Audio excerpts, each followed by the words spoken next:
Hello and welcome to the 2022 Super High Roller Series Europe. We are in northern Cyprus at the beautiful Marriott Royal Hotel Casino and Spa. And we have quite the final table for you. Event number 2 on deck. It's the $50,000 short deck, and take a look at this final table. I am David Tuckman, Brent Hanks alongside me, but who cares about us? Because look at these final 6 players. Brent, I am drooling. Well, we got the heavy hitters. Makita the Milkman Bodziakowski's got all the chips. GG Ambassador Jason Kuhn. And how about Ivey? Ivey. A little cup of coffee. Ivey! A side of Ivey. Yeah, this is what a day. This is what they're playing for. $756,000 up top. It is going to be a special day here on our YouTube channel, on PokerGO YouTube. Thank you and welcome. And we're going to be here for the next few hours, having a great time. Brent Hanks, David Tuckman. What a day. Jason Kuhn, the Milkman, Phil Ivey, all the heavy hitters, as Brent Hanks just mentioned. Super excited about this one. A little short deck today.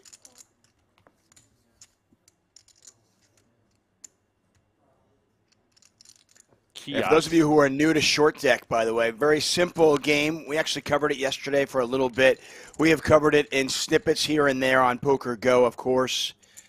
Very simple game. We're playing Hold'em, but this deck has no deuces, no threes, no fours, and no fives. Very difficult to make a flush. Flushes are actually ranked higher than full houses in this game. There's a look at Leeway Kia out of Malaysia.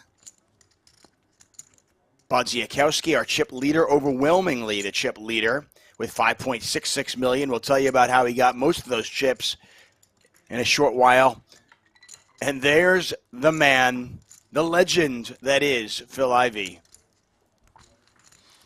Ivey's been on an absolute tear in northern Cyprus.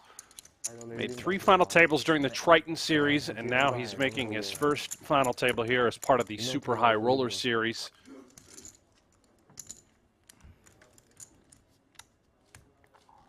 You can see really excited about this. Different than No Limit Hold'em, especially there's no small blind, there's no big blind. We are only talking about antes in play, but if you do look at those antes, you can think of them sort of similar as having so that one big blind sort of calculation, if you will. So 48 antes would essentially be the equivalent of having, say, 48 big blinds. Oh, yeah. And if you're looking at it that way, we're thinking, wow, we're pretty deep then. I mean, if yes, that's the calculation that you're looking at. Players tend to shove a little bit lighter in this game than they might in No Limit Hold'em. Loon is all in for $485,000. He is our short stack. That is Loon, also out of Malaysia. 45. Yeah, with the Queen 10. Now, from what you saw yesterday, if you watched our broadcast yesterday with Phil Ivey and some other Ali and the rest of those guys, you saw a lot of all-ins. You're going to see a few here, but because of ICM implications, there'll be a lot less. Players should play a little bit more carefully. We might see all-ins, but we might not see as many calls. The remaining 6 players here are guaranteed $105,000. As I mentioned, $756,000 up top. And what a final table we have here for you. You mentioned earlier, Tuck, just before the broadcast started and we came on air, if Phil Ivey were to take this tournament down today, he would earn 453 PGT points, and correct me if I'm wrong, that would essentially put him neck and neck with Ali Mshurovich atop the PGT leaderboard. Yes, according to my calculations, and I've just done this by going to pgt.com leaderboard. Ali Mshurovich has 1,493 points. A win here by Phil Ivey would put him at 1,492, 1 point behind, and we're just in April. Wow! I mean, you look at this this leaderboard here on the PGT leaderboard. Jeremy Osmus, Sean Perry, Sean Winter, Alex Foxon, Isaac Kempton, Ali, and now Phil Ivey. 180. Ivey right now is currently 9th, and he is going to be almost definitely top 5 by the end of today. We all know that man right there, Stephen Chidwick. He's not Phil Ivey, but I think many people consider him probably a top 5 all-time player, all-around player, I should say. He plays all the games. He plays them all well. And so much respect in the poker community for Stephen Chidwick and what he has done and what he's able to do. Oh, he is absolutely elite. Will go down as one of the best to ever do it. He has that sort of presence and vibe that Ivey also seems to carry with him. They see things that others don't. Everybody knows how good Stevie is. Chitty, chitty, bang, bang.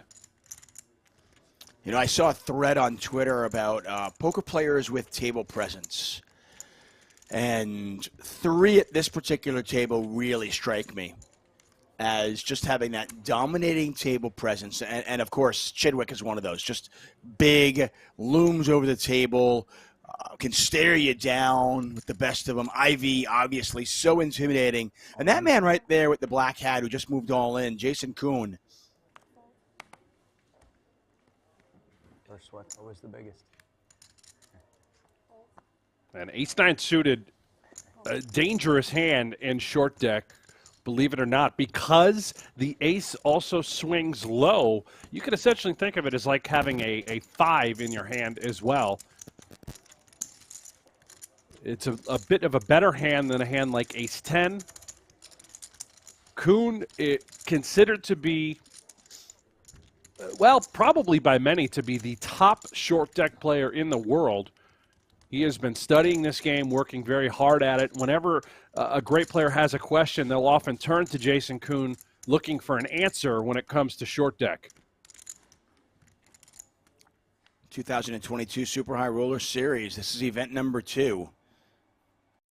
We're in northern Cyprus at the beautiful, and I mean beautiful, Marriott Royal Hotel, Casino, and Spa in northern Cyprus.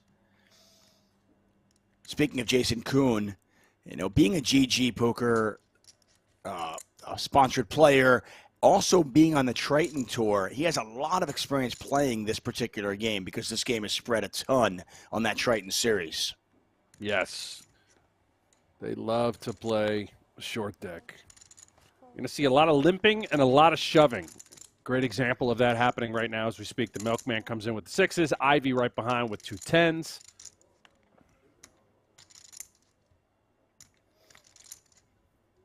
Players will also, from what I've seen, players will limp in early position, that kind of old school play, the limp in an early position with aces to trap. They'll do that in this game a little bit more because limping is so cheap. And then the temptation to squeeze from out back is strong. So players do that a lot. How about quads for the milk? Man. 6 is not exactly a powerhouse in this game. Of course, that all changes when you flop quads. Yeah, unfortunately for him, nobody has much of anything. Might be difficult for him to get a ton of value. We'll see how he goes about doing it. First time he checks. See who takes the bait. A lot of aggressive players at this table, and there's one of them. And this is, believe it or not, reasonable by Kuhn, right? He is on the button. He had the auto ante in play on the button. He can have all of the 6s here, and he realizes not one player who entered the pot should have a single 6 in their hand. Now, the only candidate that is possible, clearly, which he's walked right into, would be pocket 6s. Yeah, the only hand that you might see a player have, it would be like an ace-6 suited, limped in from late position possibly. But yes, you're 100% right. The player's in late position. The player on the button is the one who's going to have the 6 so much more often than any other player, especially Bodziakowski, who's in first position. I mean, he very rarely will have any 6s in that spot. Yeah, I mean, maybe not even a 6 suited, right? I think Jason Kuhn's probably even eliminated that sort of holding, assuming that Bodziakowski would apply a lot of pressure with raises pre-flop, with these giant pay jumps out there. Right now, if Jason Kuhn were to bet again, he is strictly targeting a jack in his mind. Be looking to apply a ton of pressure with this picked up now diamond draw. He could, I mean, Kuhn could triple barrel this. I could see that happening. I mean, we know Jason Kuhn is certainly capable of doing it. The guy's a beast. And if he puts Bodziakowski on just a jack, he could put a lot of pressure and just kind of tell the story that I have a 6. Now, if Kuhn happens to back into diamonds, he's got picked up a diamond draw here, then it's just good night, Jason Kuhn. Yeah. Because while a flush beats a full house, a flush does not peak quads. Any diamond on the river would be an absolute disaster for Kuhn. Exactly what you said, Tuck. And Bodziakowski, by the way, knows what's going on. He knows Kuhn is going to try to rep this 6. No reason to put any pressure on him. Let Jason Kuhn take the bait. And now Kuhn's got showdown value. He does, and I also think Kuhn now getting called on this big fat bet on the turn, the alarms are going off thinking, oh boy, did this guy just limp in with the 2 6s? Is that what I'm up against? Could he have had Jack as well where he just flopped a full house? Certainly a reasonable candidate as well. Yeah, I think Jack is a really good call by you, Brent. I think that's a hand that you've got to be aware of, and I think Kuhn... I think at this point, Kuhn realizes, he goes, you know what, I can beat all those jacks that I tried to get to fold. I'm not getting Jack to fold. Let's just check this back. And I think in that particular spot, the damage was actually kept at a minimum because that was a really unfortunate flop and turn for Jason Kuhn. He could have gone broke on that one. There was many reverse you would have put it in. Damn it, I just valued that, yeah. That is a pile of chips. 52% of the chips in play already for Makita. I'm not a tournament specialist, Brent, but I'm going to go on a limb and say that at any point of a tournament, it is good to have 52% of the chips in play. When you're 6-handed, it's really good. That's remarkably hard to do. I want to say hi to everybody in the YouTube chat. For those of you who are joining us on the Merit YouTube channel, welcome. For those of you joining us on the luxonpay YouTube channel, thanks for being here. And, of course, for those of you who are on the PokerGO channel, thank you. Make sure you hit that subscribe button. We are approaching the 250,000 subscriber mark, and I'd love to hit it this week. Eugene Davis, Mr. Lucky Licious, John, Pot Dragon, Crypto B, thank you so much for being here. We're going to be here until we crown a champion, and then maybe beyond. Maybe. We'll see how it plays out. Yeah, rumors swirling of a possible cash game to follow this final table. Who knows, Tuck? Cash game? I got money? Well, you know what? You know what you don't need money for? You don't need money if you want to play PokerGO Hold'em. That's right. You can play free Texas Hold'em poker from the creators of High Stakes Poker, Poker After Dark, and more. You can be part of the show that helps shape the game with an authentic online poker experience. PokerGO Hold'em is available now on the App Store, Google Play, or by heading to PokerGoHold'em.com.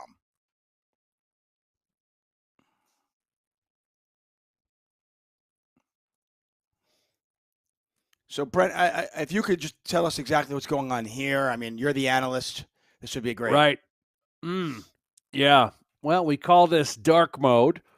Players just clearly must be taking a maybe a little tinkle time. There we go. We're back.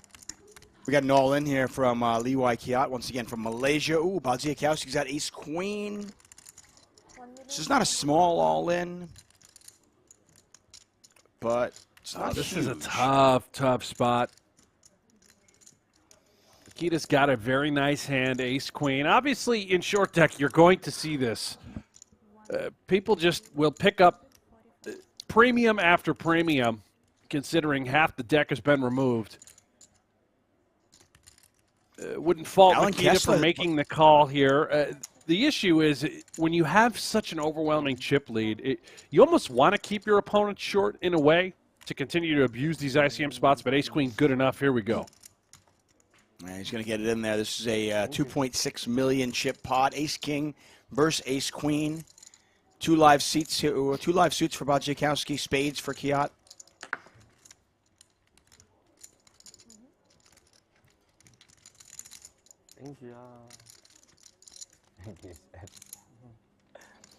There's a queen and an ace and two spades.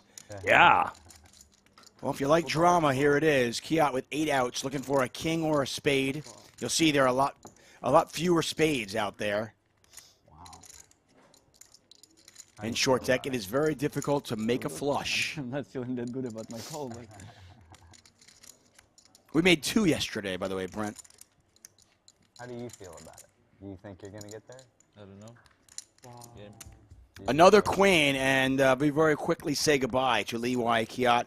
The Malaysian takes home $105,000 for his 6th-place efforts. My deck reads are off today. And a pretty dirty beat to be eliminated. 6th place, 6 figures, though. Now we can go hop in event number 3. Got a couple bullets we can fire there. And Makita just running away with it right now. 8 million chips. Just unbelievable performance so far for Makita Bodziakowski. And if you're wondering how he got these chips, as we look at this ggpoker results page, he'll take home $105,000. 5th place, $168,000. So our bubble boy was none other than Carrie Katz. And Carrie, who had chips, by the way, with 7 players remaining, got into a situation with Bodziakowski. Carrie had ace-king.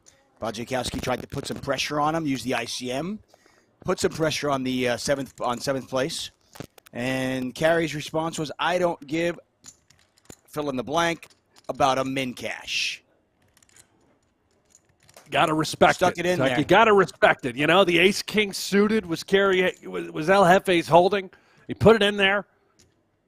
Could have been the chip leader if he had won that pot. Instead, he was out the door with $0. And it's Makita, the milkman, just absolutely dominating. And look at this, again with the pressure. King 6 off. He's going to put everybody all in.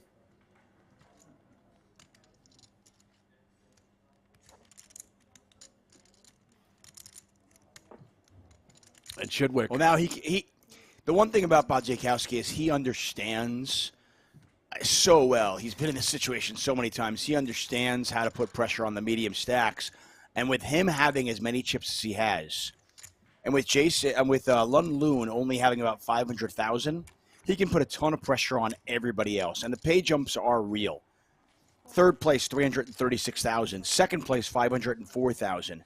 And 5th is 168. I mean, you're talking about real money there. And Bodziakowski can just put pressure on these players. And you're going to see him do that over the next. I really. Great example, by the way. Steven Chidwick throws ace-king into the muck. So, I mean, Tuck, that's a great ICM example. It's exactly what happened on the bubble yesterday where Carrie Katz said, screw it and put it in. He didn't care about the min cash. Here, Chidwick, understanding that Loon is very short, between 400,000 and 500,000 chips over there. He just throws ace-king into the muck, understanding that the variance is simply too high. He's trying to ladder up, collect that money. And I always say it's not sexy, but it's poker. I mean, you're talking about professional poker players, and we're talking about real money. I mean, the difference between 5th and 3rd is $160,000. That's just huge. And we keep going back between euros and dollars. I'm assuming it's euros, but we're going to get clarification on that. Bodziakowski once again raising, and you're going to see this. Certainly until Loon gets eliminated, right? Sounds about right, I think. 4, 5, 6, 7, 7.9. Yeah, 8 million. And the one thing about this game, That is and I think people need to realize this, Brent, is that the equity is just run pretty close because there are no deuces, 3s, 4s, and 5s, because there are no blanks out there. Even if you have a hand as bad as, say, 7-6, 8-6, you're not doing all that bad Ace, please. Ace of diamonds. against pretty much anything. Straight flush draw. The variance is just extremely high, and Chidwick. Again, we'll keep pointing back to that hand, folding ace king in that spot.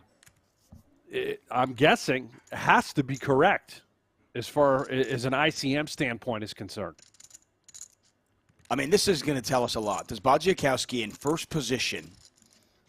Remember, there are no blinds, as Brent pointed out. They're antes, so the first player to act, right there, just to the left of the button. And here he does this with Queen 6. I mean, this is one of the worst hands in the deck. I mean, it is suited, but suited just adds maybe 1 or 2% to it. And Bodziakowski's just going to go, yeah, I'm just going to take it down. I'm going to make you pick up a huge hand. And he's just going to add 150,000, 150,000, 150,000 over and over and over again. Oh, this is fun. He's just going to keep moving it in. Now 67% of all the chips in play. Yeah, this is reminiscent of an event I covered back in, I want to say, 2012. Trevor Pope, there was a 5K no limit hold'em and 8 max at the World Series of Poker, and Trevor Pope came in with about 80% of the chips with 8 players left. And he raised 17 hands in a row, and everybody just kept folding and folding and folding. And I get it, you know. You don't want to be the one to have to stand up to him. This is the guy who's going to do it, though. Very cheap. Loon all in for his last 335,000 chips. He is on absolute vapors right now. Yeah, and Kuhn might have – I think he's got an opportunity here where he can just simply move it in if he'd like. He's just going to make the call. Perhaps if someone wakes up, he can fold ace-jack. There's only one player behind him. There we go. Kuhn's in a great spot here now to eliminate Loon. Exact same hand I had last time. Yeah, those medium stacks all kind of lumped together. Loon's tournament life on the line here. There's the ace. Both players hit that.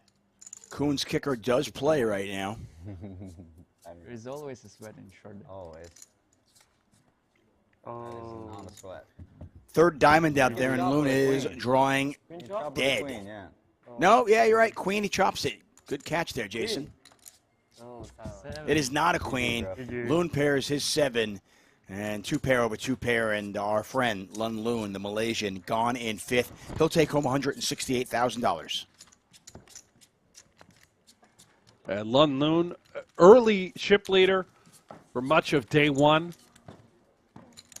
Just couldn't get it going here at the final table. Came in short out the door, but was able to pick up one ladder spot. 5th place, not too shabby.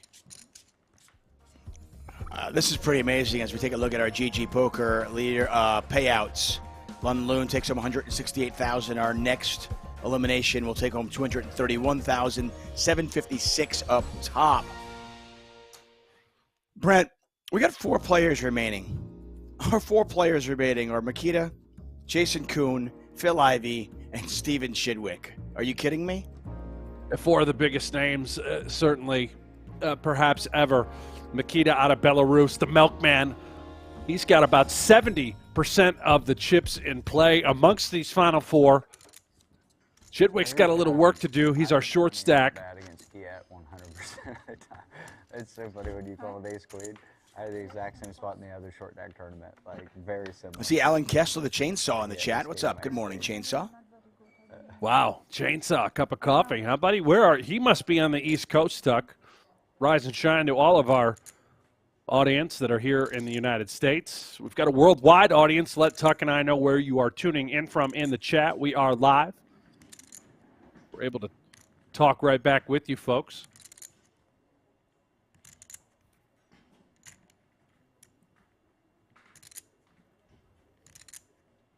$700. And Chidwick's going to raise to $700,000. He puts in pretty much 75% of his chips in the pot. Makita looks interested. Yeah, there's why. Ace queen. Yeah. There's We're gonna really get no all time in to here. posture in this game. Makita had nothing to really posture about. He's just got the goods. You're going to see quick play So, out of Brent, all for our these viewers, players. just try to explain why exactly is Chidwick raising 75% of his chips and not just moving all in? What's the purpose of this? I mean, is he thinking of folding at any point?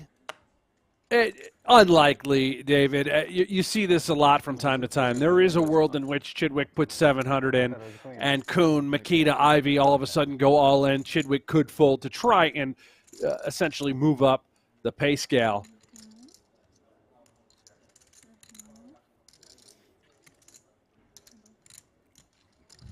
Bodziakowski does go with it. Chidwick makes the call. And it's ace-queen versus ace-9. Bodziakowski in the lead. Pot is $1.95 million.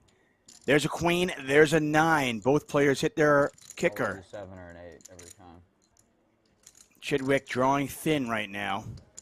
Remember that ace does go low, as Jason Kuhn just alluded to. Third That doesn't club make a out difference there. here on this run out. Nope, neither player with a club in their hand.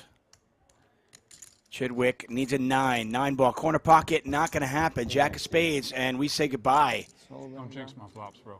to Stevie Chidwick from the UK. If I'm all in, don't. Certainly one of the best players in the world. Eliminated in 4th place. He'll earn himself $231,000.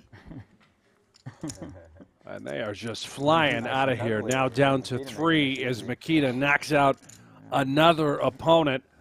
Just a pile of chips, and look at the remaining money, these payouts.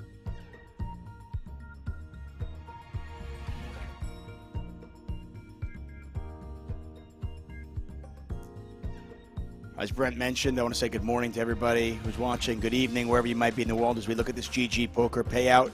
Chidwick takes home $231,000, $336,000 for the next player, plus, and now this is getting really, really big, 202 PGT points. So Ivey is now guaranteed 202 points. Exactly. All right. Yep. Counting Annie. Which guarantees that he will be top 5 That is a chip stack. Wow. by the end of this The year tournament. is 2022, and Phil Ivey is top 5 on the PGT leaderboard. I never saw it coming, Tuck. 9.5 or something, yeah. And he's still able to apply relentless pressure. Actually get the call. Makita, Ivey the short stack. He's in there. He's going to gamble. Nope. Makita Yeah, very Ivey's going to live take an here. edge. Ivey's going to take an edge when he knows he's got one. He's not going to worry about laddering up one spot. He wants those Just sit here chips. quietly and watch these runouts. And a ton of money on the line. Jason Kuhn just going to sit back and relax, understanding if Ivey were to be eliminated, he'd be accumulating hundreds of thousands of dollars. Phil Ivey at risk here. Pot is just over $2 million. Queen, queen, 9. Ivey still best. Ivey a 2-1 favorite. You can see that in the bottom left corner of your screen. Bodziakowski's outs up top. 7 of spades. That gives him more outs here. 10 and 8 or 6. For Bodziakowski, he's got 10 outs. 1 card to come. It's a 9, and the ace holds. Ivey with the full double up. And Bodziakowski's just tear through this table, halted for a moment After the turn. by none other than that man, Phil Ivey. And the crowd just continues to go wild in northern Cyprus. You can hear the Ivey chants in the background. Ivey, Ivey, Ivey. It's an absolutely packed house, Tuck. Everyone's here to watch Phil Ivey Both of you have 2 million. No pressure become anymore, victor once folks. again. Just whatever. Nothing matters anymore. Yeah. I'll tell you something. Somebody that really was enjoying the last 10 minutes was Jason Kuhn. So Kuhn tried that bluff, and then he realized, you know what? Forget this bluffing thing. I'm just going to let everybody else move all in and let Makita take them all out. I'm going to ladder up, guarantee myself $500,000. So how about that? That's a good game plan. That's amazing, too. I mean, we've been playing for a half an hour, already have lost 3 players at this final table. It's just been boom, boom, boom. Non-stop action, which is what short deck will always deliver. Ivey now again all in. How much is it? Ooh. We got ourselves a coin Bodziakowski flip, just picks up likely for hands after Makita. hands. Yeah, Wow. you'll see there, Nature of Ivey the at game. 51%. This is 50-50 essentially.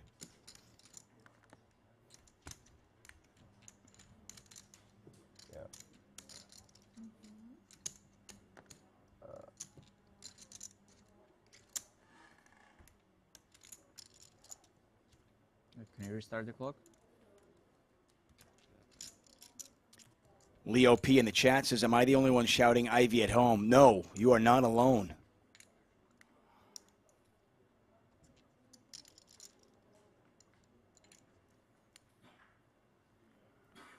A great example of how different this game is, right? I mean, in no limit hold'em, we are absolutely snap calling with 2 jacks. Short deck, well, jacks can present a problem. Would not be surprised if Makita just threw it into the muck. Understanding that you're never better than a coin flip, really.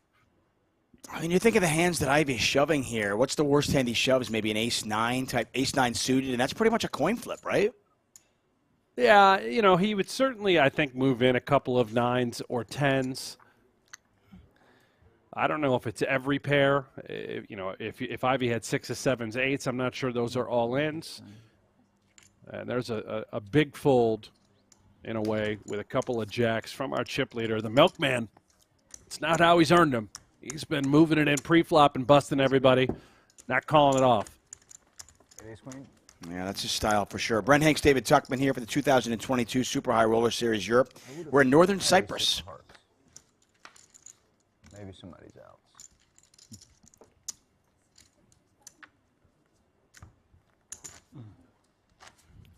We are live. The beautiful Marriott Royal Hotel, Casino, and Spa. 3 of the best in the business. Battling for a $750,000 first place prize.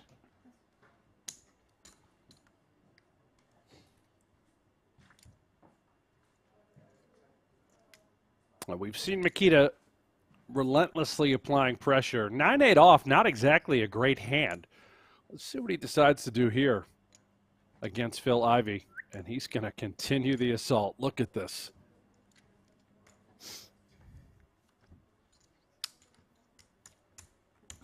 Yeah, just like you mentioned, he likes to be the shover, not the caller. So it is dollars. So they're playing for $750,000, $500,000, $504,000 for second, $336,000 for our next casualty. Jason Kuhn has had quite the past 12 months. A new father, won his first World Series of Poker bracelet in the 25K heads up. And he is back on the poker scene, dominating as he travels the world. Quads he had. Shit's crazy. Jason Kuhn has entered that class of superstardom in the poker world, a lot like this guy, Phil Ivey. GG certainly recognized the talents and what Kuhn brings to the game. They signed him right around the same time he won that World Series of Poker bracelet at the 2021 World Series of Poker. And a tremendous ambassador all around for this industry. Oh, yeah, I could tell you stories for days about Jason Kuhn. I have so much respect for him as a person, as a poker player. But I will tell you this about him. I don't know how much God-given talent he has. And that's not an insult at all, because I don't know, and I think he'd be the first one to say this, I don't know if he's, from a talent standpoint, as good as Phil Ivey or a Phil Galfond or those kind of players. But I don't know if there's anybody who works harder than him and puts in the time that he does. Certainly a testament so impressive to that hard work. Yeah, it really is. And we had a chance to catch up at the at the U.S. Poker Open inside our Las Vegas studio. And the final table was about to begin. I forget exactly all the players that were there. Some of the usuals, the Foxens, the Sean Perrys, the Ali Imsheroviches. And you look around, everyone at that table, and even here today, it looks like this money's about to get in. Ace-9, Bodziakowski, just going to grip and rip, apply pressure after Kuhn limps. But at these final tables, notice the physical fitness of today's player. Makita, good shape. Kuhn, obviously, just absolutely yoked. Phil Ivey, perhaps in the best physical condition of his life. What I'm getting at is Jason said he honestly thinks that he's responsible for what we've seen in the industry over the last 5 to 7 years with the best players in the world becoming physically fit. It's so important not only to be mentally sharp, always working on your game, but also the physical side as well. Doesn't Kuhn have a prop bet where he has to run? I know he was a college runner, very athletic, obviously. Doesn't he have a prop bet where he has to run the same time that he ran when he was in college? Yeah, something like that. Yeah, which is, I mean, not that he's an old man, but, you know, for anybody who starts to get into their, you know, their mid to late 30s, you know how tough it is to be even remotely as athletic as you were in your early 20s. The guy's just an absolute phenom. For a second, by the way, I thought you were going to refer to the how physically fit the commentators were. Well, it hasn't quite carried over to the commentary booth yet, Tuck, but, you know, maybe. I'm sure it'll get there. You and I will get in shape soon. Tough spot for Ivey, 2-10s again. So vulnerable in this game. Right into the muck. You could see he would have been in pretty good shape. Yeah, I mean, that's the best-case scenario. So when you think about Bodziakowski's whole range there, Playing same level or next just a level? really tough call-off with 10s.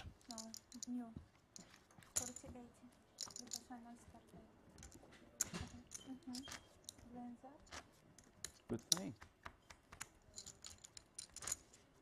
My apologies for going back between euros and dollars, but I have confirmed it is definitely USD. We're talking dollars here as we watch the Super High Roller Series, Europe.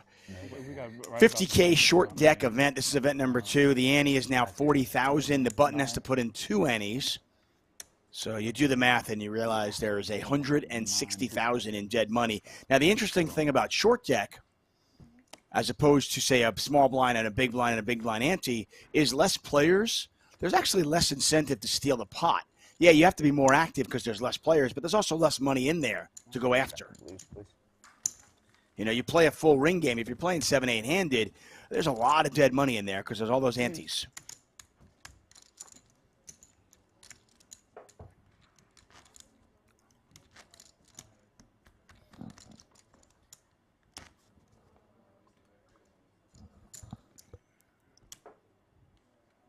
Brent Hanks, David Tuckman calling the action here. These players are in northern Cyprus, battling each of them. Bought in for 50,000. Not 40. We know Ivey's in there for at least 2 bullets.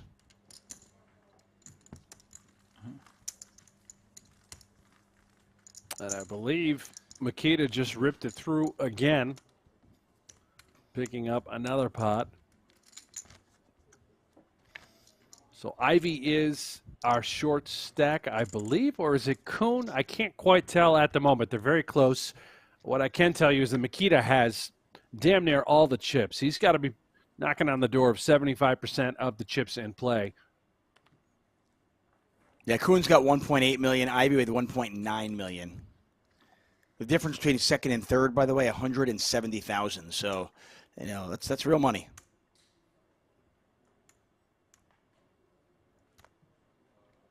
Bodziakowski already decided what he's going to do, but he'll take his 12 seconds, not give off any timing tells.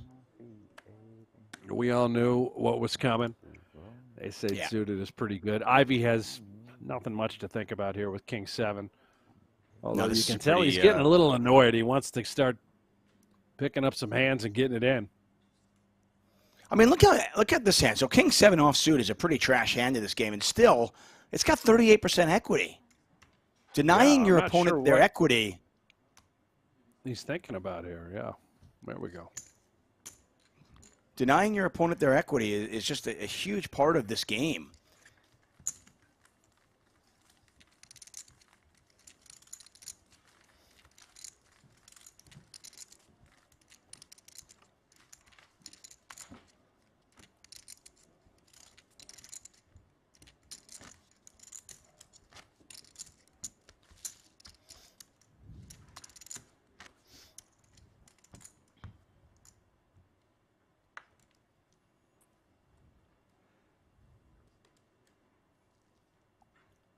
Mikita Bodziakowski.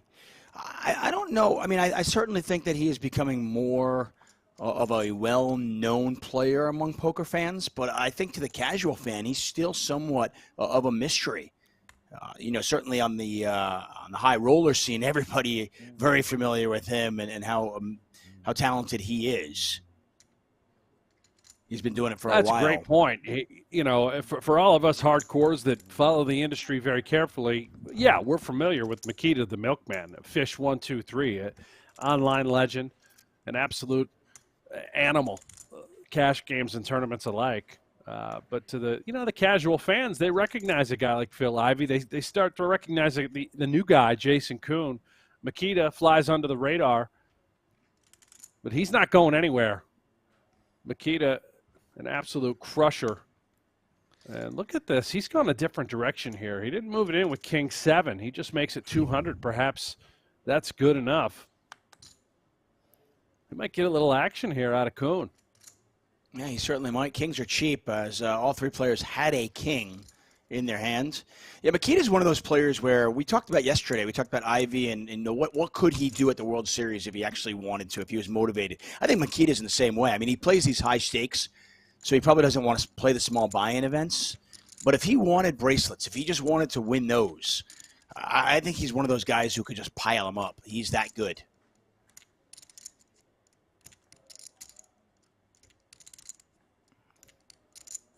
What's going through these players' mind? I mean, if you're Jason Kuhn, what kind of hands do you think Bodziakowski is limping in with?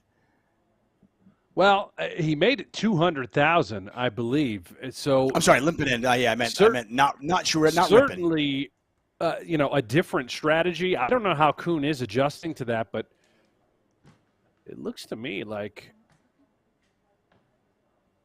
150. He's going to always face big decisions. Here it is, 150, just middle pair and quick fold with the 10. Mikita having his way. Doesn't matter what he does. He's just dragging every pot. Yeah. Mikita approaching 10 million in chips. Thanks for the love in the chat. I appreciate it. I love Cincinnati. I like Joe Cincinnati Burrow. chili.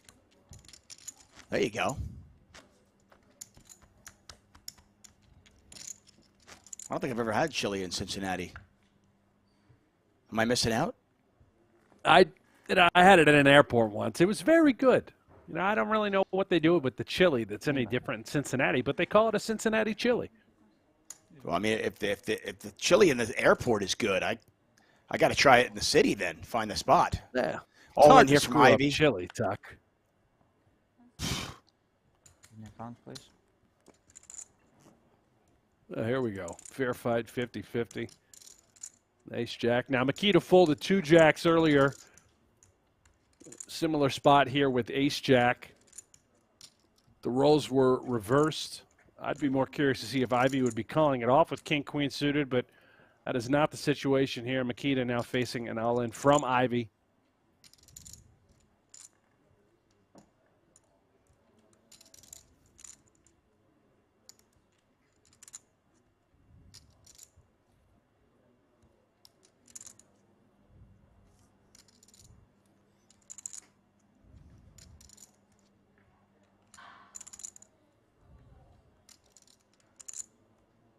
You'll see this a lot. Tank on this one. Yeah, big hands facing big decisions, and eventually making big folds. I would not be surprised if Mikita once again threw this hand right into the muck. Well, I mean, to your point from just a few moments ago, you said Bodziakowski, he likes to be the aggressor, not the caller. My guess is you're probably right, but he certainly isn't a tank on this one. Ivey all in with king-queen. That's very reasonable. Ivey and Kuhn both on just under 2 million chips. I think Ivey's slightly ahead of Kuhn, but not much in it at all. And you can already see the sort of strategy that these guys are trying to employ and also what they're trying to avoid, right? You're the first one in to deny equity from your opponents. You move it all in, you collect the pot, rinse, wash, repeat. Big folds are going to keep happening left and right, especially out of Makita. Eventually, Kuhn, Ivey, they're going to be in a spot with a big hand where they've just simply got to call it off, Tuck. I don't want to sound like a simpleton, but one of the first lessons I ever learned in tournament poker was when you're the aggressor, and it's really simple, everybody, but when you're the aggressor, there's two ways to win the pot, right? You can get your opponents to fold, number one, or your hand can win at showdown. You give yourself two ways to win that pot. When you call off, there's only one way to win the pot. You just got to beat them. And, you know, good players tend to be the aggressor and not the caller.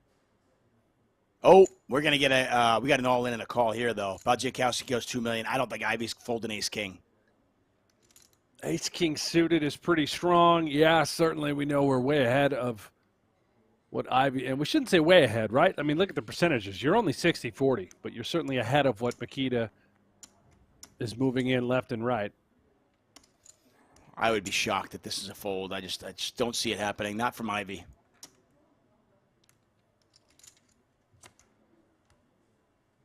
You can see this is, again, optimal is to be the first one moving it all in and to avoid calling it off. Ace-king. Yeah, great hand. But it's just simply a gamble. Here we go. Yeah, 60-40 for Ivey, though. This pot is $3.78 million. Sure. Kuhn, he nods. He's happy with this one. You heard Ivey say, I'm not sure. Kuhn said it's right. I believe it, not just because Kuhn is free rolling.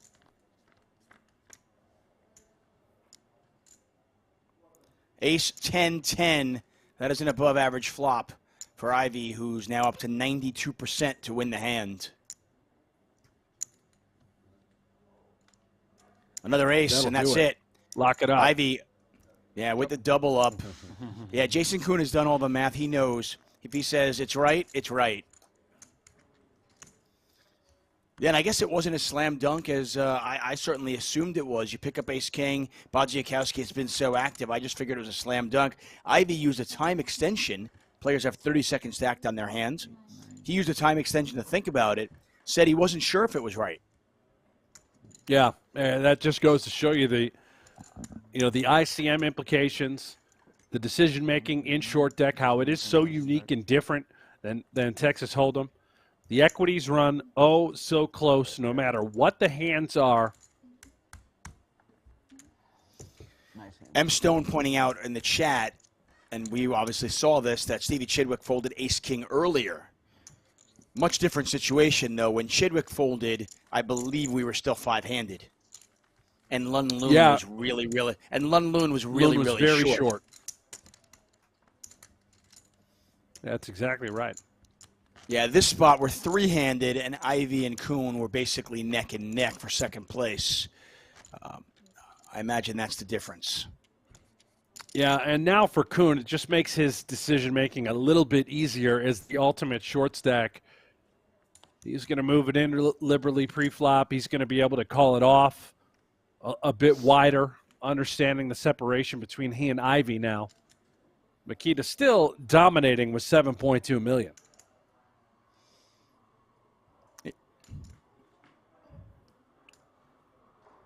Yeah, there's about 13 million chips in play. So Bodziakowski still with more than half the chips. 200. He came into this final table with 5.66. So even with that loss, he still has more than he started the final table with.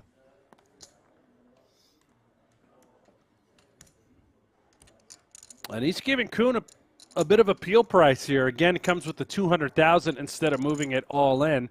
A lot of that has to do with the fact that Ivey has accumulated some dangerous chips. Great recognition by Kuhn here.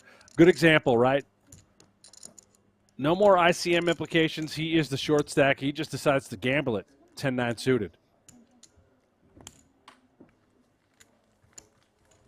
So for our viewers who might not understand, now that he's the short stack, what's changed? Why can he be more aggressive?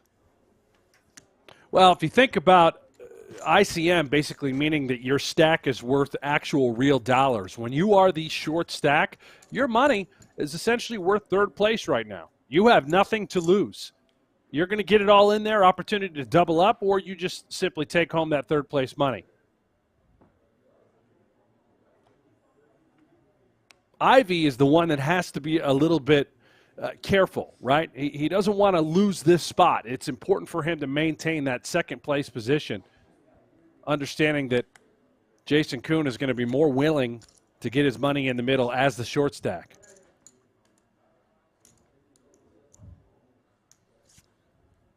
The calling hand. No. And Kuhn just makes it easy, just gives Makita the chip.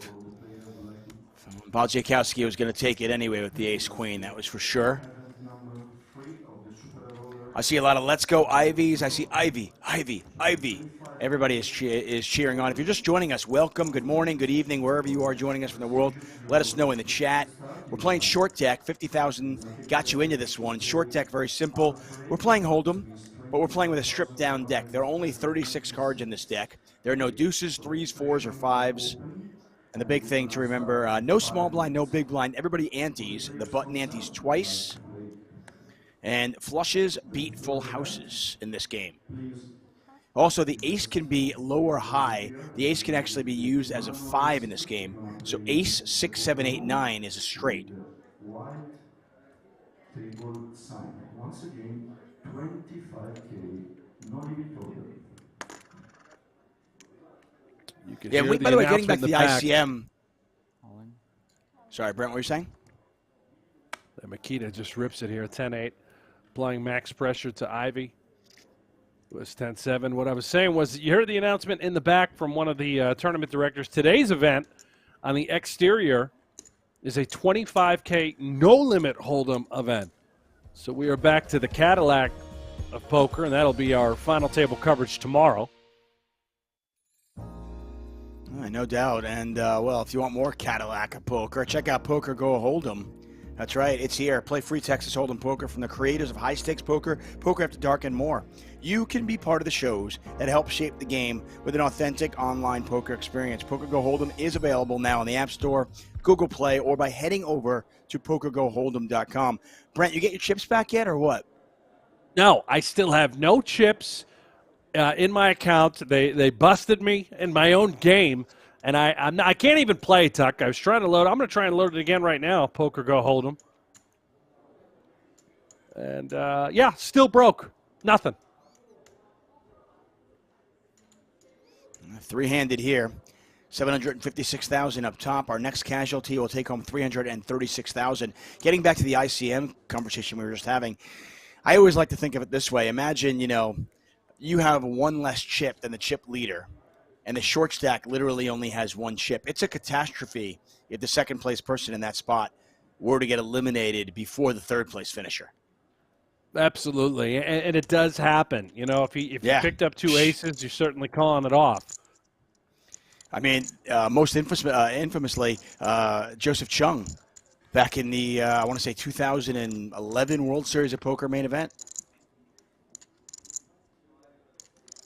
King 10-10, 2 spades out there.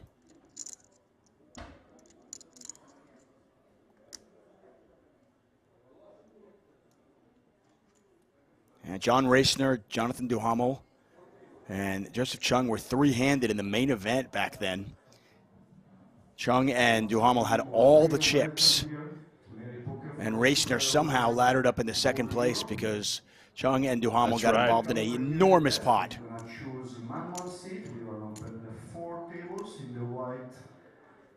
Was that 2 queens versus ace-5 off? Is that the situation that I remember? It was two queens versus ace-7.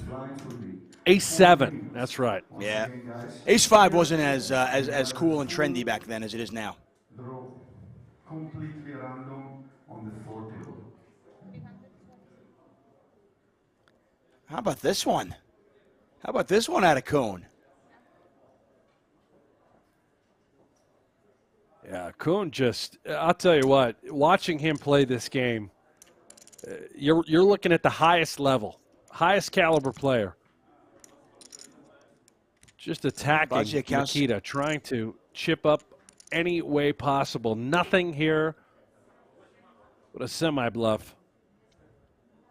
Yeah, this is not, I mean, he's got really, I mean, this is the thinnest of semi-bluffs. I mean, he's got a gut shot, doesn't even have backdoor hearts, but he's just betting that Makita does not have any of that. And he is 100% right. And Kuhn back up to 2 million chips.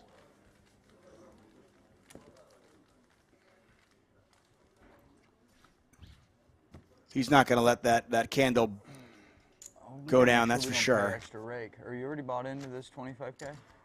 Because they're saying if we can pre-reg and not blind out and save like whatever it is, $1,000 or whatever. Is that right? Yeah, so we make sure we don't get hosed on that. So what they're talking about, by the way, is one of the things they've done here at the Super High Roller Series, and I know this is pretty common in a lot of the high rollers, if you register on time, a lot of these are rake-free or reduced rake. If you late reg, yeah, they pay more rake, and this is a way to make sure the players come on time. That was a problem for a little while in these super high rollers, so they figured out a way to rectify that issue. Jason Kuhn just making sure, because all these players are going to go play that tournament. Kuhn just wants to make sure that even though they're playing this, that they can pre-register, not blind out, but also not pay rake, or the increased rake, I should say.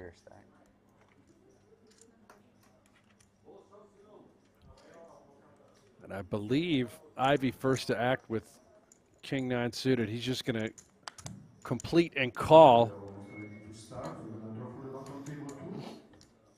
And now over to Bodziakowski. Will he apply pressure? Will he continue to come after Ivey? Understanding that Ivey is handcuffed because Kuhn is the short stack.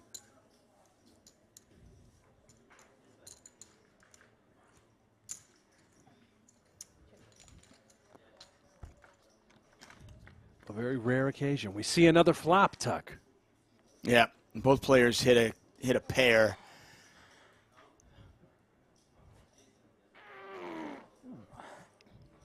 Bodziakowski on 6.9 million chips. You can see him. Let's see the chip denominations just underneath their pictures in the bottom left corner. Ivey with 3.5 million. Bodziakowski on 6.9. Chips for 40 minutes blinds. I will 2 levels. You're gonna have a 10 minutes break. I wish best of luck. 500 small blind, 1,000 big blind, 1,000 big blind hunted. Dealer, shuffle up and deal. What's the deal with the rake? Just figure out for you. Okay. I hear Kuhn off in the background asking about the rake. Whatever it takes to save $1,000, Tuck. You got to take advantage of that rake free. I mean, it just kind of shows you being on time. Yeah, it just kind of shows you he's a pro, and he understands, and he realizes why he's there, and the bottom line is he's there to make money. He's a professional poker player. Obviously, he's got a lot of gamble in him, but he'd rather gamble 1,000 than just give it away.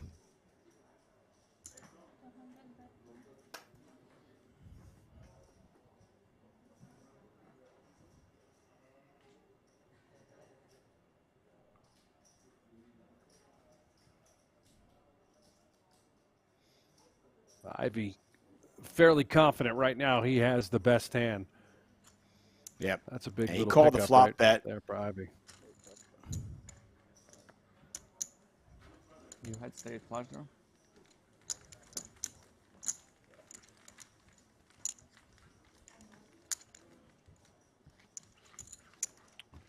Toma Pang in the chat. Is this a tournament or cash game?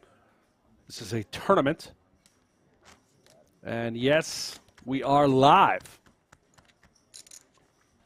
You can see your guys' chat. Thank you so much for joining us. Make sure you subscribe to the PokerGO YouTube channel. Click that thumbs up while you're at it. The more support we get from you guys tuning in, well, the more live and free streams that we're going to provide for you throughout this coverage.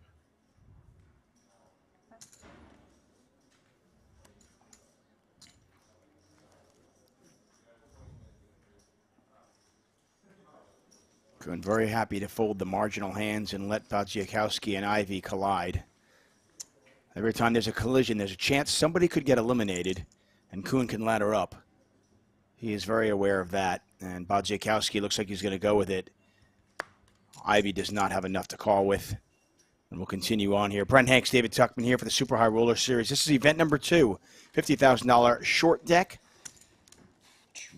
We are in northern Cyprus at the beautiful Merit Royal Hotel, Casino, and Spa.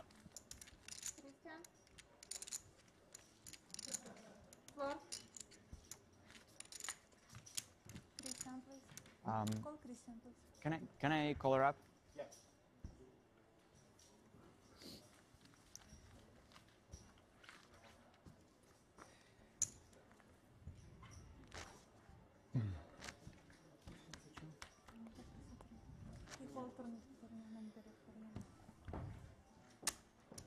A lot of support for Phil Ivey in the chat. Moni Shahal, the Kingo Ferreira, all cheering for Ivey, Ivey, Ivey. They love the man. Do you remember the first time you watched Phil Ivey? The first time you were mesmerized? Was it the 2003 World Series of Poker? Was it the year that he Chris Moneymaker won? I think that was the Steve Francis year, right, where he was wearing the Steve Francis jersey. Yep. That was it. That was it for me. Yeah, I think even before then, I mean, obviously that was the clincher. I think before then he was probably on a WPT event that I enjoyed watching as well. I remember watching those on the Travel Channel way back when. Ooh, Oh, hello. cool. Yeah, oh. Bodziakowski's got just enough that probably not going to go away so quickly. So Kuhn flops the nuts here.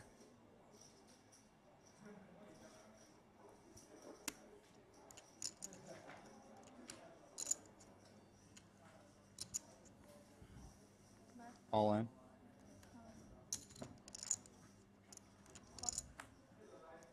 Wow, and Bodziakowski bets $2 million. Kuhn all in. Cards are on their back, and Bodziakowski drawing very, very thin. This pot is nearly 4 million chips, and if Kuhn's hand does hold up, we've got a whole new tournament. 9 of diamonds. Not too greedy.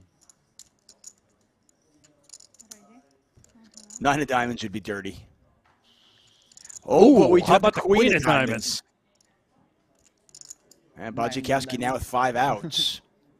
It sounds good. Fuck, man. What is this? Never easy, is it? Never easy. Oh, wow. Dear. Sorry. Good game. Oh, my goodness. That just happened. It's so hard to make a flush, and it just comes running diamonds. And Kuhn is out the door.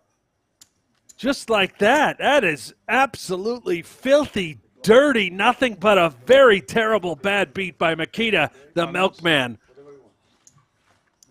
Yeah, I don't think people realize just I would how need to bad call a up. beat that was.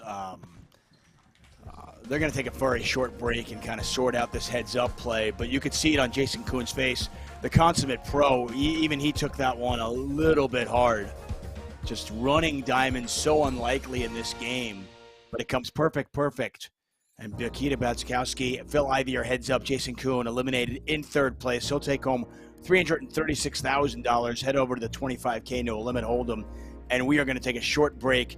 Back with heads up play. The milkman Ivey heads up for the title.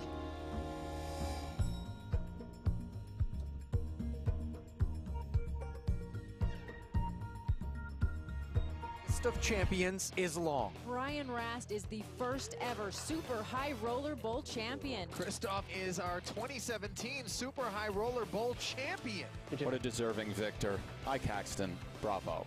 Tonight, the best in the world try to add their name to that list to be a champion of one of the most prestigious events there is, the Super High Roller Bowl. A $300,000 buy-in 2021 edition is next. And BK, 14 big, 7-7. Do we have fold equity? Let's see. Perhaps it goes in now, Ollie. Yep. Curious to see how Brewer handles this. Man, I think we have to action gamble, but oof. Yeah, Klein's ace-10. It's like 130, right? 138. Disinterested. After the Lining up. prerequisite Hollywood of sorts from Solver, looks like he's out. What is Brewer do here against the 14 BB Jam? He's just in. We do what needs to be done. Heads, tails. And we don't necessarily do it because we think King Queen is in good shape, but we feel the price is right. And now Kenny will spin the wheel with an edge in equity. Best hand going to the flop. Can he hold?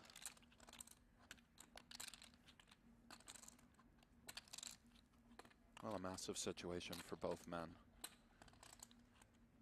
Yeah. Shortest and second shortest stack at the table. The cruel nature of poker upon us, although these are short stacks who again have to gamble, but it is now up to the deck to decide. Thank you. Oh. Brutality. I'll pair the board, dealer. A little sweat.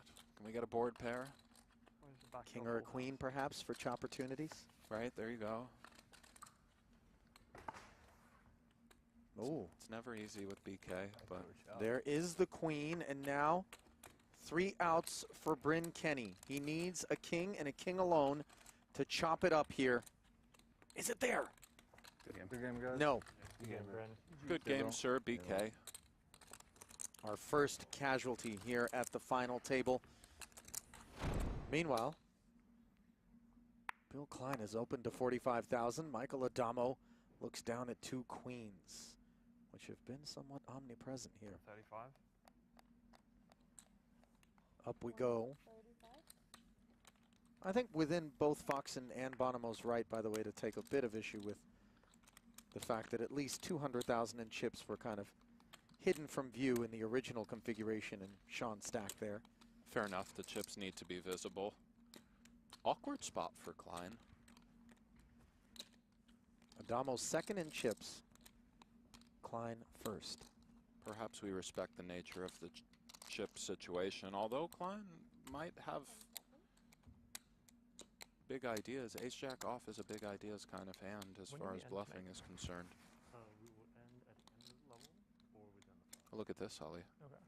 Whichever comes first. Bluff me. 295. Kind of click-back territory? I doubt you have Or no, meatier than that, huh? Meatier than a clickback, and for Adamo, we saw in a semi-similar spot, Bonomo went with the just call here. See what Mike comes with shortly. This is a big flop for me. Well, we watched Bonomo against Adamo flat a 4-bet in position with 2 queens and ultimately be forced to fold. Adamo also maybe a 6-7. going to flat. That's a straight. It's true. Klein has now bloated this pot to 640,000. You knew it was one of the two.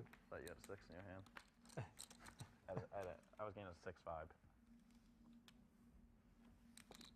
And he's flopped a jack on the Jack 10-7 board, Nick. Trouble awaits. Well, 640 out there.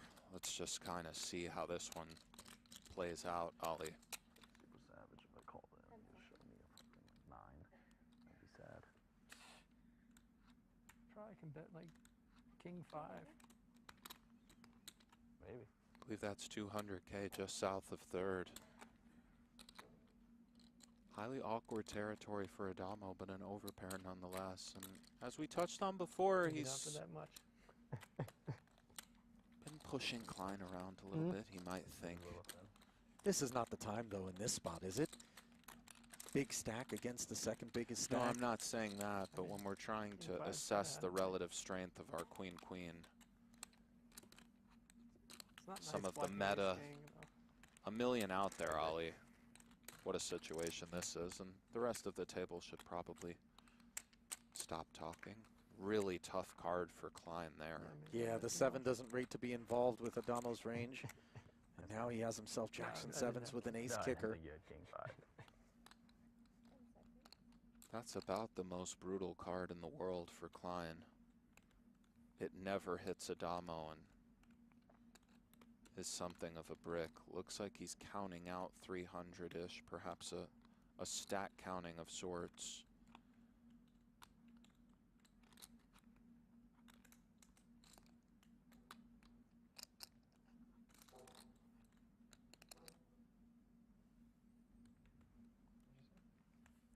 350, I believe. I think you're right, Ali. It is 350. Third pot. Still developing. Queens are concerned, Ali. Adamo's concerned, but we're going to see a river worth just tons of actual money, EV-wise. Now that Klein's been called pre-flop, on the flop, and on this turn, which puts 4 to a straight out there. Oh, and he does put it in, Ali. And 2 10s, 2 jacks, 2 kings, 2 aces. wow. You very well said, Ali. Kings and aces, we don't know if we're in Adamo's seats, but that's 6 combinations of boats. Another 12 combos of those over pairs that might not take this line.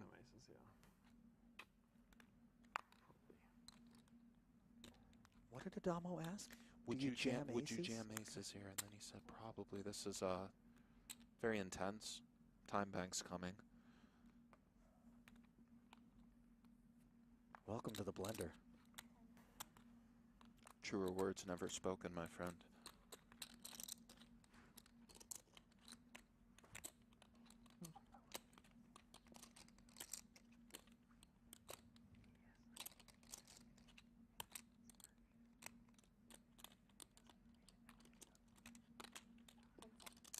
Ten seconds remain. Oh, and he does pay it off. And Adamo just continues to get it done. Wow. Klein. Oh my God. Will live, but with the faintest of pulses. 3.4. Up top, along with the ring. 1-9 in second, and that $1 million membrane. Oh, yeah. Seemingly impregnable.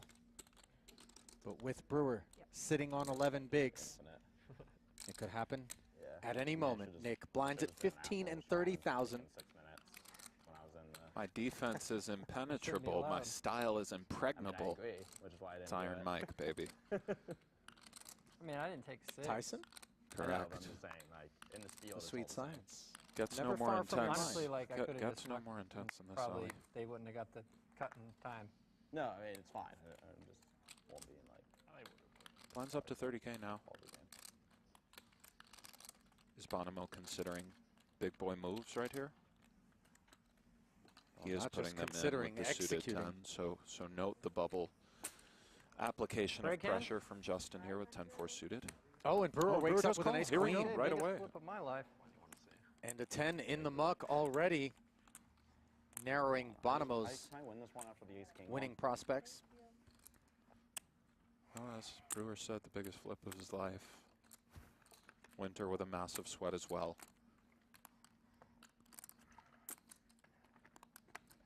2-1 favorite on $1 million bubble. Ali. This is the real deal. 695 in the middle. Ace, queen, queen. Can't be Not too to be greedy, greedy, out there, yeah. Chris, but And the flop is my. queen 5-7, top pair against the heart draw, and it's never easy, is it, Mr. Brewer? no, I mean, just look at him, guys. He's squirming a little bit, but as is Winter pacing. Cleanliness is godliness. Fading a heart now, and that's all. 4-1 favorite for Mr. Brewer to double and slide into third. At least chip stack wise, and The mantra now, well, no heart, no heart. oh King of hearts. man. It's hilarious, man. I lose ace, king to 9-3 suited on the bubble, and then ace, queen to 10-4 suited on the bubble. I'm the best. I'm gonna buy you something nice. I mean, Did you like that? I'm the best. That was good for you. Well, I had 10-9 off, no heart, so I was happy with the flop because I guess you're more likely to hit a heart. Palpable steam coming off of Chris Brewer, a consummate professional, but a disappointed one nonetheless, as he is left on the Actually, you've been outside fucking my money all of this table. bubble as it bursts, courtesy of his elimination. And now all three of these gentlemen are guaranteed $1 million+ for their effort here in Super High Roller Bowl 6. Did you say 2.6 and a Bitcoin? penchant earlier? Did I catch that? I mean, I Actually, let it it's pretty slide much what I during the hand. I know you Really? Yeah. like to focus on the Bitcoin's what, action, but 40K? here in between, as we see Adama with the I ace haven't jack looked- suited I try not to look on the during button. these series. Ali, you know I Just wanna did. verify. You know I did. We didn't want to use penchant, perhaps, there? Isn't it French? Is it not penchant? Are we in France? Is it not? I mean... I wish you guys could see how the way this guy is just like, he's so smug. Do you say Las Vegas? Or Oh, do you yeah. just say Las Ace Vegas? Jack tens, you but know? sure, here he is. 2 red 10s for Winter, going to be a welcome sight here in the face of this open from Adamo. Indeed, sub 30. All in. Oh, It goes in, and I mean, for Adamo Ace Jack hooted, it's snapped. So Yep. here we are. gentlemen, start We are your playing engines. some poker. Can Winter do it again, Ali? This is all- Welcome back to the 2022 Super High Roller Series. We are in Europe. We're in northern Cyprus at the Marriott Crystal Cove Hotel Casino. We're here for event number 2, the $50,000 short deck, and we are heads up between 2 legends of the game, Makita Bodziakowski, our chip leader with 8.8 million chips. And you all know him. You all love him. The legend that is Phil Ivey with 3.7 million chips. A slightly bigger than 2-to-1 chip advantage for Makita over Ivey. Jason Kuhn eliminated in gross fashion in 3rd place. Makita only had 9% equity when all the chips went in, but he catches running diamonds to eliminate Jason Kuhn in 3rd. And here we are, heads up. The loser of this heads up battle will take home $504,000. First place will take home $756,000. I am David Tuckman. Brent Hanks alongside me to call the action on this one. You mentioned that bad bead. I mean, that's about as horrific as it gets for short deck. You know how hard it is to get your money in as a 90+% favorite in this game? Is that? Meanwhile, what a start for Ivey. A couple of bullets.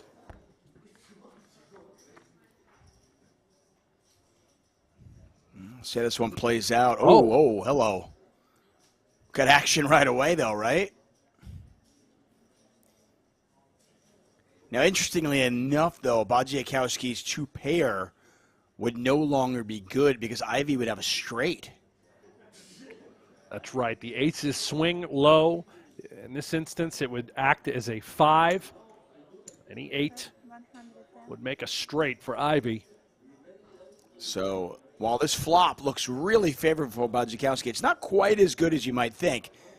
He needs a 10, he needs a 9, or an ace. And there aren't many aces left in the deck, as you can see. So a bet from Makita, a call from Ivey. Pot is $380,000. King doesn't help either player. Can Phil Ivey make this comeback? We talked about it earlier. If Ivey does go on to win this, he will be in a virtual tie with Ali Imserovic on top of the PGT standings. He'll be 1 point behind. Just incredible, Tuck. Incredible. Ali Imserovic already having, again, a massive year. Well, so is Phil Ivey. He has been on an absolute tear at the earlier Triton events, now making his first final table as part of the Super High Roller Series and finds himself heads up. Makita continuing to bet, Ivey continuing to call. Pot now just under $1 million.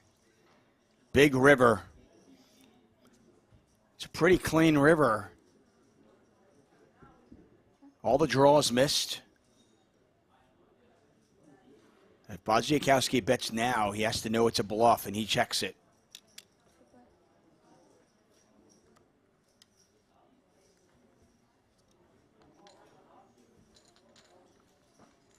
And it is now exactly a 2-to-1 chip advantage for the milkman over Phil Ivey. Here comes Ivey. 10-time bracelet winner against this man, Makita Bodziakowski, who has been torturing the high roller scene for years. Well, he is, no doubt about it, a tremendous player, no limit hold'em. That hand against Jason Kuhn, not exactly torturing, more of a torch as he tried to light his money on fire.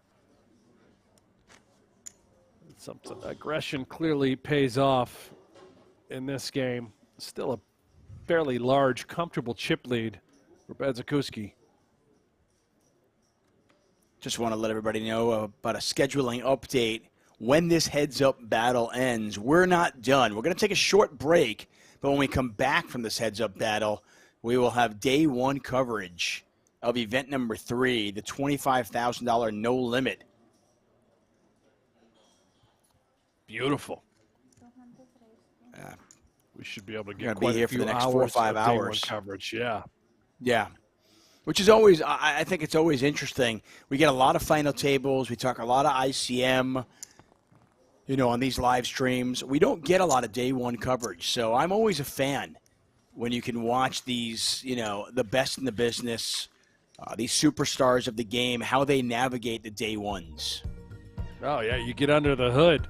Just like we're about to get under the hood of play a little PokerGO Hold'em, Tuck. What else can you tell me about this game? I mean, you can play free. That's right, free Texas Hold'em poker. And this is a game that it's from the creators of High Stakes Poker, Poker After Dark, and more. And you can be part of those shows. It's an authentic online poker experience. It's really fantastic. I downloaded it yesterday. I played it yesterday. It's a lot of fun. I did not lose my chips like you did. And if you want to download it, it's available now in the App Store, Google Play, or you can head over to PokerGoHold'em.com. Check it out. I still have some chips, though. So I have none. I checked it again. I have about 8,200 chips. That's not enough to buy into anything, Tuck. Maybe you'll get reloaded tomorrow, I guess. I don't know what they're doing.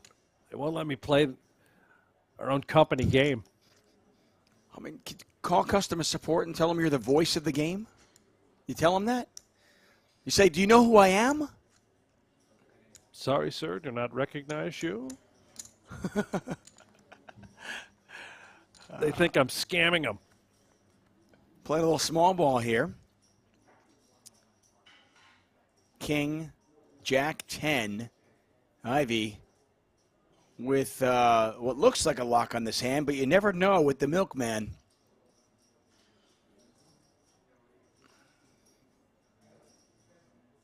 Ivey's going to check his pair and his straight draw.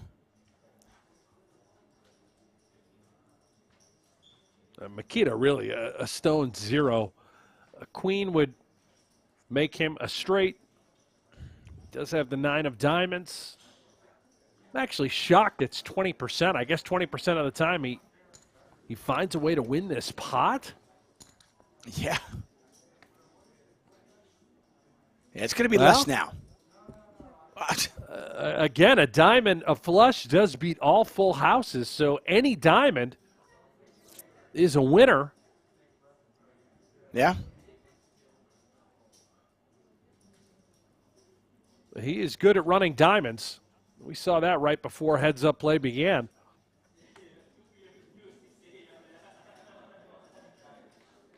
He's picked up a straight flush draw as well. The queen of diamonds is live. Check, check. Are you kidding me? Oh, my gosh. How does this guy do it?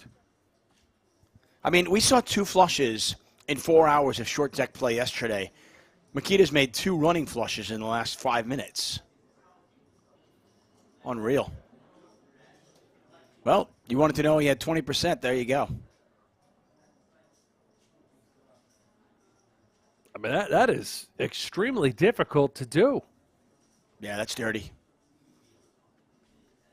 And a very different situation than in Hold'em where, you see 4 diamonds out there. Trip queen. Trip jacks are just a bluff catcher. This is a much tougher spot, I think, for Ivey. Ivey knows it's a diamond or it's nothing. Yeah. Great bet by Makita. Pot size. Exactly what he would do with his bluffs.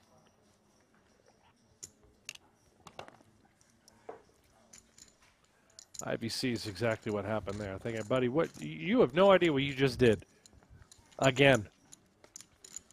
Yeah, I don't want to take anything away from Makita's talent and how well he is playing. But he is also running extremely well. We saw right out of the gate, ace-queen versus ace-king, flop to queen, river to queen, eliminated the ace-king. That was Leeway Kia, who finished in 6th place.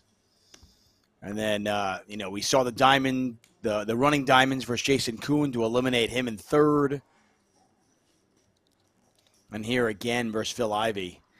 Everything going Makita's way so far.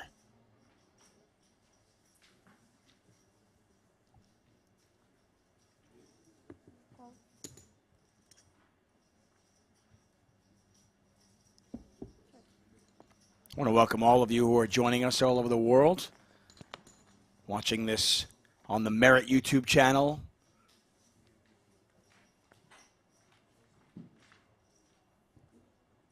Our PokerGO YouTube channel.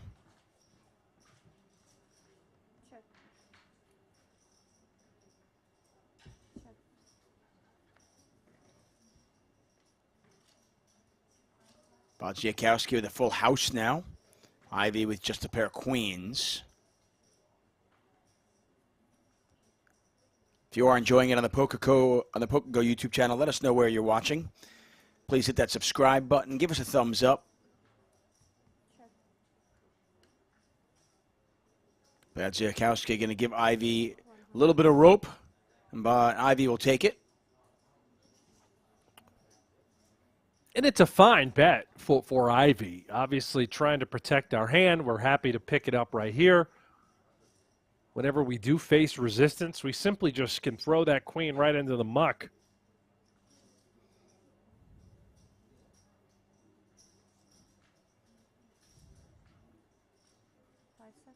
Yeah, small pot. And Bodziakowski is going to raise to 500. So 400,000 back over to Ivey. Pot is 760. He's getting about 2-1 on this, but he's got to worry about a river bet, and he's just going to let it go, as you said. Put a little bet out there, get resistance, and you're done with it. And that's exactly what Ivey does. And we continue on. If you're new to short deck, by the way, we're playing Hold'em, trying to make your best 5-card hand. A couple of differences from Hold'em, though, is we got rid of the deuces, the 3s, the 4s, and the 5s. Flushes are better than full houses in this game, as they're harder to make. And in addition, aces can be used as a 5 when there's a 6, 7, 8, 9 out there, so you can make a straight with the ace.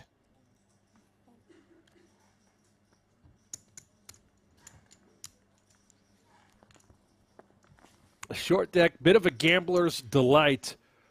You're going to see a lot of all-ins throughout the duration of the tournament, especially when you're the chip leader like Makita is right now, able to apply a ton of pressure to Ivey over and over again.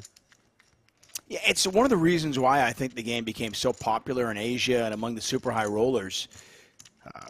I think the businessmen and the the billionaires essentially, they realized they had a much better chance if we could, put a little bit more variance, a little bit more luck into the game when they're playing against the top pros. And the top pros said, okay, well, you know what? I'm willing to gamble with you. They're smart. So they kind of put this game out there, and the game has been incredibly popular, especially in Asia, on the Triton Tour. But as we see, the pros figure out a way to get an edge anyway. Well, Queen all high the flop here, 2 time and diamonds. studying, we know that Phil Ivey has put into this game. He's talked a ton of short deck with our third-place finisher, Jason Kuhn. If you're going to play in the biggest games in the world and you want to make money, you probably need to put in the work and really study, harness the craft. And that's what these top pros do so well. Yeah, I think it's something that a lot of people forget. All these players have some God-given talent. They're born with something, that extra sense. But I think we forget sometimes how hard a lot of these players work. That's the trophy they're playing for as well.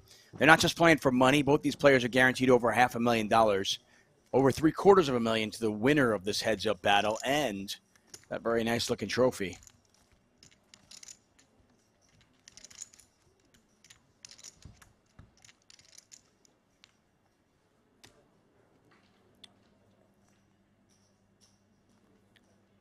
Ante now 50,000. The button puts in a double ante, so 150,000 in there. Ivey's going to limp in. Ivey's continued to play the small ball style, just limping and limping. He limped with aces. Makita likely to raise here, though. Moni Shahal says Ivey is literally the GOAT. Yeah, I think the term GOAT is overused in many aspects, all the sports and poker and everything. But I think you could certainly argue that this man right here is literally the GOAT. Now, when you say literally the GOAT, you're talking about the farm animal? I am, yeah. Or he's exactly figuratively the GOAT. Yeah. Yeah. Takes me back to those classic, remember Goat Boy on Saturday Night Live? One of the few and greatest skits on Saturday Night Live of all time. I'd say figuratively he's the GOAT. Literally, I mean, that's kind of weird, the hooves and horns and everything. Brent Hanks, folks. He's here every Saturday.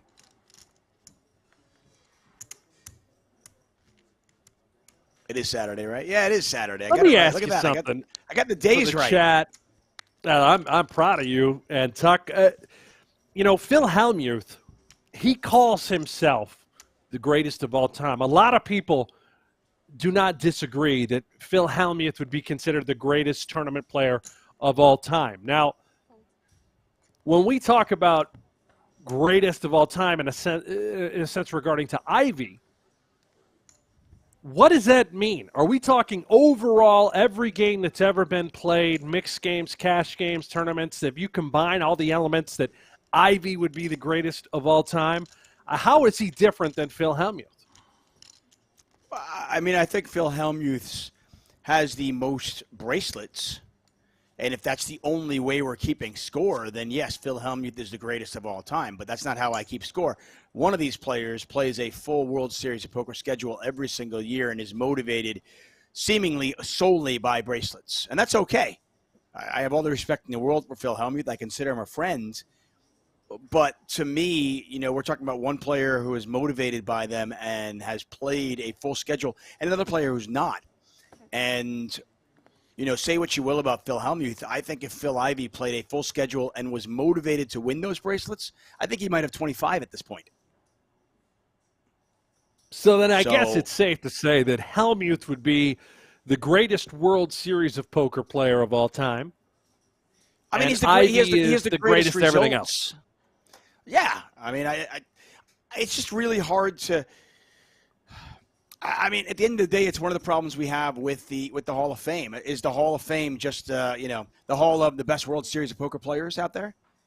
Because there's a whole bunch of players out there, and two, by the way, at this table, who on any given year don't really care about World Series of Poker bracelets. Now, I mean, I certainly would love one in my career. I know you have one. That would be amazing. But to put value on something that other people don't put value on and then judge their career based on that seems silly. I mean, it's not as simple as just saying, if we're looking at football players or baseball players or hockey players, there's championships. There's only one championship, really. But in poker, that's not the case. Yeah, I'm with you. So, I mean, like Jason Kuhn, he doesn't play a full World Series of Poker schedule. He might only play one or two events each summer. Makita the same way. I mean, it's actually pretty astonishing. It's astonishing that Phil Ivey has 10 bracelets considering how few events he plays each year now. Yeah, when he won all 10 of those, it was during a different time and era. High rollers did not really exist. He was driven by, prop bets and bracelet bets. But the majority of the big money to be made in poker was at the World Series of Poker. And now the entire ecosystem has drastically changed. You know, these super high rollers are popping up all across the world. Your 1%, your world's elite poker players are traveling and playing those. They don't even have time, nor, to your point, Tuck, they're not driven by the World Series of Poker anymore. It's just everything's changed as far as the landscape. Yeah, and I don't want to make light of the World Series of Poker. I mean, I think it's a fantastic event. I think, you know, winning a bracelet is a big deal. You know, but for these high rollers to grind for 3 days so they can win $236,000, maybe if they come in first place and everything goes their way, that's just not motivating to them when they can go play cash games and these 50K, 100K buy-in events. Yeah, a lot of what we're trying to do with the PGT, the PokerGO Tour, is we want to the 1%. We really strongly believe that at the end of the calendar year, whoever the player of the year is for the PGT, that is hands down the world's best poker player as far as tournaments are concerned for that entire stretch. And there's no debating for that year. Considering for that year, considering the types of players they're continually battling against, the type of money that's on the line. I mean, I don't see any other way that you can really answer and solve the question as far as, you know, who is the best tournament player in the world during that time, that era. Ali Mshirovich won it in 2021. He's currently ranked number 1 again in 2022. You can't tell me there's another tournament player out there that's better than this kid. Yeah. I mean, it's obviously, you know, heavily weighted toward Hold'em, but that tournaments are heavily weighted toward Hold'em. So, you know, you specified tournaments, and I think that's important. I mean, listen, right. I don't think it's completely, you know, different from, say, weight classes in boxing or MMA, where, you know, you might be the champion in your weight class. And listen, I'm not taking anything away from Phil Hellmuth. I think Phil Hellmuth is just an incredibly talented poker player who, if anything, I think by many people he's underrated. I think he doesn't get the respect he deserves. I think oftentimes you can just look at it and go, scoreboard. How many times do I need to win before I get respect? That said, who do you think disrespects him? Who do you think that what types of players are not giving him the respect he deserves?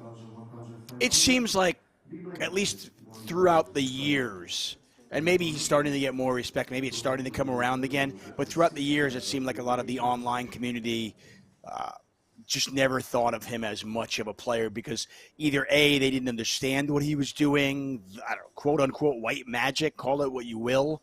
He didn't play the way they played. His short stack style was unconventional, might you say? Yeah. But, I mean, at the end of the day, scoreboard, right? Having said all that, I think when you look at Phil Hellmuth, there's no way he stacks up with the Stevie Chidwicks and the Phil Iveys of the world. They're just at a different level. And that's not, like I said, that's not disrespect to Hellmuth. I just don't think he's in the same class of player as an Ivey. All makes total sense. A lot of great comments in the chat as well. I've been digging through a lot of these.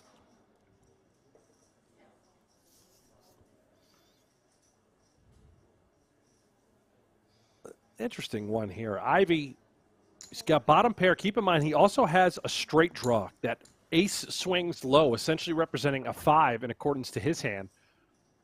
Right. And similar for Makita. Also, yeah, top both pair players with a straight shot. draw. Yeah, Makita a 4-1 favorite to win this hand.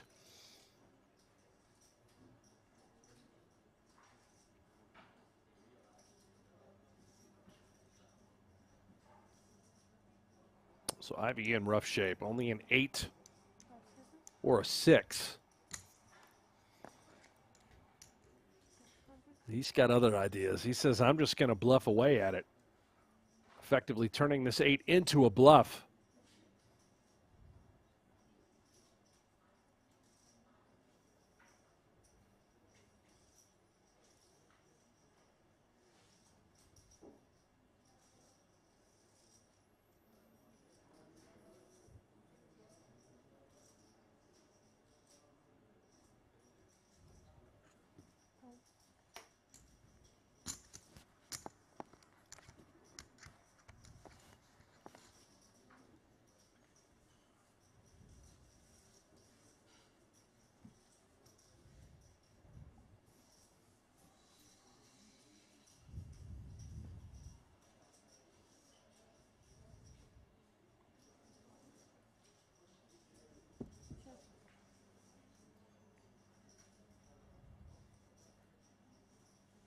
Makita, I think, going to be happy to knuckle back here. Yeah, showdown value with that ace. I have to be a little concerned about the 9. 8-7. That's a big pot for Makita, now extending that chip lead a bit further, up to 10.4, maybe closer to 11.4. Yeah, that was a really significant pot. You know, obviously going in as the chip leader to extend that. Ivey is now at that portion of the tournament, if you wanted to kind of compare it to No Limit. He's at the portion now where you might just see an all-in, and we could see cards on their back relatively easily. You know, with no deuces through 5s, players pick up some premiums in this one. Ivey had that chip lead down to a 2-1. At one point, it was about 8.4 to 4.2, and Ivey was kind of within distance, but Makita has done a very good job of extending the lead once again, and here you have it. Makita kind of putting the pressure on Ivey, forcing Ivey to call off. By the way, Ivey, if he were to lose this, we've already said if he wins this, he comes back and wins, he'll be neck and neck with Ali for the PGT lead. If he loses this, that will put him in 3rd place behind Isaac Kempton. So no matter what, Ivey is top 3 on the PGT leaderboard. It's incredible. I mean, the guy didn't play any PokerGO Cup events. He didn't play any of the U.S. Poker Open High Roller Series, both of which occurred in Las Vegas. This is all happening at Triton. And right here at the Super High Roller Series, we're all in. Ivey, a big underdog. 2 10s versus Makita's aces. Yeah, this is not looking good for Phil Ivey. Pot is 4.3 million chips. Bodziakowski wearing a Ukrainian flag in support. How about that? And Makita from Belarus showing his support for Ukraine. Yeah, he was wearing that flag on his bracelet, as well. Will the aces hold? So far, so good. Running spades will not help Ivey as Makita has the ace. Ivey looking for a 10. Down to 14%.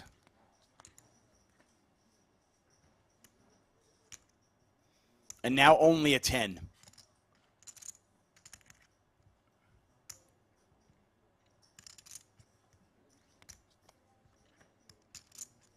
The Jack of Diamonds won't do it, and Makita wins the hand, wins the tournament, event number 2. Put a bow on it. There's your champion. Makita Bodziakowski takes home $756,000, and what a final table it was. Stevie Chidwick, Jason Kuhn, that man right there, Phil Ivey, eliminated in 2nd place. He'll take home $504,000 for his 2nd place efforts. And Makita Bodziakowski, our champion.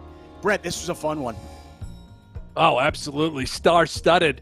Exactly what we wanted. We got Phil Ivey heads up, and it's Makita the Milkman. A little kiss, a little smooch. Collect that cash. Great showing. What a performance. Yeah, you know what? I mean, he just showed how to navigate a final table as the chip leader, as a dominating chip leader. He never took his foot off the pedal, and he made life very, very tough for his opponents. He takes home the trophy. He takes home $756,000. Congratulations to him. And thank you all for joining us. Now, we are not done for the day. We're going to take a pretty long break and kind of reset and get another tournament over here. I think we're going to be covering the 25K No Limit Hold'em as we look at our GG Poker payouts. Bodziakowski up top with 756. Chidwick in 4th, 231. Jason Kuhn, tough way to get knocked out. 3rd place for him, 336,000. We'll see more of him.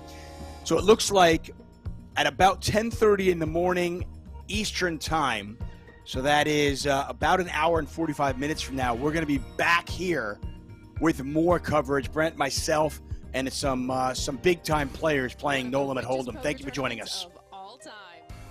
One of the toughest fields ever assembled. $500,000 to enter. No tournament has ever changed the landscape of poker overnight. Until now. I like tough competition and lots of money. You're really getting only the best of the best. You're forced to play at a high level. That's going to be awesome for the game of poker. The 2015 Super High Roller Bowl. Game on. It's time to see more fireworks. That's what it is. I'm not certain. 10,000, 20,000 with a 2,000 ante. Scott Seaver with ace-queen offsuit under the gun, and he raises it up. More play. Negreanu next act has jacks. He could play this a couple ways. He decides to just call, which is very in tune with his style. This is the famous Negreanu small ball. Absolutely. Anytime he's not quite sure where he's at, he loves to call, and then he'll play after the flop. He's very comfortable playing after the flop, and he has position here, so he's got a lot of good reasons to just call. It passes over to Kim in the big blind. Ace-7 offsuit. And we've seen him defend this sort of hand here before. Yeah, he keeps getting great prices out of the big blind. He has hands that have some equity, and he's making good defends. Unfortunately here, he's dominated in a bad way, but normally this would be a pretty standard call. Ace-6 queen. Top pair for Kim, but top 2 for Seaver. This is a bit of a tricky flop for Dong. Scott bets 65,000. And a laydown by Daniel Negreanu. Yeah, terrible flop for pocket jacks, and because he just called pre-flop, Daniel lost the absolute minimum there. And this is going to be a call here for Dong. There's no way he can fold a hand of this strength, and he'll reassess on the turn.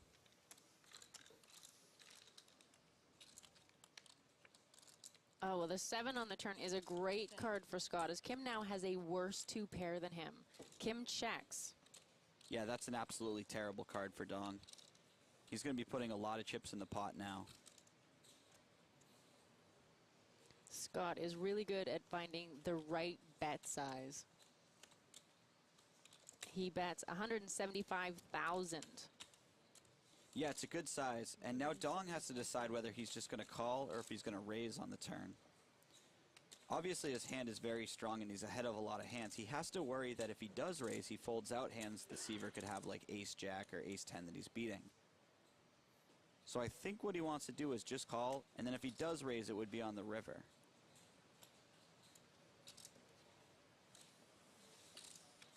Kim calls. And the river is the 10 of clubs. Kim checks, and it's over to Scott Seaver, who now has to find the right bet size to get the maximum value here. Yeah, it'll be interesting what size he goes with. That'll probably be dictated by what he thinks of Dong's range. And for Dong, this is going to be a really tough spot. He has one of the stronger hands that he can get to the river with, but at the same time, Scott has a lot of value hands that beat him here when he bets. Scott can have ace-queen, he can have queens, he can have aces, he can have sixes. If he had a backdoor flush draw, he would have gotten there. And even King-Jack made it on the river, so there are a ton of hands in Scott's range that actually beat aces and sevens here. Scott makes it 375,000. Call. And a really quick call from Kim. Huh. I guess Dong just decided that his hand was too strong to possibly fold. Jason is one of those players who works really hard on keeping a good poker life balance. He spends a lot of time outdoors, he works out, and you might not know this, but he is actually a really solid country swing dancer. But back to his poker moves. He has Queen Jack of Diamonds on the button and is facing a raise from Brandon Stephen with Queen 10 of Hearts. He calls. Yeah, great hand to call with. He's got position. He can hit flops really hard with this hand. And it's over now to Max Altergott in the big blind. 8-10 offsuit, and he also calls. This is the first time we've seen Max here on the Super High Roller Bowl so far. And it looks like first time's the charm. He flops a straight, Jason flops top 2, and Brandon flops top pair in a straight draw and is somehow way behind. And Brandon checks his hand despite having the pre-flop initiative. And I like this check with this particular hand a lot. Action on Jason Kuhn. He's picking up chips. Yeah, Jason's going to want to bet, and he's going to want to bet big. He has a very strong hand, but it's vulnerable to a lot of draws, and he wants to protect it. Unfortunately for him, Max has already made this straight, and it's going to be very difficult to get away from this. How much did you start to have? I think 650.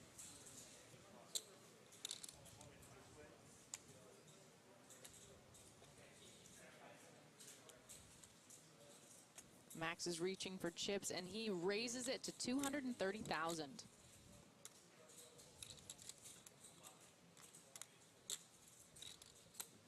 Action on Brandon Steven.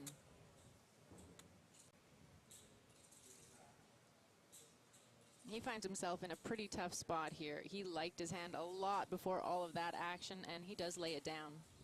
Yeah, and thanks to Brandon's nice check, he actually gets away without losing any chips after the flop.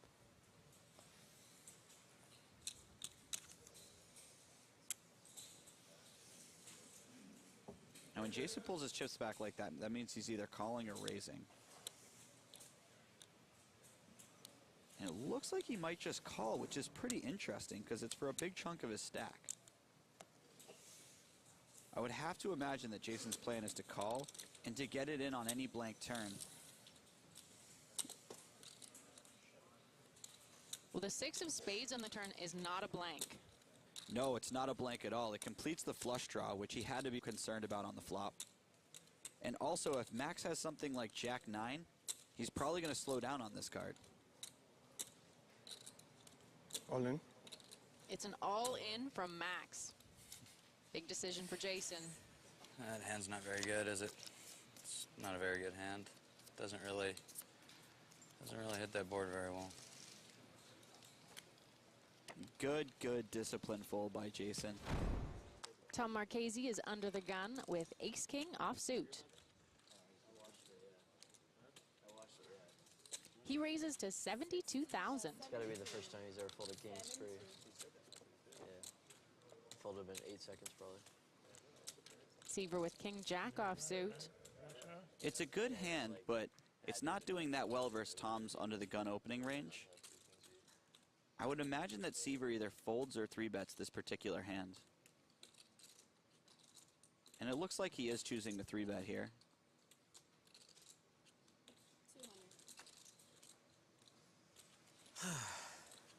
Brandon really wanted to get in there with the Jack-10 suited. Such a pretty hand. Back over to Tom Marchese now.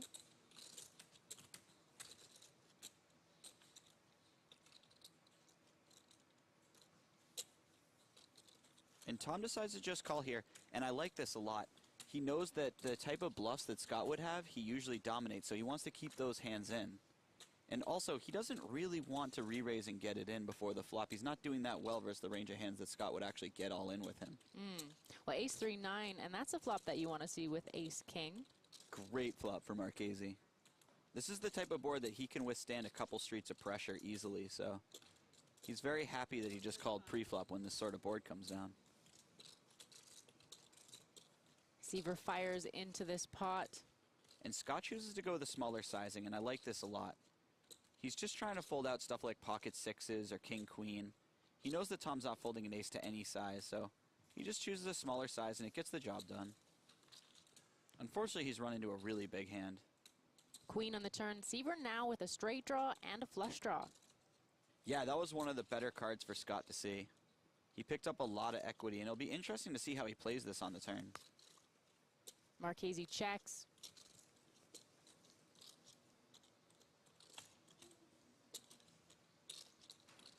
Scott checks back. The 8 of diamonds on the river. Scott now has the flush. Wow, that's brutal for Marchese. He had the hand all but locked up on the flop. And he has to imagine that Scott barrels some of his hands that have 1 diamond in it, so he might even find a hero call in the river if Scott value bets.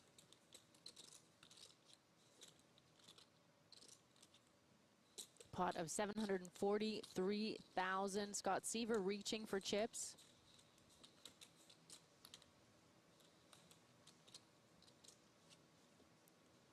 He puts out a bet of 300,000. This has got to make Marchese a little bit sick. On the one hand, his hand has shrunk a lot in size. But on the other hand, Seaver's line looks a bit like he bluffed on the flop, decided to give up on the turn, and then the 4th diamond made out in the river, and he was like, oh, I could get away with the bluff again. Marchese rechecking his cards, and that king is still not a diamond. And he finds the correct fold. Yeah, these guys are both just too good. So Brian Rast has raised tens from early position. David Peters with aces in the big blind. Jack 10's ahead, right? Slightly ahead of up to which pair? And he just calls. This is a really sneaky call, and I really like it. He's going to be calling out of the big blind a lot, so. Well, he'll be glad he played it that slow and kept the pot small because, boom, Rast outflops him and hits a set. Terrible flop for Peters. There's no way he's folding, but. He's checked it over to Rast, and Rast bets 140,000. And I can't imagine David does anything here but call. His hand isn't strong enough to raise anymore, and he definitely can't fold. He does just call. Oof, well, if that was a scary flop, it just got worse with a 7 on the turn. It puts a 4 straight on board. It would be really tough to be confident with a pair here, even a pair of aces. Not only that, but Peters knows that he can have a lot of jack type of hands when he calls out of the big blind. So his hand is actually weaker than the type of hands that he's expected to have here. Well, Peters checks it over, and Rast is undeterred. He fires again. Yeah, and despite all of that, Rast bets. And this is going to look pretty strong to David. Peters does let it go. It's a good-sized pot over to the big stack, Brian Rast. And by just calling before the flop, David Peters escaped losing a lot more chips. So David Peters gets his aces cracked, but a nice laydown saves him from losing any more than 9% of his stack.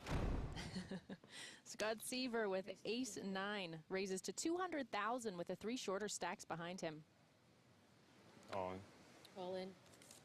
Connor Drynan shoves 13 big blinds with a bigger ace. Easy all in for Connor. And Ooh. Peters picks up kings in the big blind. Peters is probably not going to fold this one. He's trying to decide how to get the most for his hand.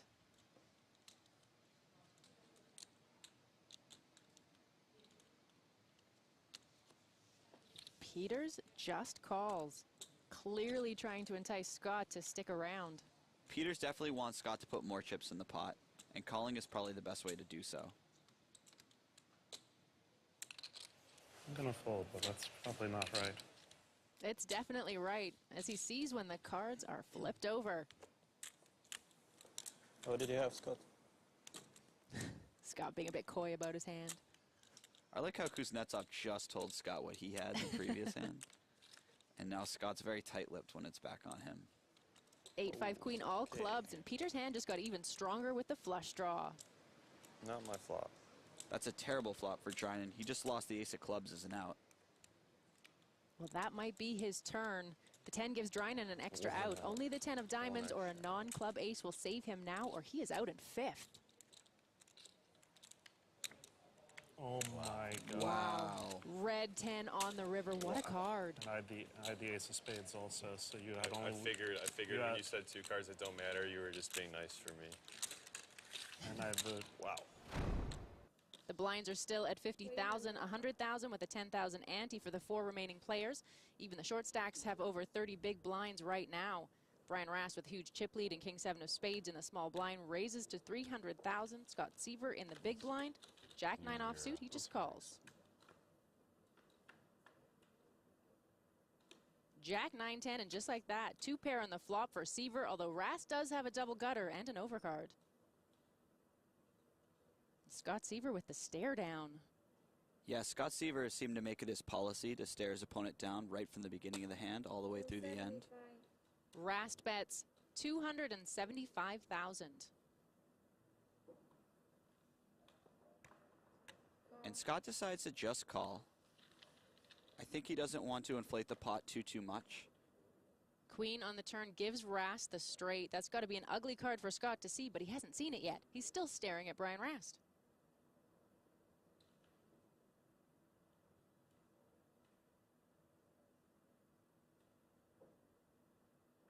Rast is cutting out a bet. 600,000. And this is a pretty terrible turn for Scott to see.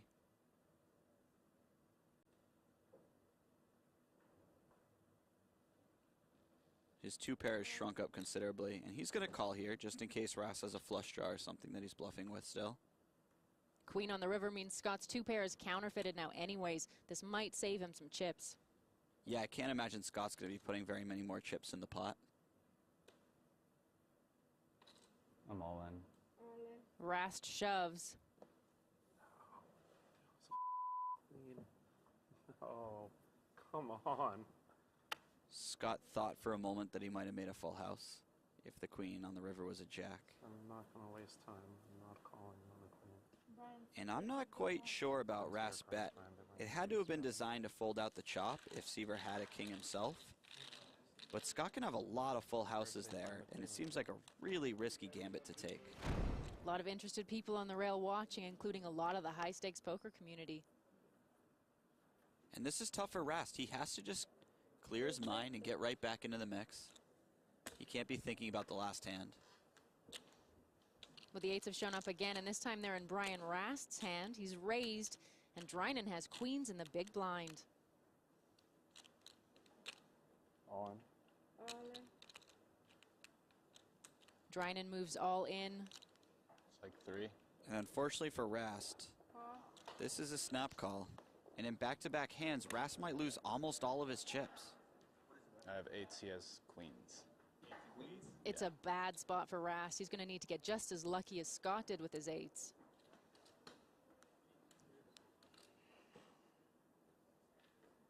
Rast isn't the shorter stack, so he's not at risk, but if he does lose this, he'll be down to fewer than 6 big blinds. 3, 3, 4 on the flop. And that is no help to Rast. He needs an 8 and an 8 only. Boom. 8s are not lucky for Connor Drinan. And 8s are the hand. Maybe, just maybe. Only a queen will save Connor, or he is out in 3rd. And he is out. Oof. And that is just devastating for Connor. Scott Seaver with pocket 5s raises it to 380,000. Brian Rast with the ace-9 of spades. And this could get pricey. Both these players have very strong hands for heads up.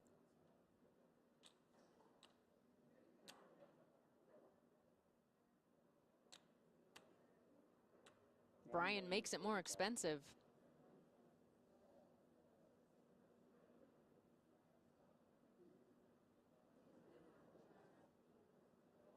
I'm all in. Scott shoves the rest of his chips into the middle. Wow, and this is actually reasonably close for Brian. Scott must be happy when he doesn't get a snap call. Absolutely. If Brian had a better pair, his chips would already be in the pot.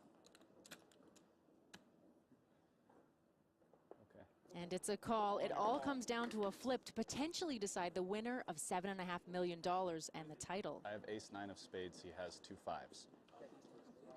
Yeah. Seaver's hand is ahead, but he has the smaller chip stack, so he is at risk. And for Brian, this is a chance to get vengeance. He had him in the spot already once, and this time if he wins the whole tournament. $7.5 million, a shiny ring. And Rast outflops Seaver. Big flop for Brian. He is now way, way ahead. Scott needs a 5 to win this pot. It has to be a 5. King on the turn. 1 card left. One last chance for Seaver.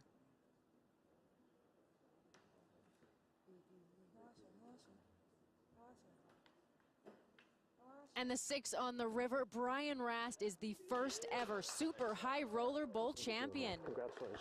Thank you.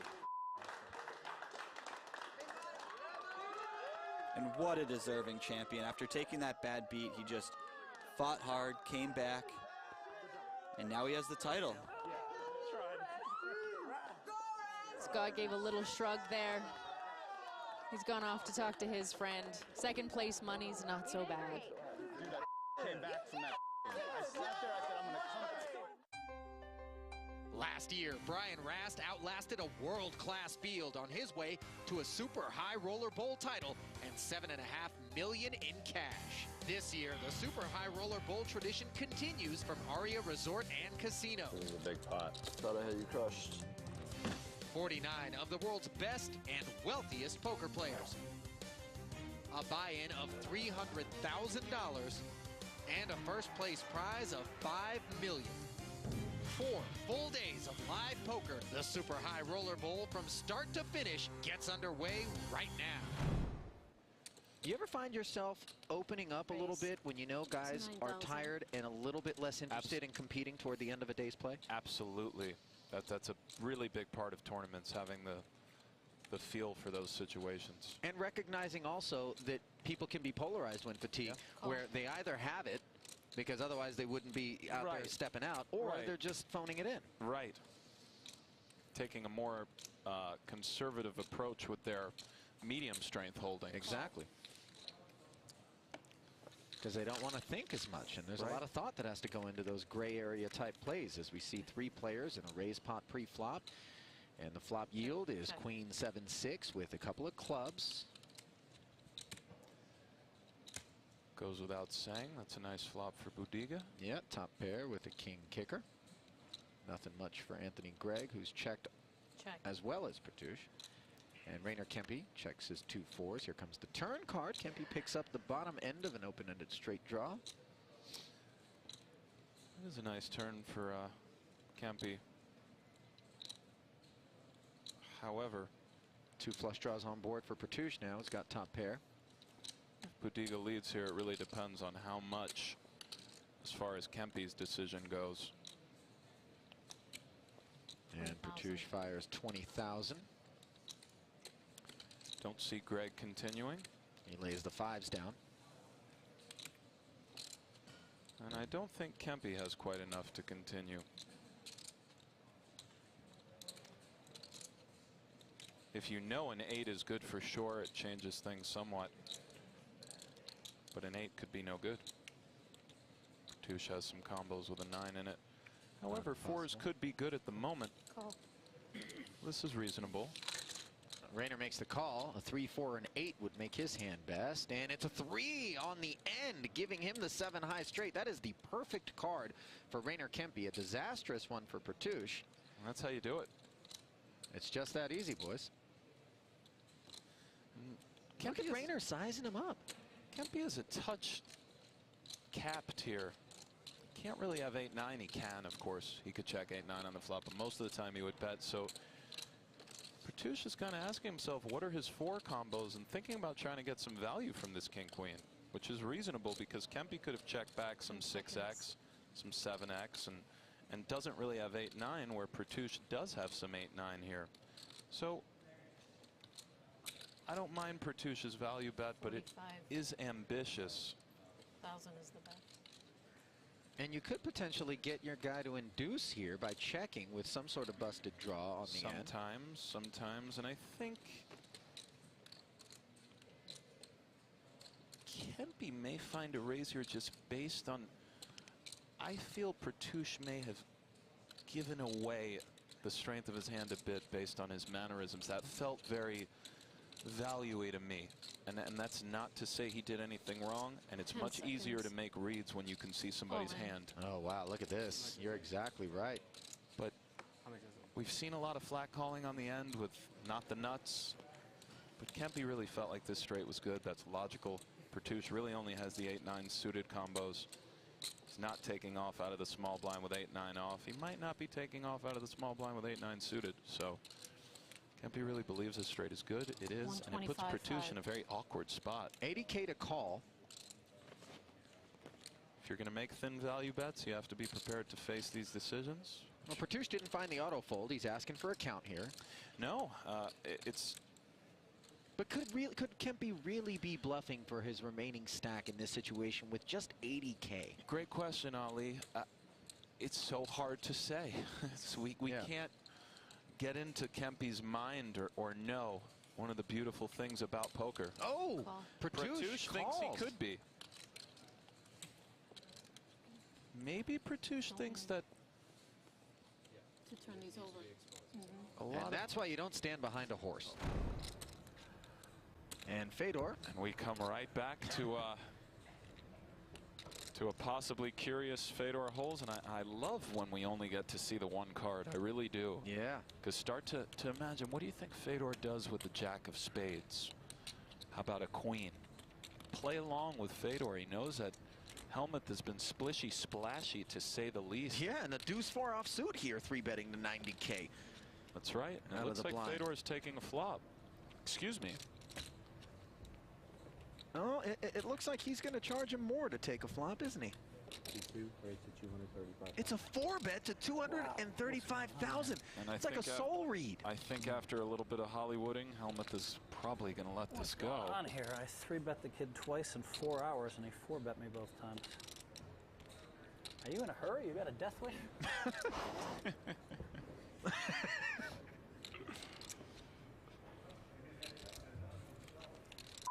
What the hell is going on here? This is sick. Helmuth. Nice hand, Fedor. He's not scared to just get in there and limp. He's not scared to sometimes 4x pre-flop. Right. Blinds are 20-40. I've seen Berkey do things like make it 200. And I promise you that confusing your opposition generally is good. Sometimes the cost of that is making a quote-unquote bad play. Being unpredictable, hard to read and hard to figure out. Right. These are all things that do aid you in the long run if you use those things to your advantage.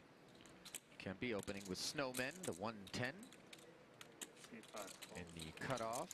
And the small blind of Dan Smith making the call in bad shape with the 2 6s. They'll be heads up and out of position. We haven't seen too many vicious coolers this tournament, Ali, like No. 8-6 deuce or something crazy. And look at this. I mean, listen, I just want the people to know, I swear on my life, I cannot predict the future. And that's just very odd. You are a broom rider. If that deuce came, I really would have been speechless, because this is already one of the weirdest things that's ever happened to me. Set over set. One of the most horrific situations you can be in. I myself, on one of the few occasions in which I've played a higher stakes buy-in poker tournament, found myself in a similar spot against Gabe Kaplan. Cost myself a cool 20,000 on Poker After Dark. That one hurt. And this one's going to hurt as well for Dan Smith, who checks it. Over to Rainer Kempe. Sounded pretty painful. To the great Gabe Kaplan. 165. Right now, Dan Smith has major problems, and sometimes it's okay to spell out the obvious. Dan Smith, after this hand, could easily be crippled. He may elect to just start check calling, but even so, unless a 7 or 9 of hearts rolls off, Kempe has a lot of great cards to barrel, get check raised in all likelihood, and this is just so brutal for Dan. And he's using a time extension here. Why do you suppose that is? He knows he's going to continue in the hand. Well, he's not trying to make it look weak, is he? Of course, no. He's trying to decide whether to call or raise. I mean, there are times you are beat here, and again, being the relative chip leader versus another chip leader, this is an interesting situation because he might be well advised to simply call the flop. However, if he raises it, he does know that he will probably have to go with it. There are some extreme. 475,000. 475,000. Music to the ears of Rainier Kempe with 2 8s in his hand. A set. And he's got to believe he's golden here, right? He's not up against the 7-9 and probably not up against the 2 10s. Not impossible, though. Not impossible, for sure. Golden is a touch more than what he's feeling, but he's feeling pretty good. It's one of these spots where 2 overs in the flush draw come to mind, maybe. I don't think Smith Queen Jack check of Hearts. Yeah, no? exactly. I don't think Smith check raises Jack Queen of Hearts. The hand is too good. You kind of don't want to be forced to sort of fold it given stack sizes or decide you have to get it in because you've put yourself in a spot where Kempe using a time extension.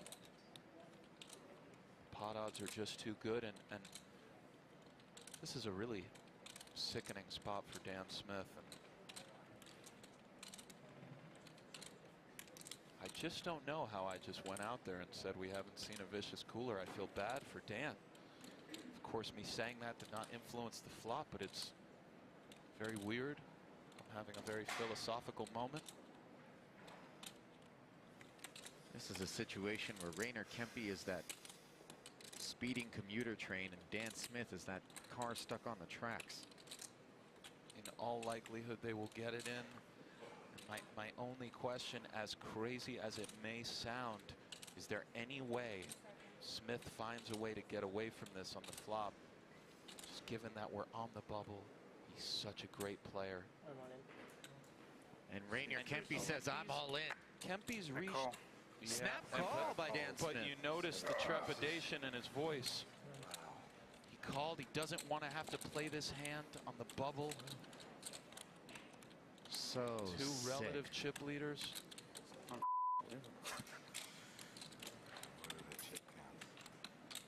He's got more heart here, but he doesn't have 9 of hearts, all right.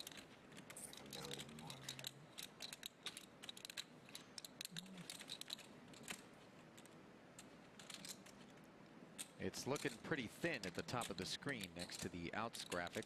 He does have backdoor hearts. And of course, he can hit that 6, but yes, 9% is pretty thin and just a deflating feeling for Dan at the moment. So brutal. He's rooting for a heart on the turn. Instead, it's an ace, and now he has one out, one time to avoid a massive blow. Unbelievable, really. Really. Set over set in this situation. Just horrifically cold.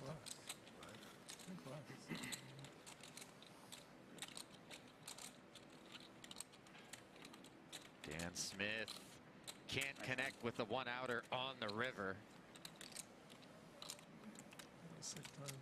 Set over set, one of the grossest feelings in all of tournament poker. See 3 calls. Berkey, undeterred by the outcome of the last hand, limping again, this time with ace-9 suited on the button. And again, Kempe and Holt so range-oriented in their preparations and have a lot of ideas on what they'll do versus certain styles. Often that style is a player who generally min-raises pre. Kempe with a real holding. Second straight time he's raised a limp from Berkey. And a call. He's got 2 7s, and this time Berkey is going to call for his whole stack. Well covered by the chip leader and at risk. He's behind with 2 overcards. And just like that. Is this kind of what Berkey was scripting? He was saying, I'm going to continue to do this until I get the right opportunity to try to double? Yeah, I think A, it reduces variance, and B, Berkey was hoping that Kempe and Holtz to a degree would start attacking his limps and he would have some reships, much like this, which is very reasonable.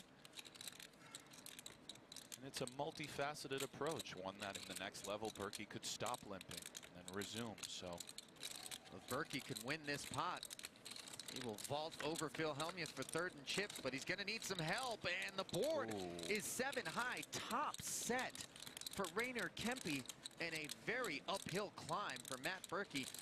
If he doesn't get help on the turn, he'll be drawing dead and done in 5th. Some possible splits. Certainly. Needs a spade, 5 or a 6. And he does catch the spade. Wow. There it is. Best case scenario. He now needs 1 more of those spades. 7 outs once for his tournament life. Rainer Kempe's thinking red card.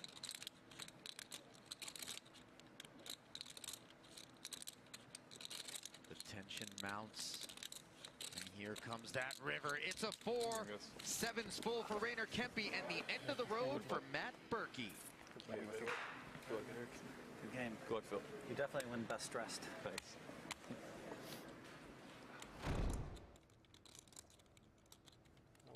All in. Moving all in here with the ace. Oh, Oh, and he's been called. What is he up against? The ace-10. Disaster for Eric Seidel. Is that Fedor humming? Pretty odd spot to start humming. I know me on my off days, mood-wise, may have had a choice comment or two for Fedor the Songbird, but no doubt about it. Maybe that's just the awareness that he balances his humming range. The kids are really on top of everything these days. Look, if Seidel's out of here, that's an extra guaranteed 1.1 million into Fedor's pocket. So it certainly is, and for Eric, who's battled so hard, and for Holtz, what a huge equity pot this is. Yeah, 9-9 Trey. There's some chop outs here. There's always hope for the short stack in this spot. It's never easy. Kempy's going to have to sweat it out.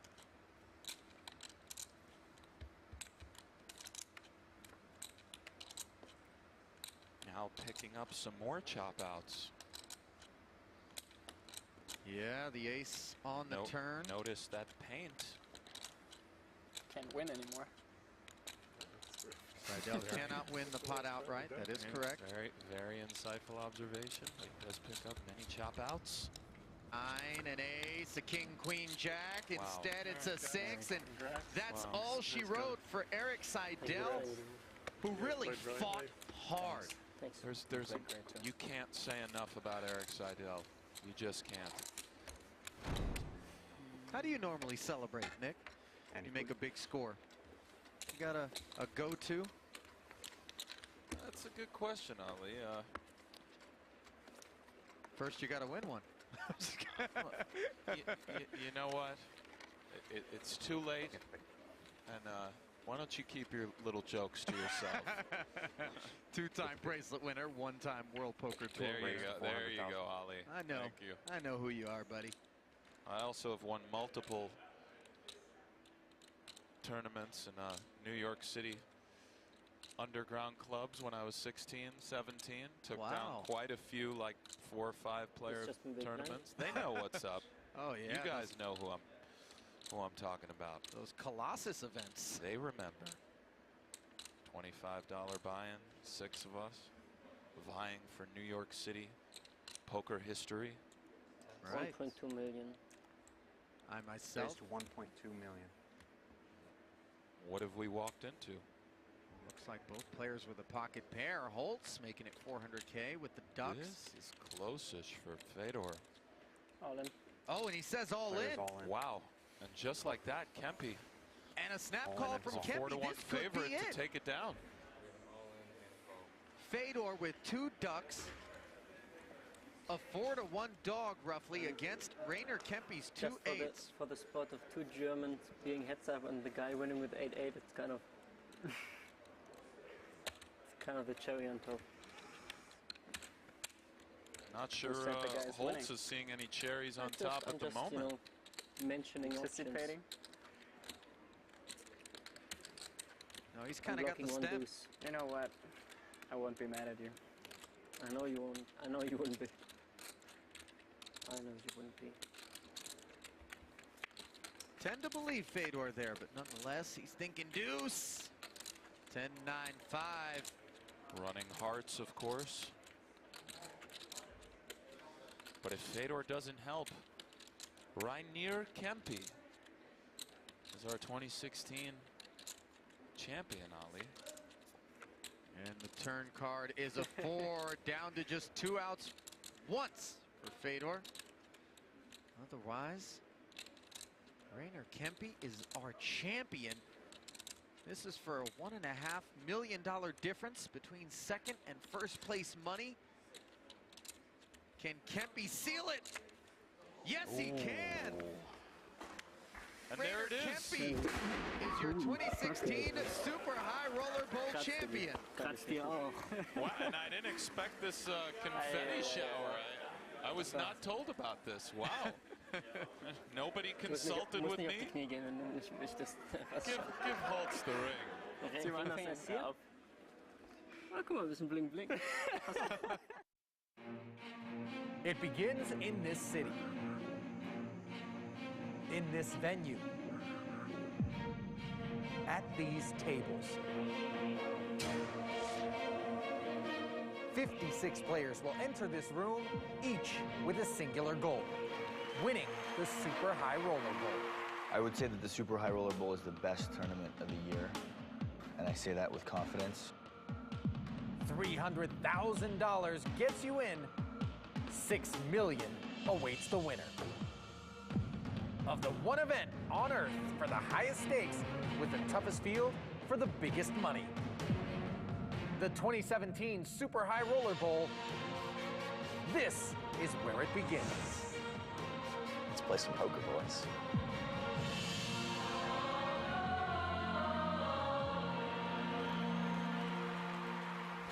And back down to the fell. This feels like last year. Somewhat, perhaps. A suited connector is a nice hand to have in your small blind 3-betting range versus really any. Oh my goodness. What about is it nice when this happens? Because this is a classic. Wow. I mean, Top set against a straight. A cooler like this early involving Phil Hellmuth is really astounding. What sort of run out can Hellmuth possibly get away from here other than 4 to a flush or a straight, perhaps? The runouts that Hellmuth gets away from kind of slow down the action anyway, were it to be an 8 of clubs or jack of clubs. So, correct. Of course, that's nice for Phil. This, it goes without saying, is really problematic, and he does elect to raise the flop, and oh boy. Bottom, I'm as random seemingly as Phil can be. When he raises 7, 9, 10 with 2 clubs and a 3-bet pot, it generally indicates strength of some sort. Whether it's what's the bottom end of that strength, though? And Phil, most of the time, would call here on the flop with king, queen of clubs because he doesn't want to have to either get it in or simply incinerate that equity. And Bonomo elects to call, which is. And he picks up a flush draw to go with his 10 high straight on the turn. Not that he's concerned about being up against Jack 8, of course. Does Phil find that pot control-y check button somehow with 3 10s? I don't think so, although there are vulnerabilities to this hand. Sometimes. And a lot of cards on the river you don't want to see. You do want to protect against a lot of cards you don't want to see, but you have to think about the overall scenario in the tournament. Everything comes into play. There are some benefits to checking here, but it's very hard. 60,000. Justin could easily check jam here, given that he could pick up a variety of draws.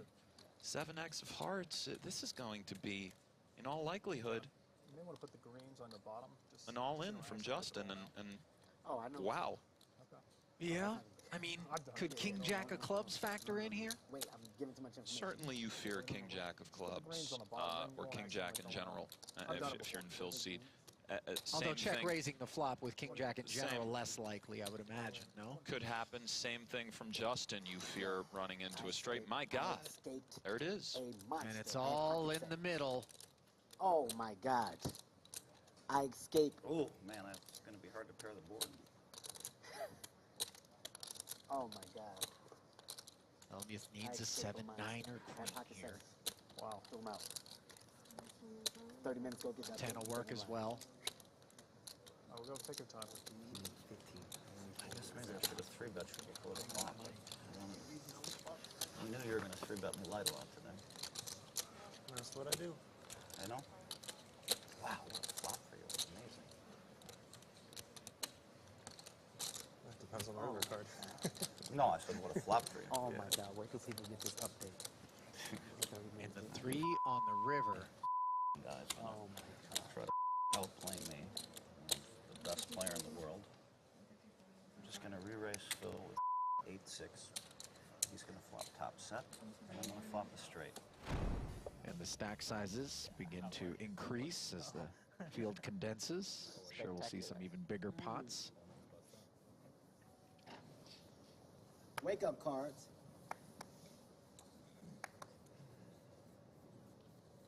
Ace-10 suited for Czar Rast.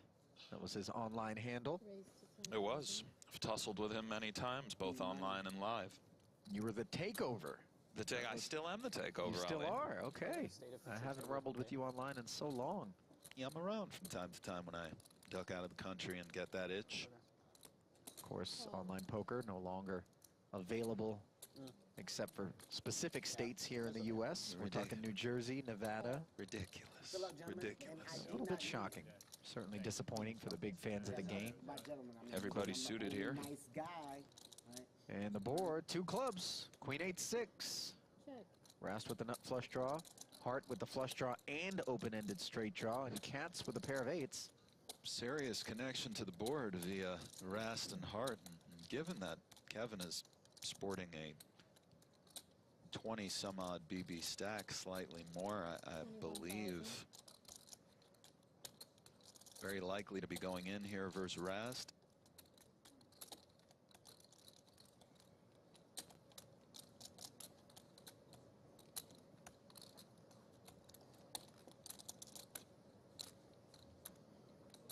I'm all in. All in. And sure enough. Of course, the correct play for Kevin. Call. And Rast says, I have to call. He happens to have the best hand, and it's got Kevin in pretty rough shape. A 2-to-1 dog for Kevin, and rough shape indeed. Yeah, you still got a bunch of that. Oh, I know I got out. I just didn't want to see that. Yes, that's true. You want to see ace queen. Yeah. Don't forget about the red 9. Or the red 7. 9. Just put it straight out there. Blank it out, put the straight out there. Just anything with a club. Blank it out, put the straight out there. Got a wrap. A wrap of outs. The hold'em wrap. Minus the club. That's not my specialty. Not really mine anymore either. But used to be. And here's the turn card. It's a does hit that 5. straight, so now it is Brian over a 4-to-1 dog hunting for those clubs. Only 7 of You're them. a lucky dealer. You good. That's my girl. Down, I feel it. That's my girl, huh? Come on, Mad Dog. And at least there's a... Hold on, Mad Dog. Here comes the river. It's a 7, and Kevin Hart. Hart retains life. Kicking that. Kicking that. 111. Oh, boy.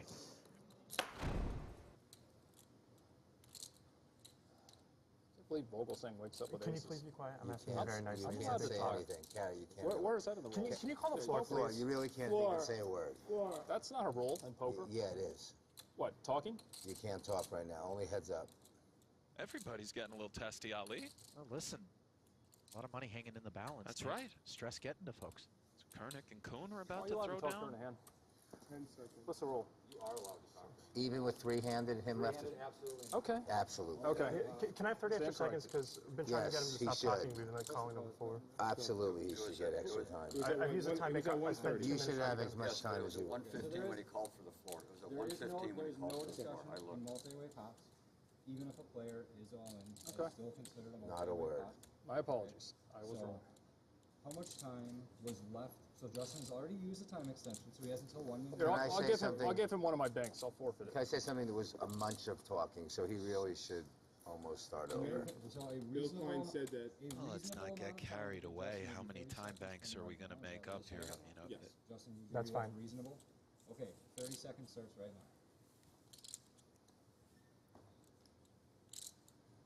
So it's 648 more to call, right? 648,000 more to call. Yes.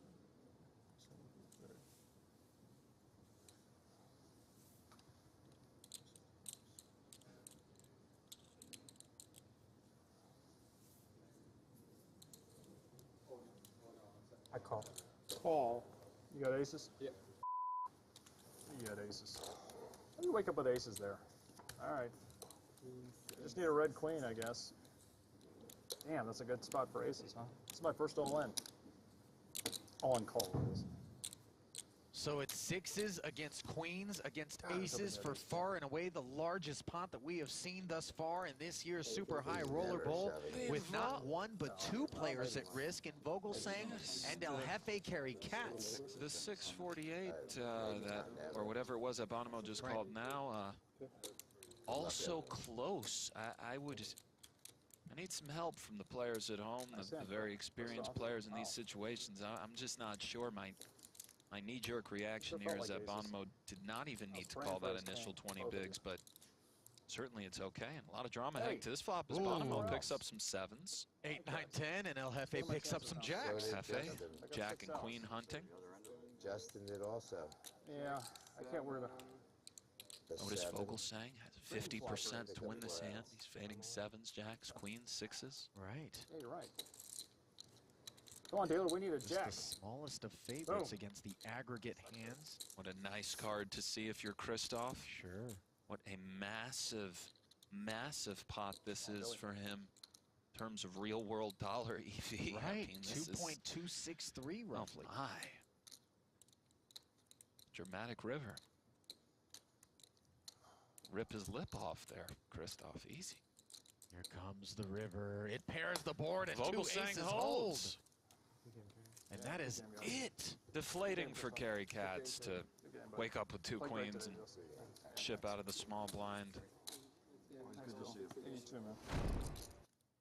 We know not what either player holds, simply that Schindler was the open raiser and Kuhn defended. Jason has checked it over to Jake, who is going to continue to the tune of 75,000 into the pot of 230. Hey. And I think it's a snap call from Schindler Might see here. some straight draws from Kuhn. Well, it's a bottom set for Jake Schindler. Another pair of eights, by the way. You do see a straight draw for Kuhn, which makes a lot of sense. 7-9. And Bonomo, the first man over there to root against Kuhn. No, that doesn't appear to be the case, but The hovering over them is a bit odd, but they're all good friends. It's been fun run either way, boys. I prefer to get there and be a pain in your but sometimes you don't get to. Hard not to like Jason Kuhn. that is the truth. You kind of root for him here, you know? The pain of the money bubble looming over him. It's hard not to root for him, especially given how many chips Schindler has, that he'll be okay. And right. Can Jason Kuhn hit a 6 or a jack to complete a straight, make the best hand, and stay alive, or will he be the dreaded 8th place finisher? It's the latter. As the deuce rolls off, and your pick to win it, Nick Schulman. He definitely made me and a lot of people proud with his stellar play, as always. Yep. Tough to bubble. Tough day for him. And we are one bust out away from drawing the curtain on tonight's action and setting the stage for the podium finishers. All in. Oh, this looks like possibly a bit much given the stack of Shalabel, but of course ace-10 of diamonds. Call. Quite ahead. Oh my goodness. I got aces. Vogelsang And with the call. This is why you don't do this when another player at the aces. table. Oh my God, and Vogelsang pacing because he wasn't really expecting this situation, and Shalabel just counting his lucky stars. You know, Cukernick has kind of shown this propensity to be willing to just gamble it up and ship it and kind of intimidate. And It got him here so far, and Cukernick has really played very well in a lot of spots. I think he overextended himself here given the stack of Shalabel, but onto the flop we go. And could Shalabel be laddering up yet again? This is a major ladder up here. Here comes the flop. Leon's thinking diamonds. Only one available. The king out there. A dangler for that running Broadway. We got to put a diamond up there just to keep him drawn live, don't we? Or a runner to a straight. That's right.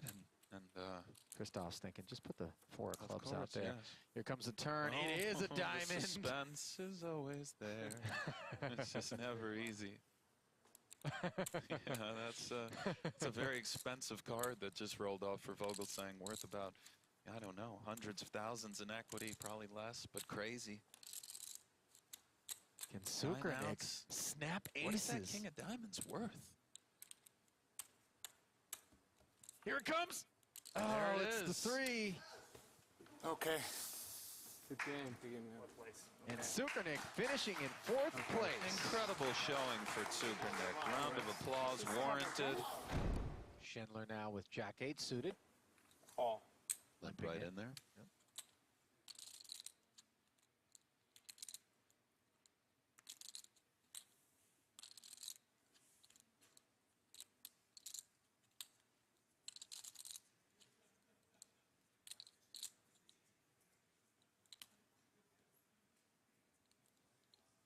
Check. Christoph, as usual, taking his time, regardless of his range, and then making his decision, which is a check. And 10 trade deuce on this board. Both players, of course, sort of connecting to this board as Schindler has some backdoor possibilities and swirling around that 10. And Vogelsang, top pair, 7 kicker. A very good hand playing heads up. First, this smallish bet might Christoph raise simply to get some chips in the pot, which was 10 seconds. with which what figures to be the best hand. Call. No. Onto a turn. Ooh, look at that. Has to be the most fun turn card in the deck, Ali. Christoph makes 10s and 7s. Schindler with a gut shot and a flush draw. A very standard spot for Jake, of course, to 400,000. continue betting.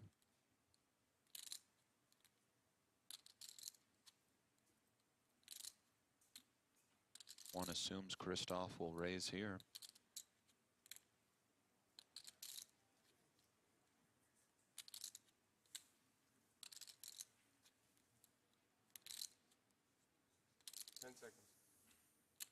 Raise. And this is one of those spots, 1,500,000. Nick, where that lack of time extension really looks to play in, as Christoph is check raised to 1.5 million, another 1-1 for Jake to call. And I think Schindler's call here is quite standard and will be getting made. I don't think Schindler comes over the top here. 10 seconds. He calls, perhaps has some river bluffs in mind if he misses, but Call. see what this river brings. Schindler finds himself as a 3-to-1 dog. Don't look now, there's 3.5 million in the middle. This is a big one. And the river pairs the board with a deuce, and not necessarily your favorite if your Vogelsang, as any overpair, now has 10s and 7s beat, but it was a limp pot pre-flop. That's right, and I think Vogelsang feels quite confident with these 10s and 7s. You're absolutely right. Of course, overpairs now do counterfeit the 10s and 7s, but still certainly bet for value here. 2.3 million. 2,300,000. 2.3 million from Christoph Vogelsang. That's mashed potatoes and gravy. Yes, it is, and deuce of clubs, of course, not the river Jake Schindler was looking for. 10 seconds.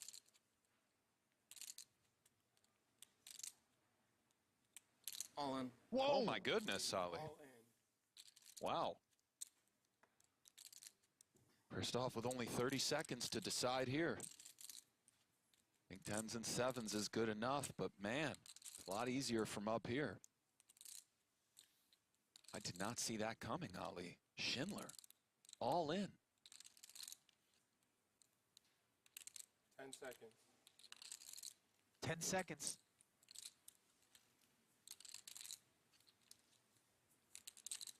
Call. And Vogelsang makes the call. Schindler's bluff does not get through. And that's it. Good game. We have our champion, Ali. Wow. Yes. It's one of poker's most exclusive tournaments.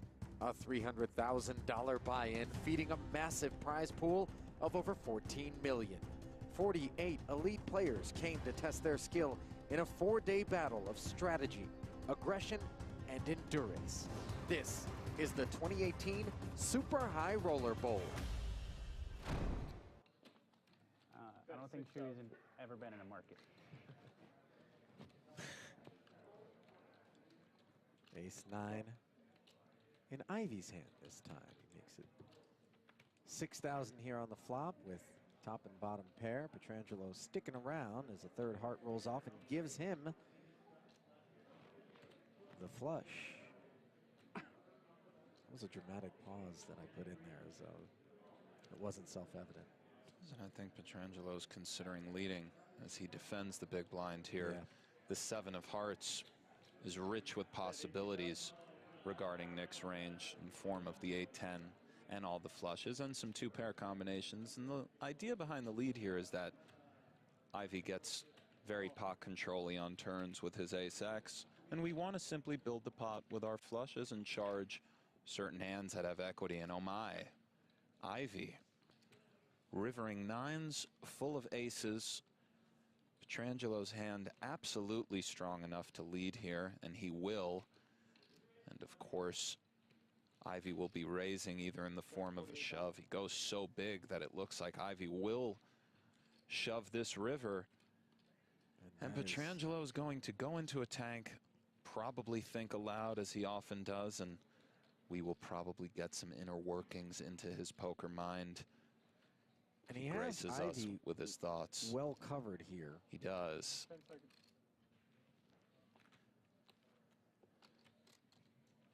Oh, and Ivey. I like this. Yeah. Why not? You know.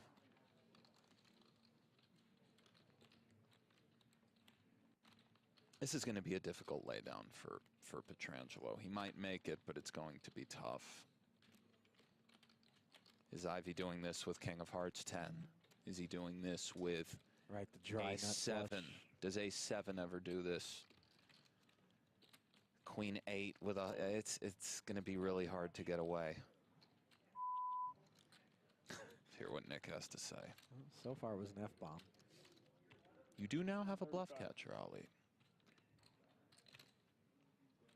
Phil never proudly does this with something like Ace-Jack, nor a straight. What about trip 9s? No. Never. No, Ever, not ever. first that sizing. On the end, trip 9s are happy to call or turn their hand into a bluff, but again, bluff catcher. I think having a flush here just, it makes it hard. Let's go through range. Ivey has 9s full. He has other full houses, given that Nick led turn. So he has the aces, jacks, 7s, all the 9s full. That's a very healthy amount of hands. To counteract that, his bluffs are King of Hearts X, some straight draws that had 1 heart. There might not be enough. Ivey also has bigger flushes. Petrangelo might find this fold. If you think he's under bluffing things like Ace-7 and King 10 with the King of Hearts, there is a chance Petrangelo puts this hand in the muck. It's pretty reasonable. He is barreling away. Well, he's leaning on Amali, and of course Chidwick will call. It's the higher variance approach, but it's worked out for him to this point. 10 seconds. Though to be fair, I think the leaning sort of started more after he took that big bundle off of Chidwick with the set of aces. Steven calls again, and if you're Makita, you got to be asking yourself, I got an almost pot-sized bet in on the flop that got called. I put a meaty one in on the turn here that got called, and on the river, I just got an 8. Third check out of Chidwick. Where does Makita have him? Probably around Jack X. 5X is absolutely allowed. Some 10s. King, Queen is possible. Makita would know that he's bluffing now if he chooses to use this hand as a bluff. And of course, something like a shove is an incredibly bold play on the bubble, in the 600K bubble. If anybody's capable, it's this dude, but I don't know, Ali. We shall see.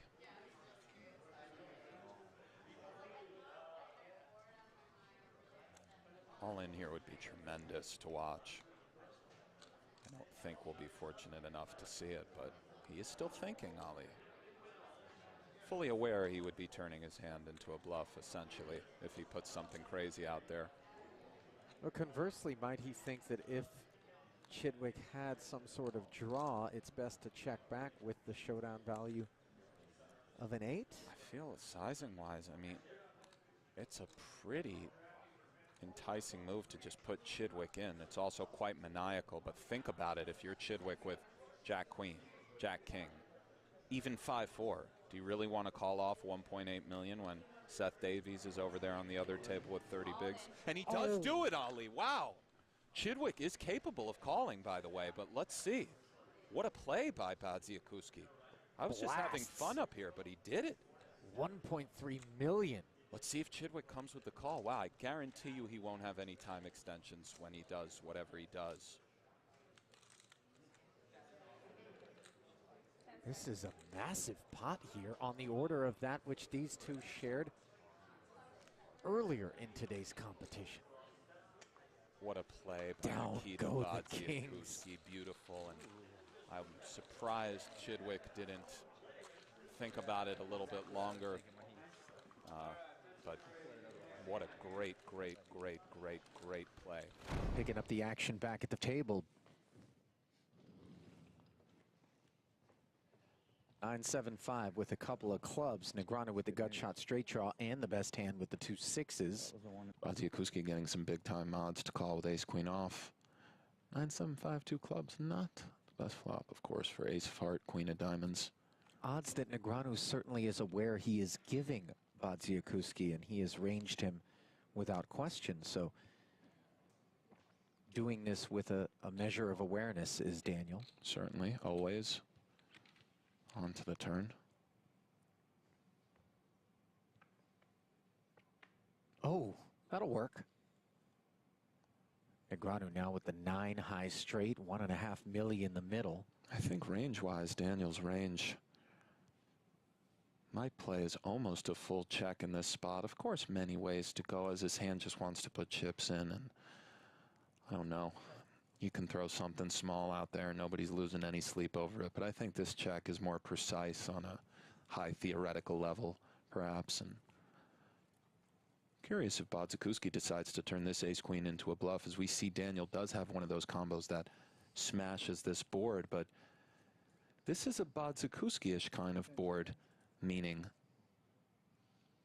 the button is doing okay here versus the small blind 3-betting range, just flatting, and Bodziakowski may want to lean on the other combos of big cards, try to get them out there. I like this bet of 375 quite a lot. Makes tons of sense, even though he's unfortunately drawing dead to a chop this time. I think this bet is very good. Obviously, it's difficult to look up at a screen and take a snapshot of the statement. This bet is very good when you have ace queen against the 9 high straight, but I just think with the explanation. It's a high level bet. Even ace king has a really brutal spot. And Daniel's check call here is automatic. There will be no raising here with this 6-6. 10 we jack minimize damage versus 10 jack, and we allow nonsense to fire away. So I think Daniel's check call was standard. Board pairs on the turn, and obviously that does present certain issues. Nikita will check here. That bet was partially designed to get value from like ace 10, maybe a little bit of ace jack, maybe put ace king in a weird spot, deny equity to like king jack, or king induce the check call. I think Nikita checks here, but he could go big. Let's see. 10 seconds. Oh, I think he was about to say something, Ali. 1.4 million. Oh, Daniel, well done, buddy.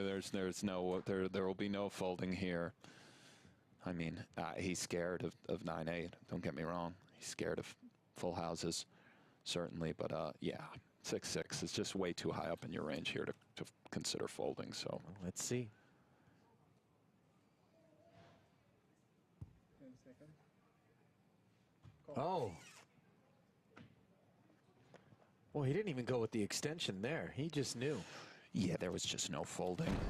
Pocket 9s for Bonomo on the button.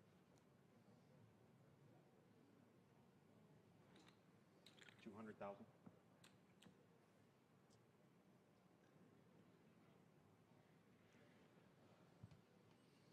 Call. Daniel defending with the 2 unders. This will be a tough proposition. Oh, Top set against second pair with an open-ender. Certainly does lay the groundwork for some additional chips to be deposited into this pot. Daniel checks it over to Justin. As we've seen from the heads-up match thus far, how hard it is for both players to make a continue-worthy sort of holding. It's kind of our first one on any sort of big way. Middle pair, open-ended straight draws, rather big hand. Playing heads up, no limit, and top set speaks for itself. Daniel could go a couple of ways. 500,000. A smooth $500,000. Smooth $500,000, and on a board as wet as this, Bonomo might be very well served to raise, and based on sizing considerations, we'll see how Daniel continues. What a dream, by the way, when you're holding top set. Top set, I mean, obviously it's straight in. There's a couple of hearts out there, but it's the essential nuts. I thought Daniel maybe could have just check called here. We're not doing that great. 1.25 million. First, the range that inflates the pot here. Nonetheless, his play is certainly understandable. A middle pair in this open ender. What does Daniel go with here? If you think you have some fold equity, I guess you can just mash it in. You're kind of in a flippy situation versus a lot of hands, but of course you're drawing to a chop versus straight and in poor shape versus set. He has 3.9 million back. A lot of chips. Gonna use a time extension. Yeah, tough, tough, tough. Don't think Justin is doing that with all that many flush draws. I think what we see a lot here from Justin is very, very good hands. Not to state the obvious, but 7-8 now is not doing that well versus range. I think it's a continue. I don't really want to jam. I wouldn't have check raised flop, so I'm a bit uncomfortable and kind of have to recalibrate. Maybe there is just too much out there to get away. I don't see Justin doing this with 6-8. Looks like Daniel's going with it. He does shove it in. He gets it all in on the flop. Justin calls, and here we go, Ali. Right, I got the other stuff. Justin Bonomo is a 3-to-1 favorite to win this year's Super High Roller Bowl. Good flop. We need a 5 or a 10. Any 5, any 10. Neither player holds a heart, so flush is not an issue. And Justin has the crusher turn cards of any full house or quads variety would end this thing. No back doors. Board pairs and it's over. Will Daniel get there?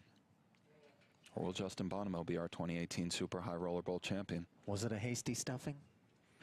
I think it might have been a little hasty, but after the check raise, things get a bit complicated. The play is reasonable, and honestly, heads up when you flop middle pair open under. Everything's reasonable to get it in. Let's see what happens. Here comes the turn. A king. All right, one more card. 5 or a 10. Daniel Negreanu. Otherwise, Justin Bonomo will be your Super High Roller Bowl champion. You said it, Daniel. 5 or 10. That's all we need. See if he'll get it, Ali. You hunching, buddy? No hunch. I don't know. 8 outs once. Feels like a set of 9s holds. One time. But wouldn't it be exciting? Let me squeeze it. The river. Here's the board. Good match, bud. Justin Bonomo. Well done.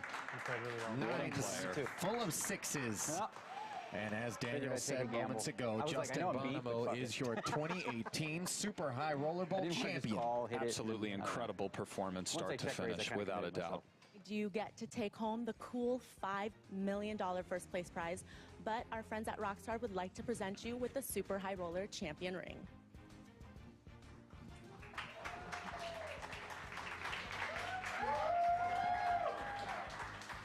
We don't need that. One of poker's most prestigious high roller tournaments is back. With a $300,000 price of admission and a $3.6 million first place prize, luring 36 of the game's elite to a 3-day fight on the felt. But only one will follow in the footsteps of Brian Rast, Rainer Kempe, Christoph Vogelsang, and Justin Bonomo as the next champion. Their journey starts tonight at the 5th installment of the Super High Roller Bowl. Is protect yourself at all times. I got to bet, yes. That was grimy. And I feel like it's grimy in a cash game to say you got me or you got it or I can't call or any of these sorts of things. If you look somebody in the eyes and you're like, you got me, and then you get a read and you're, no, you don't call. Yes, it's a little grimy, but at the same time, I wouldn't do it. I'm not advocating for angle shots, but it is protect yourself at all times. So fair or I would foul? always say foul in an icky moral way. Fair in a technical way? I don't know if it can be defined with just the fair and foul. It's gross, but it is protect yourself at all times. Make sure they fold if you're out there, if you're not sure. Makita's not looking to protect himself as he has flatted Negranu's 5K open with 2 9s, or perhaps it is in the interest of protecting himself, or his chips rather. I can really do it. Not looking to bloat it pre. I was thinking like either bet in the dark or check in the dark, but none makes sense. Bet in the dark would be sick. Neither makes sense. Like throw out 15K, that'd be sick. 15, just bet 5 in the dark? I don't know, man. I have to look, see what comes. Okay, we've got some to work with here, right? You and me. Let's go. We got 6s, we got 7s, we got 8s, we got straight draws, we got flush draws, we got all kinds. So, what we got to do here is put 1 blue chip in. Go ahead. 5-9. I can think of a card that would create some spiciness. Or more. It's up to you. Yeah. Whatever. Yeah. Definitely. And that, of course, the king of clubs. Okay, I know. I'm not asking for advice. And the next table to break. Yeah, I did, though. Yeah, he's a oh, man. You don't like that bet? So, I can't ask table is the next to break. It is the next one. Okay. In the event that we break it. Against the rules. Rules. Bad weighs his options. You should. 16. Comes with 16. Fine. We break 16,000. This guy, I knew it. I knew this freaking flop. He was Daniel calls. No, Daniel under the gun don't do it to me, man. Kind of Come repping on, I got a good pair. cards. He can have some of the stuff like this, but Do we leave this feature on this does have some big pairs here, given this line. And Wow. in she comes. And Negranu knuckles, by the way, turns the stone nuts, and it's going to look a lot like he's worried about the 4-liner here with his range. Of course. Negranu can have 10-10. He can have the Jack-10 suited. Feel it. So good. I think Bats bets this, Nick. Right now? Oh. It's a great hand. 10 seconds. We see Yeah, buddy. it's a little under a 3-1 dog running into the absolute disaster bazooka of the world. You think he just checks back so he can call all bets on the end? Aces, kings, and queens are now bowing out. We might be well served to check. 9s full on the Well, end the turn for Makita, brought it knuckled away. the turn, and The how river brings it back in, and yeah, tough one for Daniel. Switch it up now. it's actually going to be tough for Daniel to give Makita credit for a boat. The nut straight is strong here. Not that many boats, Zoe. Exactly right. It's very strong. I played good cards. That's true. You've had some very Pretty good cards. Good card. 60,000. That's really bad news for me. 60? Ooh, I was going to do it to you really, for real, on the turn. I was really going to do it to you on the turn.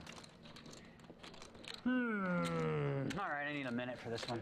If he folds this, Ali, And what did you bet on the flop? I'll be pretty blown 16, away. 16, 32. So none of that matters. You either got it or you don't. Question is, what could you have that? 10 seconds. It is under the gun 1. Full house makes Guarding a the lot of positions. sense, right? 7-handed. I'm going to use one of these because I'm going to take my time. So, full house. Which full house? Let's see, 7s or 8s? 7s or 6s? 6s or 7s? You would check back the turn for sure. 60,000 now.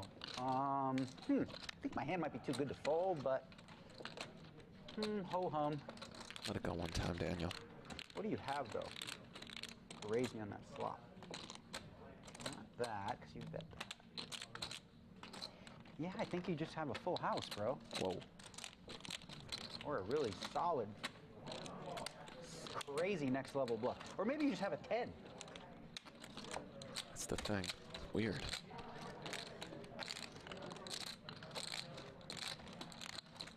See the deer. 10 seconds. Does he come with this? I still haven't made up my mind yet, so I'll use it. No, he comes with All the right, second take time my- Sure, why extension. not? So, put it on 6. I raised, that was the button, so I was under the gun here. So I don't have.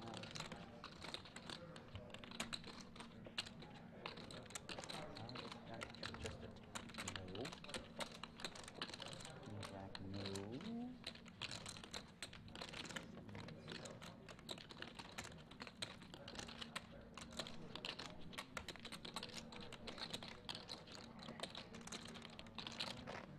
Bodziakowski. Good player. Good player.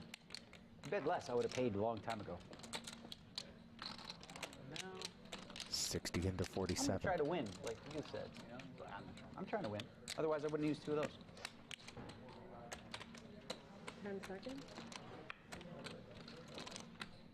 Oh, do it, Daniel. What a fold. Awesome. Wow. 7s or 6s. 4s? Find out. 6. Beauty. Oh, wow. Oh, what a rough spot for Jake. Cooler alert. Yeah. And on this sort of texture, it is real tough to see a path. What happened pre-Ollie? Do you have a Yeah, a Smith line? opened to 4,500. Schindler 3-bet to 14,000. Smith just baiting his man. Flats. Doesn't look to get any more in there pre. Now he is knuckled. And Smith is just thinking maximization here. What line will be the one that yields the most profit? 10 seconds. These cards just don't rate to have connected with Jake. And flats. Board pairs on the turn, and the 7's not supposed to help anyone. So ugly for Schindler, yeah. Everybody's been in this spot a million times. Snapchat. Not really. Deeply or aged? Yeah. I was told I was too old for it. Nah. Not too old. I don't like it. I already have Instagram and Facebook. Yeah, I'm not a fan of it. I mean, Instagram has all that anyway, if you want to do that, They stole it, right? Yeah, they did steal it. Just 30 pairs above the 7 that we beat. Facebook has stolen too. Yeah. Snapchat's useless. 6 that we What do they don't. have in the market? One of the markets, nothing. Oh, they have filters. Yeah, One that we chop with. Some hands that have an 8 in it that aren't even paired. A little bit. Just a really rough spot for Mr. Schindler, and what's the bet? you empathize. Been there. But he's done pretty well for himself, and maybe he'll hit a king. But, yeah. Well, the bell tolls for Jake Schindler, who Yeah, it's has for no home. add-ons.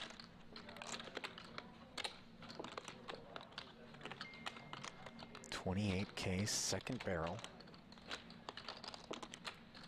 And this... No, Nietzsche working a little bit, by the way, kind of giving Smith the once-over. Not even in the hand. Maybe he's just looking at something else, but I think he's kind of eyeing this pot, you know, paying attention. Looks at Dan, looks at Jake. By the way, if I'm Schindler, I'm feeling pretty good about 2 kings right now. Oh, yeah. Kind of looks like 10s and 7s for Dan. Something like this, Maybe of course. jacks. I mean, it's, you know, Smith opened under the gun. Doesn't even have the goofiness. And this the is an saving awful grace, card for perhaps. Smith. He makes aces full, but just a ton of action. It's interesting because we love King Queen to keep barreling, yet I would gravitate towards leading here because Kings and Queens just simply shut it down. Jacks as well. Maybe Dan just leads. I don't know how. And it could look like a desperate lead, by the way, if he did, as we see him Weird. check, right? It's one of these spots where he's not going to lead. He doesn't have a lot of bluffs here, but it's a spot where I just want to lead with aces full and check a lot of most other stuff. And I know that's unbalanced and bad, but it comes up so rarely.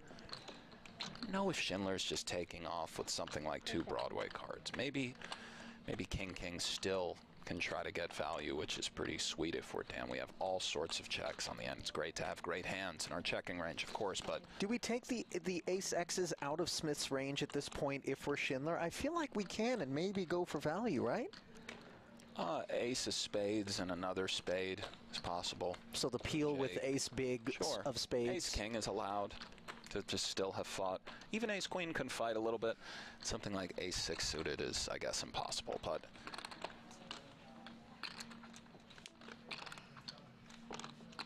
Schindler's weighing going for value. What's unfortunate for him is things like jacks and 10s. Might check fold. Oh, no. Oh. Is that all of it? Yeah. Ladies and gentlemen, say goodnight to Jacob Schindler. Understandable. Kings are incredibly strong there. If we Think about it, especially with the king, sure. I mean, great hand. Top set for Winter, open under for Foxen. Buckle up. A pot could be a Bruin, Ollie.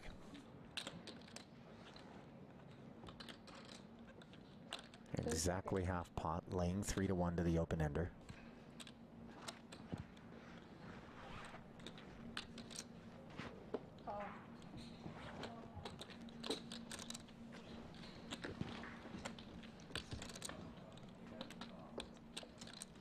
Now a heart draw added to the repertoire after Foxen flatted. Just about $250,000 in the middle.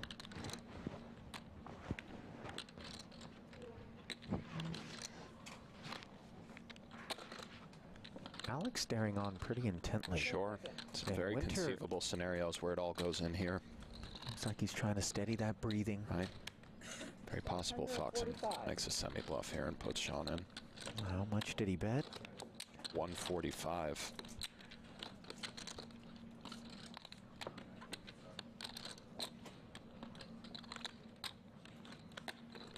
Jam here is pretty natural. You have some fold equity and just under a 2-to-1 dog versus this, the absolute bazooka. So let's see.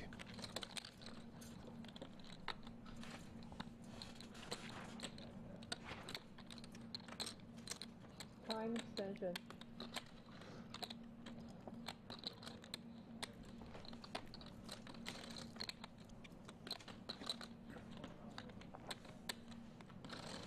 Chip lead pot on our hands, Ollie. What do you do if you're Foxen with this holding, Nick? I think a little bit of calling and a little bit of raising. Both are good. I could easily see jamming it in if I was out there. Sort of depends how wide you think Sean is. Do we have an additional read on how Sean is navigating this spot with the 3-bet pre-bet bet? I think it's unusually strong. Perhaps I'll call. Alex has Sean well covered. All in. All in. Does jam it in. Of course, Sean is calling, and he will hate to see this hand. Just right. That's 7-8 of hearts. Feeling when your man has something like King Queen, etc., which I don't know does this. But here we go, Ollie. What a huge river for both Winter and Foxen. Yeah. Straight and flush draw is as good as you hope to have without having the set of nines beat in this spot. 13 outs once for Sean Winter's tournament life in a 1.226 million chip pot. Here we go. To the river.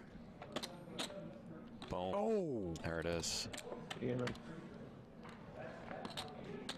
Pretty rough for Winter. 3 bets, big blind button, 2 black nines, 9-6-3 rainbow. Just really a gross way to bust, obviously. Good game, Sean. One of the best. He'll be back. You know the drill. Brutal. Chidwick out 10-8 suited, respecting the under the gun open. Looks like Talal has defended the small with 7s, understandably. Foxen out with the Queen 6 offsuit. Heads up. Mateos. Oh no, Adrian. Oh, looks like 1.4 million is coming over to Shikurchi in all likelihood, unless some really scary cards come off that slow down both players. But set over set on the 8-7-4, 2 clubs versus the small blind defense. Pretty brutal flop for the Conquistador. Yeah, we've just got 4%. a train wreck in progress here, Nick.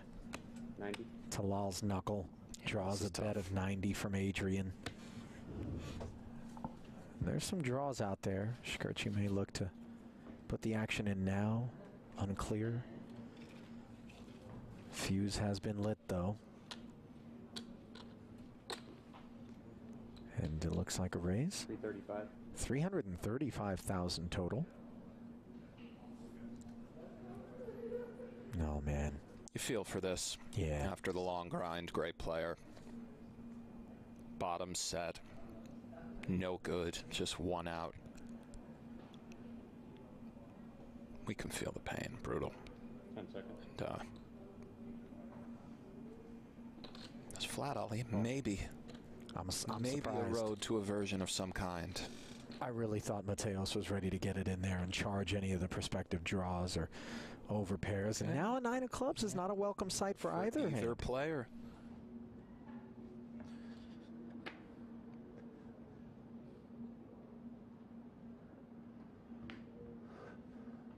Looks like Talal's grabbing a kind of cute third pot bet. Just see what he grabbed initially. Let's see. Talk to me. Adrian looks intrigued. 275. Yeah.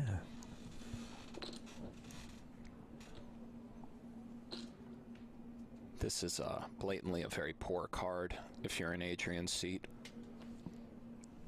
He may just call and find a way to avoid the total disaster on the end. Let's see. He tends to agree with you. King, not of any concern to either player.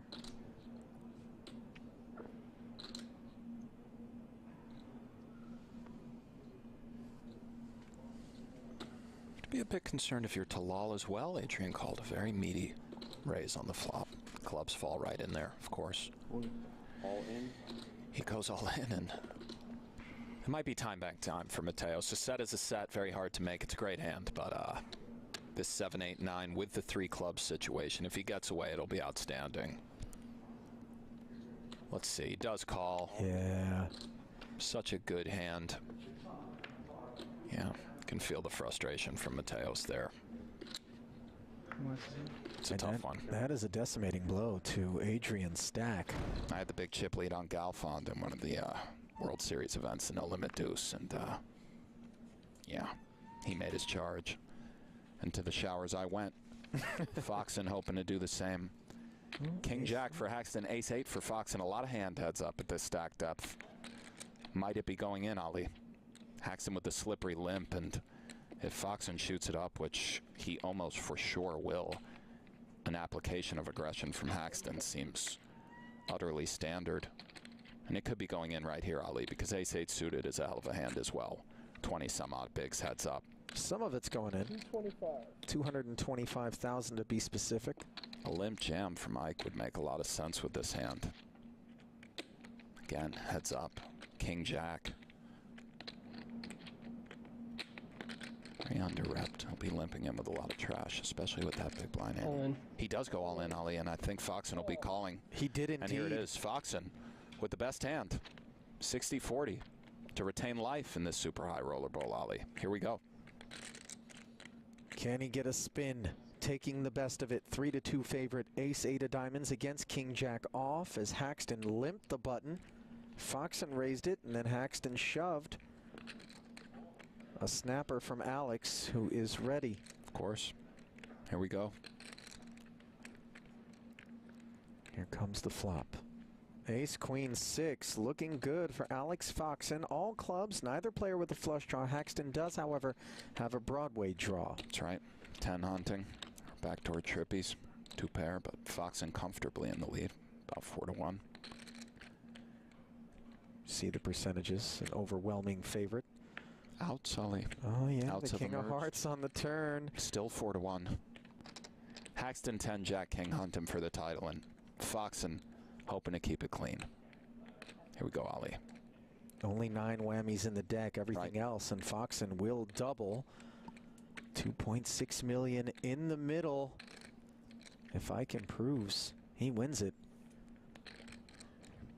Nice split screen there, both watching on intently. Here it is, Ali. So River much coming. riding on this card. The river. Bang, it's a there jack. it is. Runner, runner, 2 pair. A little for Ike anticlimactic to win it with the worst hand pre, but Thanks. what a deserving victor. Ike Haxton. Well, what do you think it's going to take for you to continue to stay at the top for another decade? I don't know. Let's hope I find out over the next decade. I don't know. The list of champions is long. Brian Rast is the first ever Super High Roller Bowl champion. Christoph is our 2017 Super High Roller Bowl champion. What a deserving victor. Ike Haxton, bravo. Tonight, the best in the world try to add their name to that list to be a champion of one of the most prestigious events there is. The Super High Roller Bowl, a $300,000 buy-in 2021 edition is next. And BK, 14 bigs, 7-7. Do we have fold equity? Let's see. Perhaps it goes in now, Ali. All in. Yep. Curious to see how Brewer handles this. Man, I think we have to action gamble, but oof. Yeah, Klein's ace-10. It's like 130, right? 138. Disinterested. After the I'm lining up. prerequisite Hollywood of sorts from Solver, looks like he's out. What does Brewer do here against the 14 BB Jam? He's just in. We do what needs to be done. Heads, tails. And we don't necessarily do it because we think King-Queen is in good shape, but we feel the price is right. And now Kenny will spin the wheel with an edge in equity. Best hand going to the flop. Can he hold?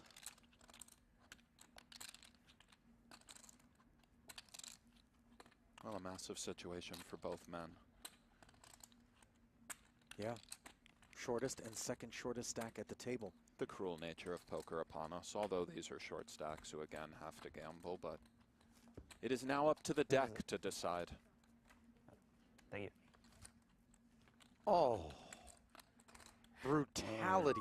I'll pair the board, dealer. A little sweat. Can we get a board pair? King or a queen, perhaps, for opportunities? Right, there you go. Oh. It's never easy with BK, but There is the queen, and now 3 outs for Bryn Kenny. He needs a king and a king alone to chop it up here.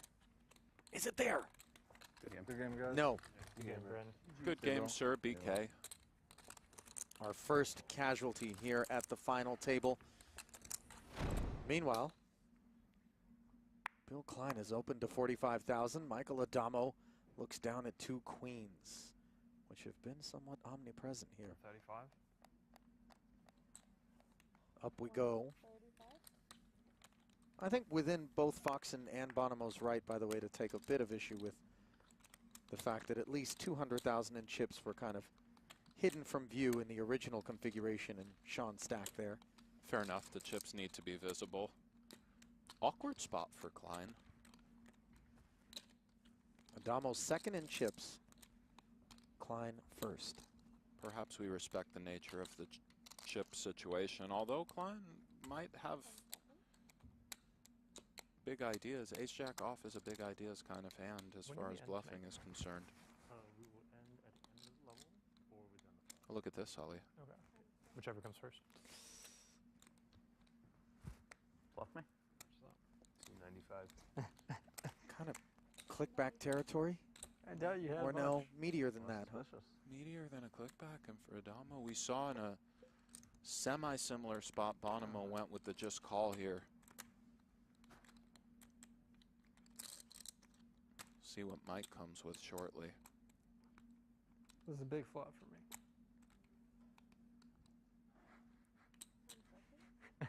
Well, we watched Bonomo against Adamo flat a 4-bet in position with 2 queens and ultimately be forced to fold.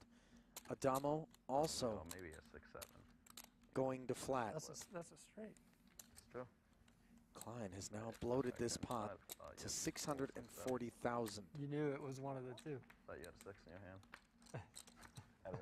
I was getting a 6-5. And he's flopped a jack on the Jack 10-7 board, Nick. Trouble awaits. Well, 640 out there. Let's just kind of see how this one plays out, Ollie. Super savage if I called it. Just showed me a fucking 9. I'd be sad. Probably can bet like king 5. Maybe. I believe that's 200K just south of third. Highly awkward territory for Adamo, but an overpair nonetheless. And as we touched on before, Not for he's that much. been pushing Klein around a little bit, he might think. This is not the time, though, in this spot, is it? Big stack against the second biggest stack. No, I'm not saying that, but when we're trying to assess the relative strength of our queen-queen, some of the meta, a million out there, Ollie. What a situation this is, and the rest of the table should probably stop talking. Really tough card for Klein there. Yeah, the 7 doesn't rate to be involved with Adamo's range. And now he has himself Jackson 7s with an ace kicker. That's about the most brutal card in the world for Klein. It never hits Adamo and is something of a brick. Looks like he's counting out 300-ish, perhaps a stack counting of sorts.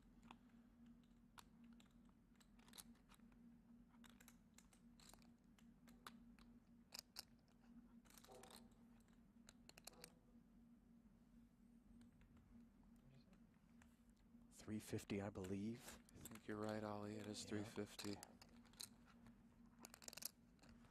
Third pot. Still developing. Queens are concerned, Ali. Adamo's concerned, but we're going to see a river worth just tons of actual money, EV-wise. Now that Klein's been called pre-flop, on the flop, and on this turn, which puts 4 to a straight out there. Oh, and he does put it in, Ali. And 2 10s, 2 jacks, 2 kings, 2 aces. wow. You very well said, Ali. Kings and aces, we don't know if we're in Adamo's seats, but that's 6 combinations of boats. Another 12 combos of those over pairs that might not take this line.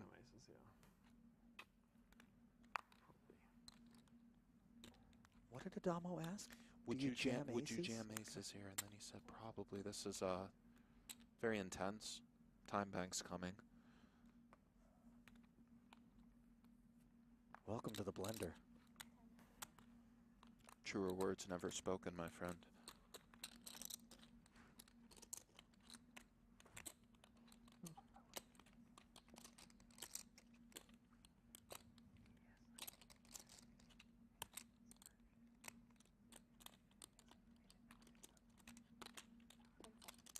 Ten seconds remain.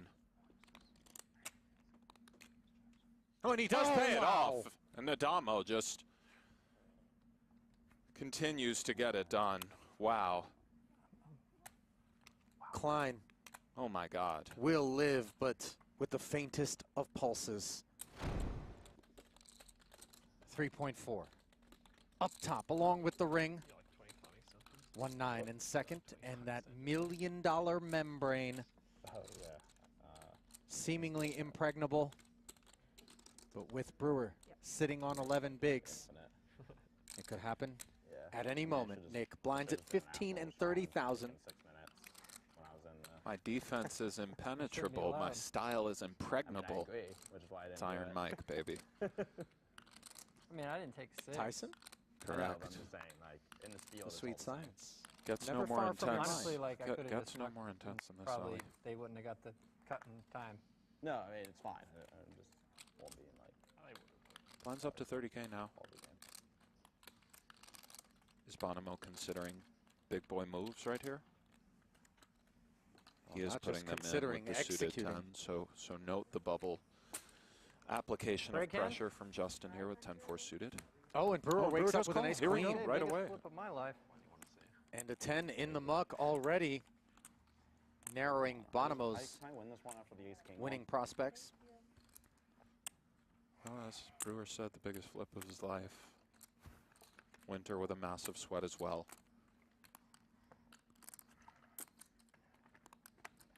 Two to 1 favorite on $1 million bubble, Ali. This is the real deal. 695 in the middle. Ace, queen, queen. Can't be Not too to be greedy, greedy, out there, yeah. Chris, but And the flop is my. Queen 5-7, top pair against the heart draw, and it's never easy, is it, Mr. Brewer? no, I mean, just look at him, guys. He's squirming a little bit, but as is Winter pacing. Cleanliness is godliness. Fading a heart now, and that's all. 4 to 1 favorite for Mr. Brewer to double and slide into third. At least chip stack wise, and The mantra now, well, no heart, no heart. oh King of hearts. man. It's hilarious, man. I lose ace-king to 9-3 suited on the bubble, and then ace-queen to 10-full suited on the bubble. I'm the best. I'm gonna buy you something nice. I mean, Did you like that? I'm the best. That was good for you. Well, I had 10-9 off, no heart, so I was happy with the flop because I guess you're more likely to hit a heart. Palpable steam coming off of Chris Brewer, a consummate professional, but a disappointed one nonetheless, as he is left on the Actually, outside of this bubble as it bursts, courtesy of his elimination. And now all 3 of these gentlemen are guaranteed $1 million+ for their effort here in Super High Roller Bowl 6. Did you say 2.6 and a Bitcoin? penchant earlier? Did I catch that? I mean, I Actually, let that's it pretty slide much what I during the hand. I know you Really? Yeah. like to focus on the Bitcoin's what, action, but 40K? here in between, as we see Adamo with the I ace haven't jack looked- I suited don't- I try not to look on the during button. these series. Ali, you know I Just wanna did. verify. You know I did. We didn't want to use penchant, perhaps there. Isn't it French? Is it not penchant? Are we in France? Is it not?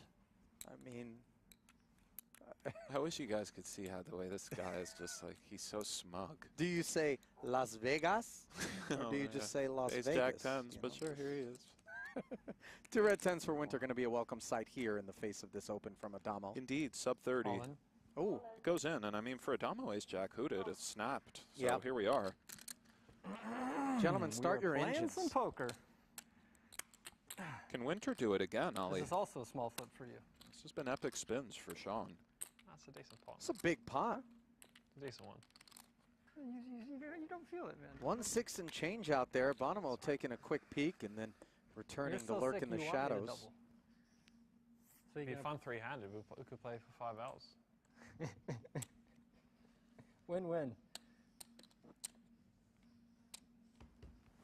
You fold a 10, Justin? Will the 10s hold on the like 70s flop? or something. Wow. So far, so good. And those 10s now turning into blockers to the Broadway draw for Adamo. I want a 6. You want an ace and a I want jack? a 6 of diamonds. You want an ace and a jack? For I want straight. a 6 of diamonds.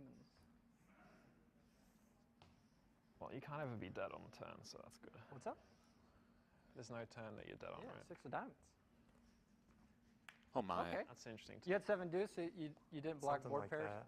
A set of 10s on the turn, producing Broadway for Adamo. Now, Winter I'm not needs gonna the get board greedy. to I do pair. not want quads. I will take it, though. I will like king, a red one? We see the cards at the top of the screen, guys. Will it pair? No, it does not. Right? You win? I think. Yeah, I win. Straight win. Good game, Sean. Good game. GG, Sean. Good game. Good luck, guys. GG indeed, Yeah, Ali. I can't get that lucky. That was too many flips in a row. Winter What a collects his fighter million. that dude You is. get your rematch. Enjoy that, It Millie, was an epic sir. battle last time. I mean, It definitely got very pleasure lucky. watching him navigate. Queen 10 suited now on the button for Justin.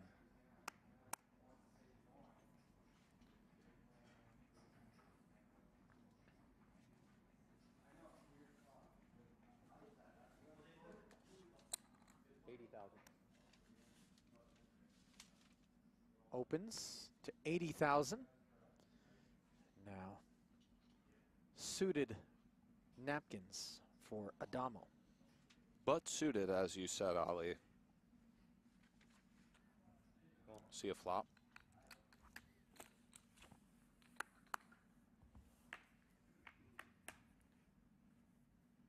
Oh, how about that for a flop? Deuces and a diamond draw for Adamo and a complete whiff for this Queen 10 of spades. Well, indeed, what Adamo had in mind. Check. This is not really the Queen 10 of spades territory at all. Check. Relatively quick check from Bonomo, all things considered, and that is not a good card for him. Disaster as he hits the queen and draws dead versus Adamo's flush. 250,000. Overbet into the 190 of $250,000. Well, as it stands, Ali, a fantastic choice. Great instinct slash ideas slash so on. Adamo has a habit of kind of identifying the perfect play for the perfect time. Bonomo, of course, undeterred, scared as he... Hello and welcome back to the 2022 Super High Roller Series. We've got bonus coverage for you, that's right. We've already got event number 2, the 50K short deck in the books. And here, we've got the 25K no limit hold'em. So we've seen some PLO action. We've had short deck, and now it is no limit hold'em. We are live in northern Cyprus at the beautiful Marriott Royal Hotel, Casino, and Spa. I am David Tuckman. Brent Hanks alongside me, and we have a star-studded affair for you. Stephen Chidwick. Wow, what a table this one is. Phil Ivey again, Adamo, Brent. This is going to be a fun one. I don't think I've ever had Adamo and Ivey together. We're in for a treat. I want to see full carnage out of these players today. Day one coverage, we know they're very deep. Officer Ivinger also at this feature table.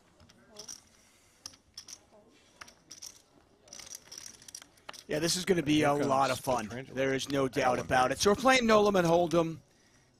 Let's we can turn our head back to that in game. I believe the players start with 125,000 chips in this one. Yeah, either 100 or 125. I'm certain. Coming from the other one. Exactly. Ivey a little defense facing the min raise from Nikki P.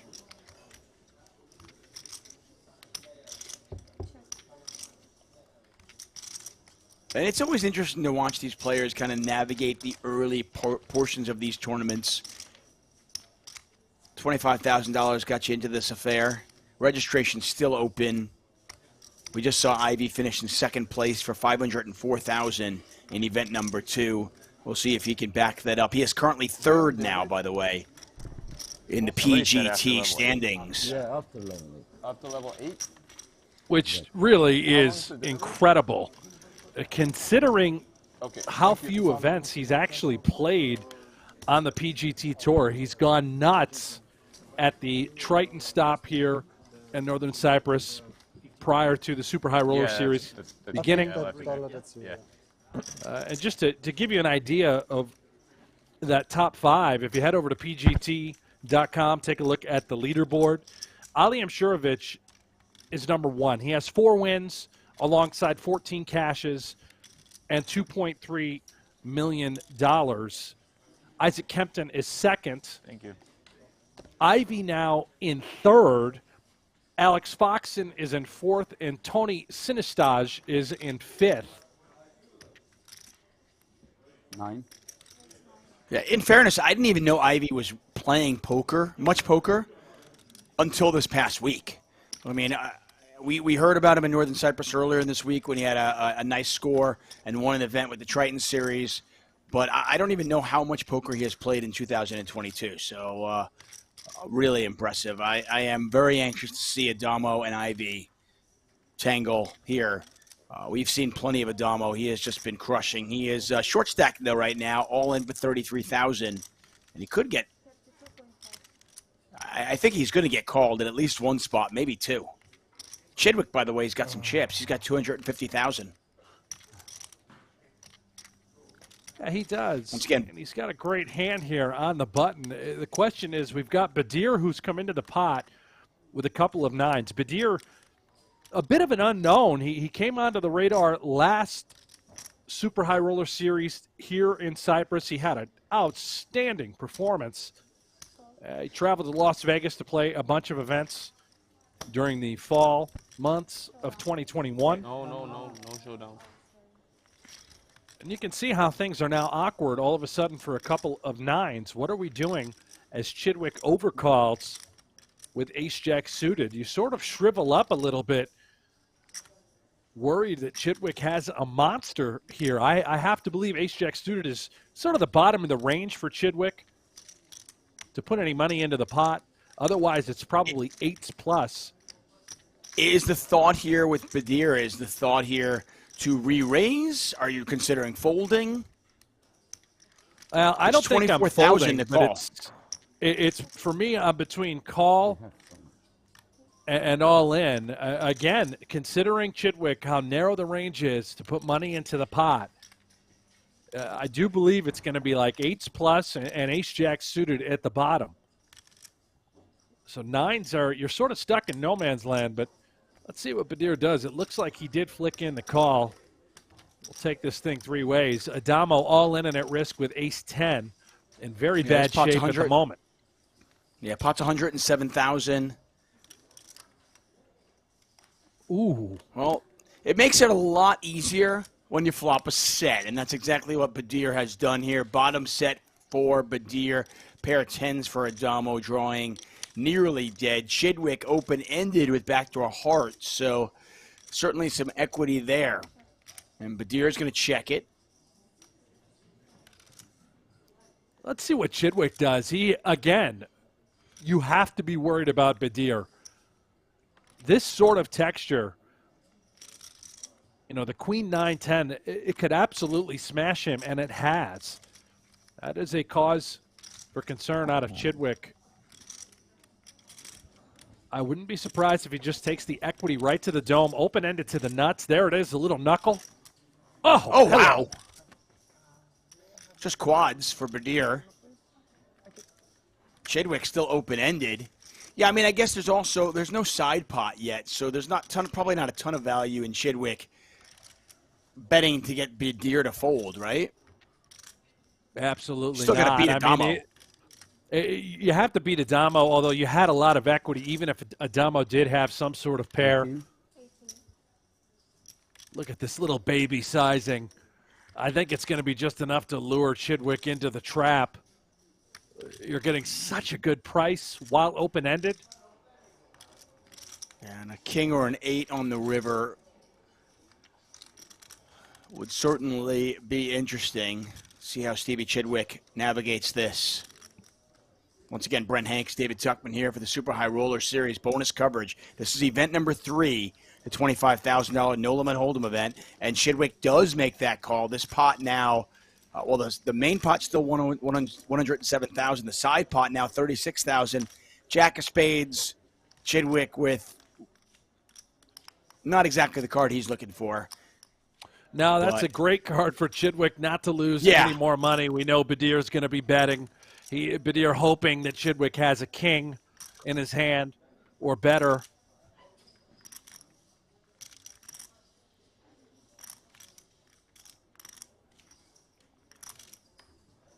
Yeah, that's the. Are we playing short deck or long deck? And Badir's going to go for it.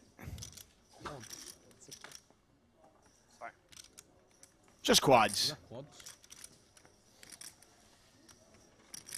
You got to love the super high rollers. They just act like there's nothing there. I tell you, in my local 25-cent, 50-cent game, guy turns over quads, everybody's like, whoa, wow. Oh, amazing hand. Chidwick, he knows how fortunate he is right now to have avoided an 8 or a king on that river. Badir, again, I mentioned it earlier, he had one hell of a Super High Roller Cyprus series in 2021. I mean, he final tabled almost every other event. He was easily the player of the series as far as cashes and final tables were concerned. He is right at home here inside the Merit Casino. And a beautiful spot in northern Cyprus. The Merit Royal Hotel, Casino, Hotel, and Spa. As we watch Badir, he's not going to make quads here as he lets that one go. There's Danny Tang. We've seen a lot of him over the last few years. Won himself a bracelet a few years back at the World Series. Elis Parson in there. He's a PLO expert, but he's clearly come out to fire the entire series.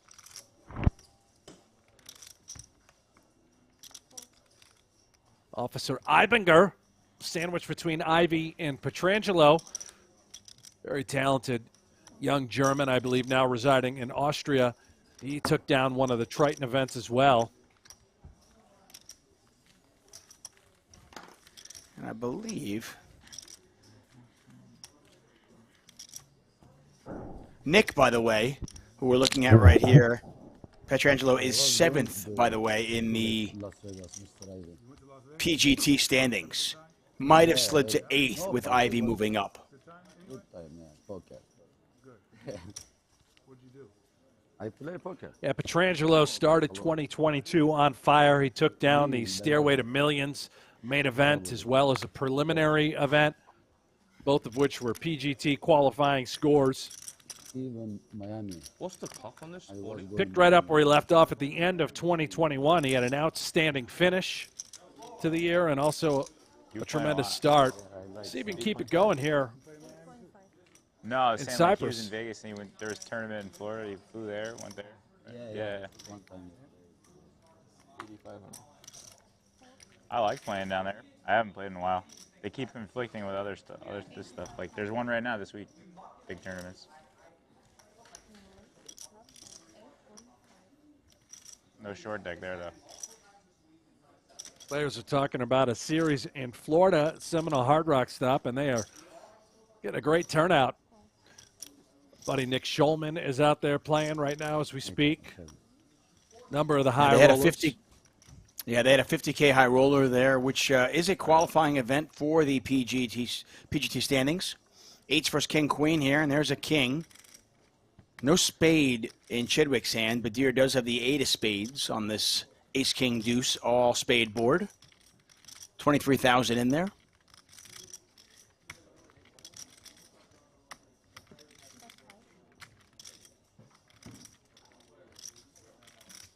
Chidwick. Any spade in your hand is a flush draw, and you're getting the right price to go ahead and peel.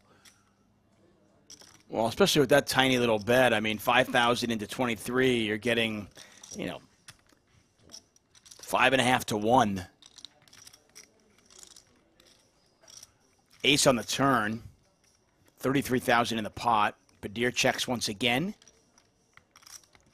I'd like to see something similar out of Chidwick. It's sort of a safe card. You remove various aces that your opponent could have on the turn. You want to deny equity from various flush draws, which is exactly what Badir has. There it is. It's a similar bet, a little bit high, a little bit more. Again, he's giving his opponent the right price. I mean, Badir's 25% to win the pot, and he's getting 5 to 1. So he's just getting the right price. 5 to 1 on your money, but you are concerned you could be, dead in these spots. But you at least have to get to the river, give yourself a fighting chance. Yeah, he has no idea if a spade comes off, if he's good or not. And he's going to check it one more time. Chidwick checks it back, and Chidwick does win the pot. A modest one, but they all count.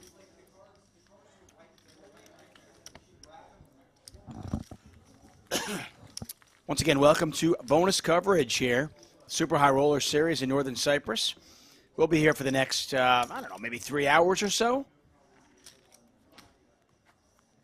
I think so. They don't tell me much, but as long as there's poker, I'll be talking about it, and I know Brent will as well. I want to say hi to everybody in the chat. Wisco Baron, Pyro Goyle, Zachary Duran, Mean Green, Keely Bradshaw. Thanks for joining us, guys. He play, I think, bro. No? Much appreciated, all the support. The fans on YouTube. Make sure you subscribe to the channel if you haven't already. Just do it right now. Show the support. Don't miss any of the live coverage we're going to be bringing to you for the next, I don't know how many days. 10. I have a 5. One more player. Well, I mean, even after this, we're talking about the PokerGO YouTube channel. You know there's going to be plenty. I mean, when it comes to PokerGO, there's all sorts of stuff like this, the PokerGO Hold'em app, right? You can play free Texas Hold'em poker from the creators of High Stakes Poker, Poker After Dark, and more. You can be part of the shows that help shape the game with an authentic online poker experience. PokerGO Hold'em is available now on the App Store, Google Play, or by heading over to PokerGoHold'em.com. And as a bonus, if you join now, Brent Hanks is the voice of that game. That's right. Get in there. Check it out. It's free to play. Download it. Let us know what you think in the chat while you're playing. If I had any chips in my account, I'd get in there and play with you, but they busted me 2 nights ago, and I haven't been replenished. I can't believe that they're not going to give me any free chips for my own game.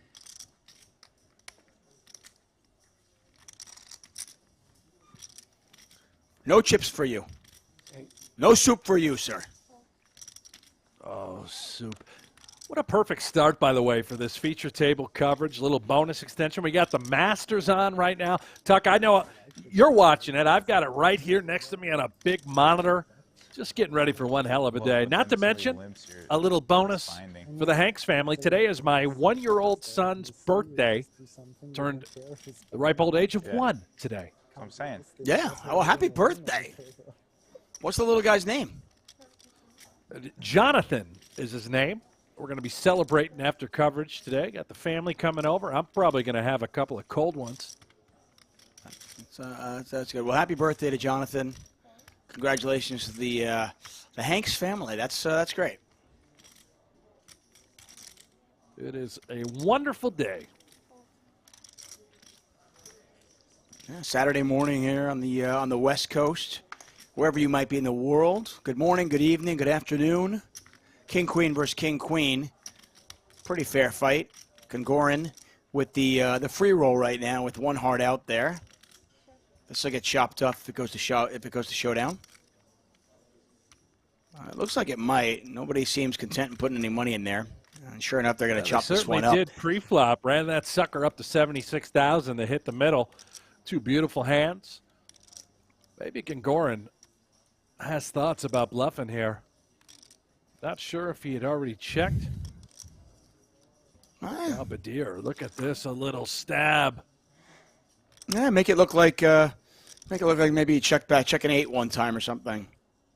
Yeah, maybe pocket 7. Even a small pair. Yeah, I was gonna say even a small pair. Try to get some thin value from an ace high type hand, but gets that king high to fold.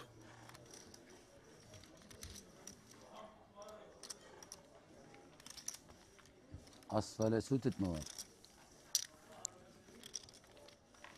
you guys done, or are you gonna have more kids? No, done. 3 kids. It's ungodly amount of children around here. It's a lot of kids. Oh. You have time. Speak about this Turkish. Sorry, guys. And they're absolutely No, King Queen, insane. All boys. King Queen suited. You know what it's like. You got two. I do. I have sons. two boys. At Yeah, least they're a little older. I have 2 boys. Yeah, 4 and 8. I mean, I'll tell you, one was okay. One, you're like, okay, I got this. I got this covered. You figure it out after a little bit. Once after 6 months, 9 months, you're like, I got this down. And then, we're stupid enough to get a second one, and then you feel like, oh, now I'm crazy. 3, I don't know what you were thinking. I really don't know what you were thinking with 3. Well, there wasn't a lot of thinking in the moment, Tuck, if you know what I mean. Yeah, probably not. But between the 2 of us, we got 5 boys. We could get a basketball team. Oh, could we ever? You got a couple of hockey players. I know that. Those kids, they can put the puck in the net. Well, they'll fight you. They'll punch you in the nose, that's for sure. Get a raise here from Stevie. It's kind of nice to see some Hold'em. It's always nice to mix it up. We get so much no-limit Hold'em, when you're doing these live streams, that it's nice to mix it up. A couple of days ago, we had PLO. Feels like a couple of days ago. That was just yesterday. We had short deck yesterday. We had short deck earlier this morning. And now we get some no-limit Hold'em. So it's a fun week with a lot of different games being represented here. Top pair for Badir. And he's got second pair as well. So top 2 with the King 10. Unlikely to get a ton of action, but maybe Chidwick feels compelled to come along for the ride for a little bit. He's got a pair of 8s. Yeah, Chidwick's hanging there with 6-3. Backdoor cards cooking too. He's got the hearts going 3 to the straight flush. He probably feels all right. Whenever he does connect with 2 pair, he will walk and tread carefully. If I'm Badir, yes, it's a wet texture. King 10, powerhouse of a hand. Even if I had a singular king, I'm sizing up on this board. Whenever your opponent has connected, you're almost guaranteed to get a little bit of action.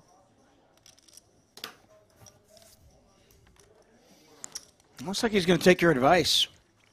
Well, he bets 14,000, so not quite as much. I thought it was going to be a 19,000 chip bet. 14 into 31, so not huge. Seemingly, Chidwick have enough to continue. Chidwick again with a great little price here. You peel for the snowman. You peel for the heart equity, the backdoor straight combo. I wouldn't be surprised to see Chidwick come along for the ride. Yeah, if he hits a 7, that'll just get him in trouble. 36. How about this? Well, he's taking the bait. I mean, I wonder if the small sizing has induced this. It certainly has, and I think he feels like, how can I attack the non-paired hands that Badir can absolutely have, as well as even if he were up against a king. He's trying to pick up some turn equity to apply additional pressure on later streets. You're going to see this sort of maneuvering as the stacks are remarkably deep right now. If they were a little bit shallower, absolutely wouldn't happen. Badir just shuts it down. He says, let's get it over with. Okay.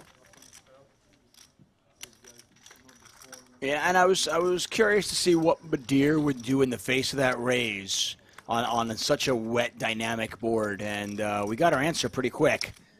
He said, "You want to party? Let's go. Otherwise, it's over." Check raise, 3-bet jam. What a table here. Adamo, Ivey, Chidwick.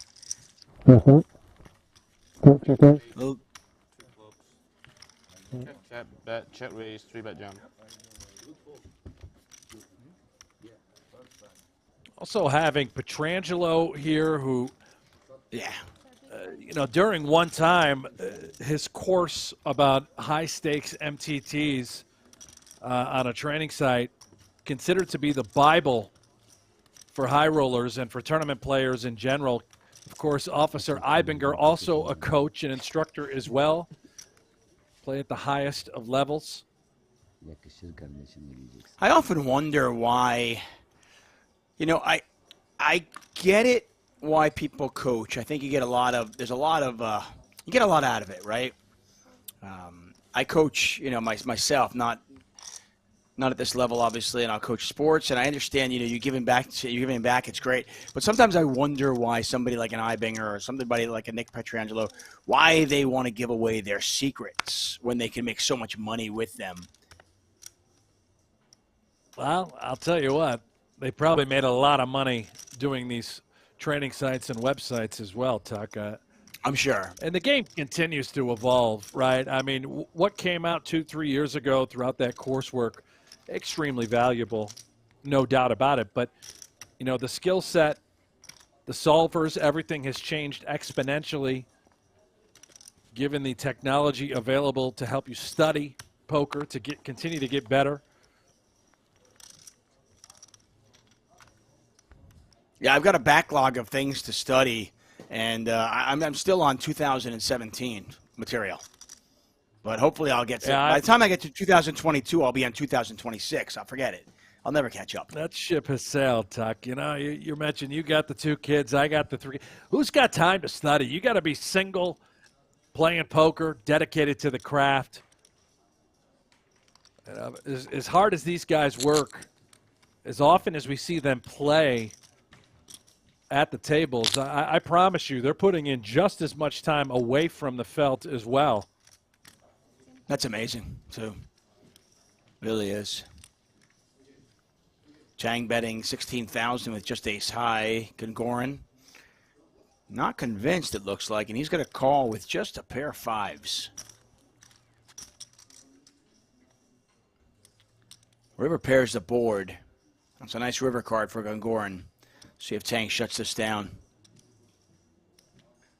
Well, I'd like to see if Tang goes for it and for Gongoran to make another big call. He is undeterred, a non-believer at the moment. He did have a gut shot to go along with his pair of 5s. Tang clearly had alternate plans with that ace of spades in his hand as well as a 9. He's going to be, I think, a little upset to see what he just let beat him. I'm not saying a bet on the river would have worked either. Gongoran looked like he might be ready to fight. Yeah. They're replacing the bomb. As you can see, we get a new time clock out there, and it's a new bomb, 30 seconds. The players have 30 seconds stacked on their hands. If they need more than that, they can use their time extensions. You wonder if Tang would have fired a number of rivers, but the board pairing, specifically a 5 or a 7, might have scared him a little bit. Tang now below 100,000 chips. Under the C cards? You took my cards from the table. I want to just to know about the Maybe my I didn't use. Cebime koymuşum ya. Hangi ara benim cebime? Yes. We got a little time bank drama going on here. It looks like it. Eibinger's, Officer Eibinger's, he's entertained by the whole thing. So is Nick, who's on his left. Bu sigarayı çok içiyoruz ya. Blinds 2-4-4, 2,000, 4,000, with a 4,000 big blind ante. Brent Hanks, David Tuckman here for the Super High Roller Series Europe. Ivey raising it up to 8,500.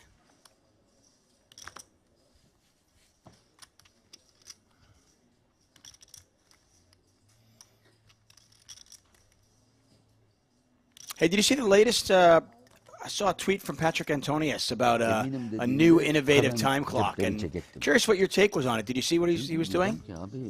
No. Well, I mean, anything is better than what's out there right now. Well, he was saying 10 seconds to act pre-flop on your hands, but it automatically becomes 20 seconds on a 3-bet if there's a 3-bet.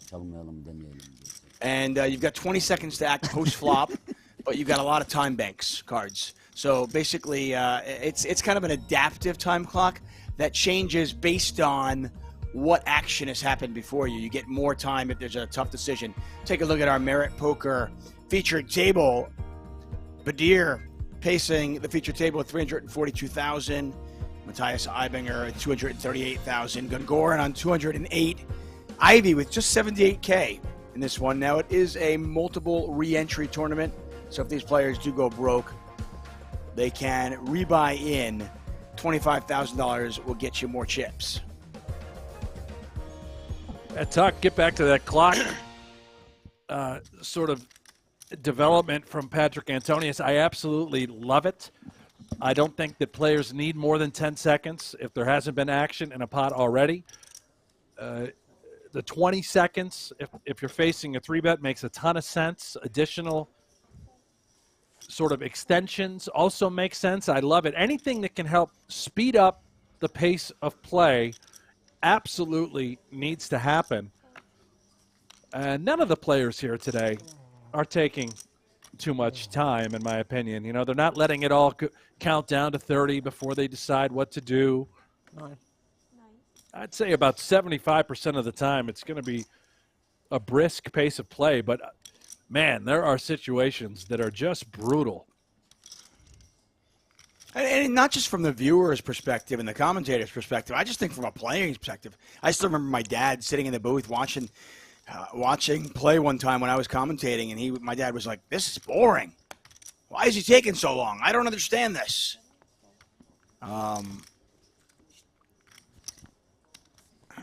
I'd love to see. It's kind of amazing that the World Series of Poker, you know, one of the biggest tournaments out there, obviously, and certainly one of the most prestigious, has yet to adopt some sort of a time clock, except for the high rollers.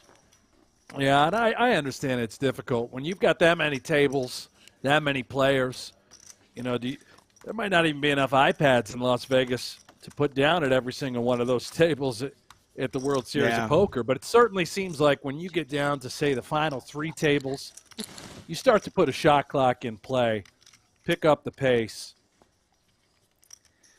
Yeah, there's also a question of, I think, you know, I think you hit the nail on the head. I think when you've got 2,000 people in the tournament, they're also dealing with a lot of inexperienced dealers, and this is no fault of the dealers. They're bringing them in. They don't have a lot of experience. Do you really want to give them more tasks to do outside of just running the game? Now they've got to deal with the time clock as well. So I certainly understand that, but I'm with you. I think you get down to whether it's 3 tables, 4 tables, whatever it might be, you got more experienced dealers there. You put a time clock in there. I mean, because day 6, day 7 of that World Series of Poker main event, that can just be brutal. Absolutely. We've seen it year after year as well. Chidwick, pretty one on the button, considering maybe a little incoming 3-bet. It's also nice to just simply have position. And good call. He will take the route of 3-betting. How effective as well. You notice Eibinger threw King-Jack offsuit into the muck. He was in the big blind. Part of the reason why a 3-bet is so optimal. You fold out better kings that could potentially be behind you. That's for sure. He is now front and center in position. Petrangelo obviously not going anywhere with Queen 10 suited. These guys are deep. They want to play pots. Let's see 3. Yeah, I mean, that 3-bet sizing from Chidwick, the intention of it is to isolate one player, get bigger kings to fold, because that sizing's never going to get the original raiser to fold, right? That's not the intention. It's not, and oftentimes what you're going to see is if you're in position, your 3-bets are typically on the smaller side, 2.5x, closer to 3x, whereas if you're out of position in the small blind or the big blind, larger sizes have a tendency to occur, talking 4 or 5x sizing. Great stuff there by Chitty, bang, bang. Yeah, he just picks his spots so well. Pantera saying, talking about shot clocks and everything, he says, well, if we had better commentators who could fill the dead air with interesting chatter. I agree from a viewer's standpoint. I just think also from a playing standpoint, though. Yeah, it's better. I don't play a lot of poker tournaments. I just play a handful, but I have no interest in playing a poker tournament where people are tanking 45 seconds a minute pre-flop. That just doesn't interest me. I'll go do something else. And trust me, you want me in your poker tournament. I'm the guy you want. Middle-aged Not a lot of dad. discipline Yeah, out of you. I want Yeah. You want me. Like 10 seconds, otherwise That's the a hand great is not tournament. every straight. No, not 10 seconds, less than that. I think Ivey might be talking about length of time as well. He wants 10 seconds less, perhaps suggesting 20 seconds is all you need rather than a full 30. Yeah.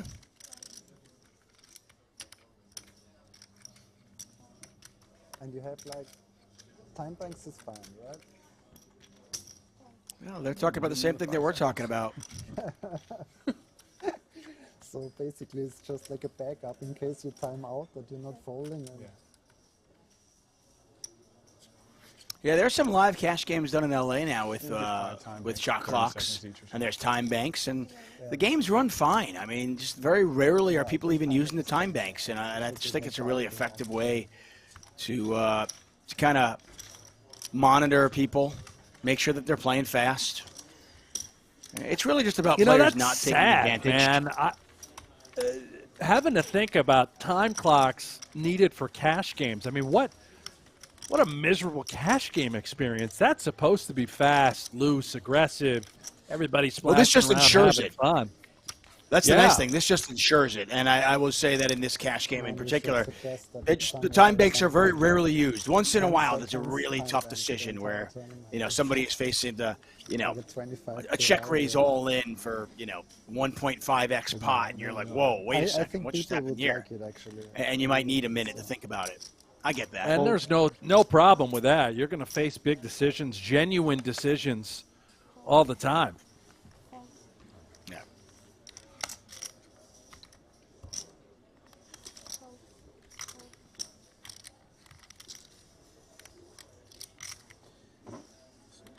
The one thing that I'll say, and I am kind of optimistic about it, is we're watching the best players in the world play poker. And the best players in the world are often going to be the super high rollers.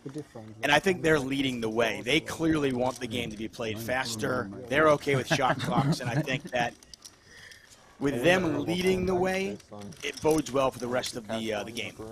yeah, everything above 2 million in cash is Hope Jones in the chat, I totally agree. She says that baseball is less popular now because people don't have the attention span anymore. That's a great example of a sport that has to address and is starting to address length of time in these games.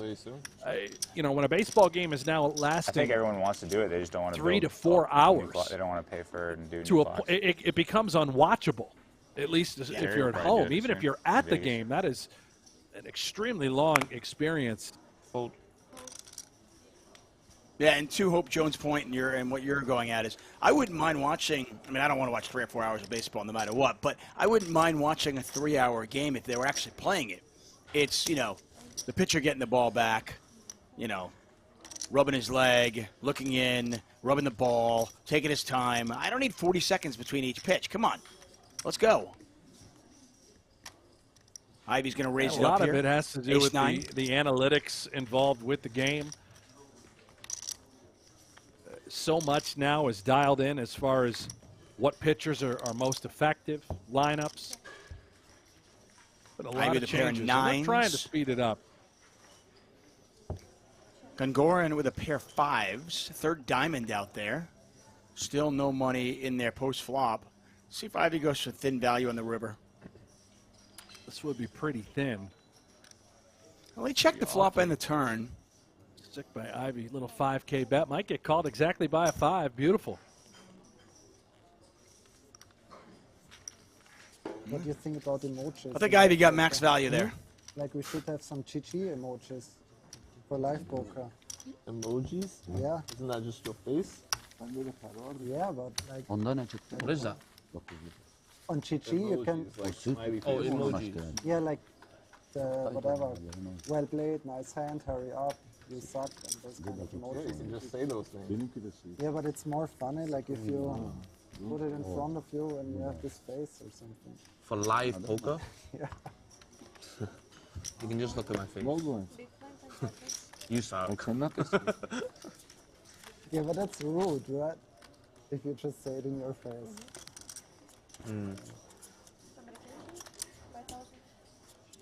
If the players are talking, we'll do our best to lay out so you can hear them. Brent Hanks, David Tuckman here for the Super High Roller Series. I want to thank you all for joining us. Let us know where you're watching from.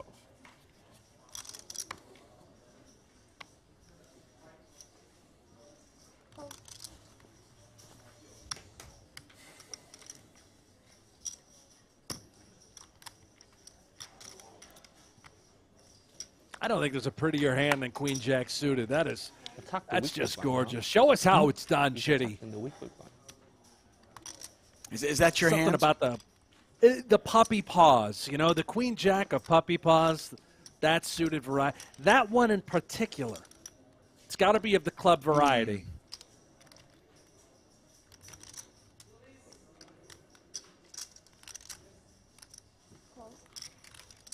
I've always been partial to the 5-4 hearts, but I can see where you're going with the Queen Jack suited.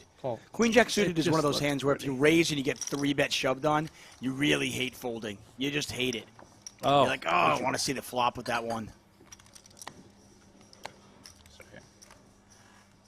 I see London, Chicago, Arizona, Pennsylvania, Scotland, Missouri, all in the chat. Thanks for joining us.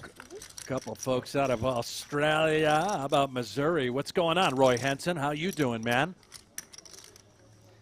How about the Doyle Brunson?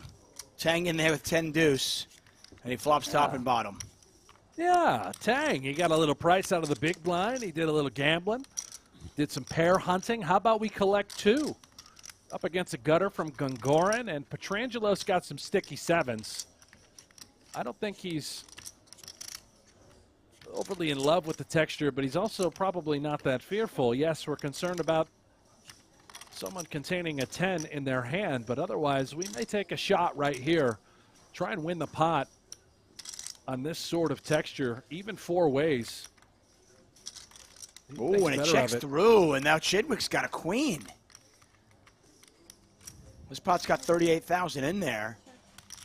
Tang's going to check again. Sneaky little check here. Tang, yeah, he knows that he's queen probably is connected with somebody.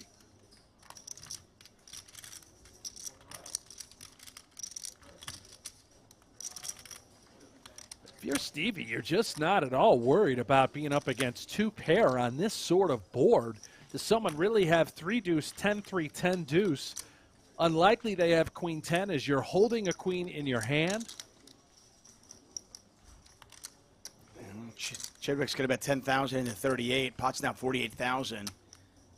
Petrangelo is going to let the 7s go. Gungoran.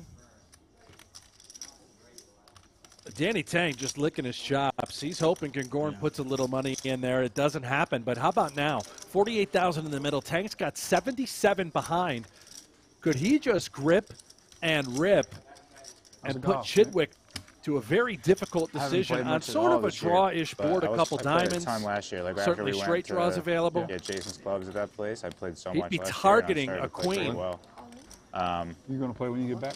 Yeah. Probably? Yeah. I have a house. Yeah, and there exactly what he does. Tang moves all in here. Really This is good tough golf for in Chidwick. the Rocky Mountains, so it's totally different, obviously. Bugün mü? In the woods. 8'de break var. Shorter there, right? Or further? Sonra 6 level down. Pretty And he does make the call. Yok abi. It's higher Ben- altitude. To so your it goes point, I farther, just don't but, think like, there's Chidwick more puts humidity. Tang on two pair Yeah, very so often. It's I think I hit it pretty much the same, but Draw a courses kind of obviously dynamic look a lot board, different. They're and pretty Tang sick. does rip it, gets yeah, action. This pot's 191,000. I injured, like, I had a little An injury. unfortunate turn card for Chidwick. He's going to need to get lucky. Queen Jack or 3 on the river.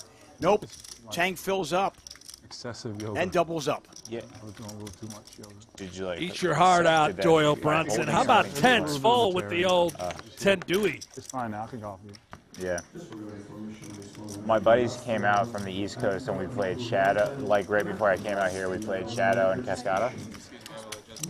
Oh, okay. Talking golf now? Ivey. Yeah, Ivey and Petrangelo talking golf.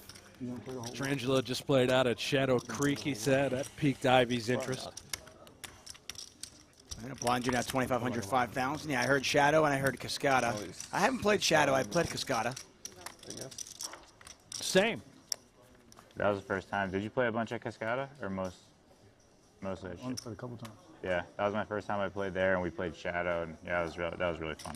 Yeah, I played Shadow a lot.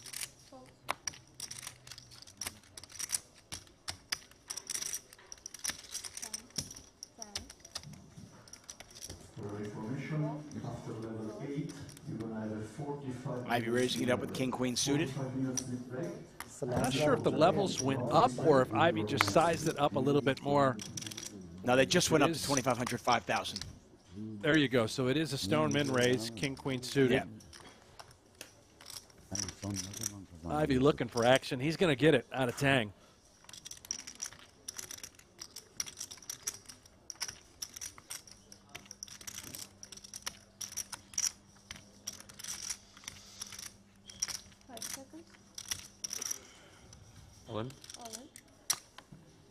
Ooh.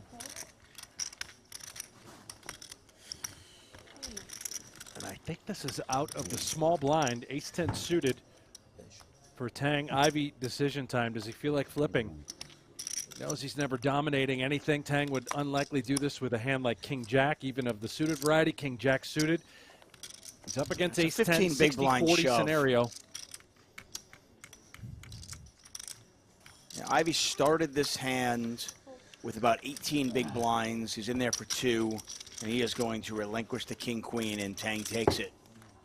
That's so painful to do, and he understands that Tang, again, you think about the range of hands he would just be moving it in with. It's probably 7s, 8s plus, and it's very likely going to be, you know, Ace-10 suited, clearly, that we saw, Ace-Jack off, Ace-Queen, Ace-King.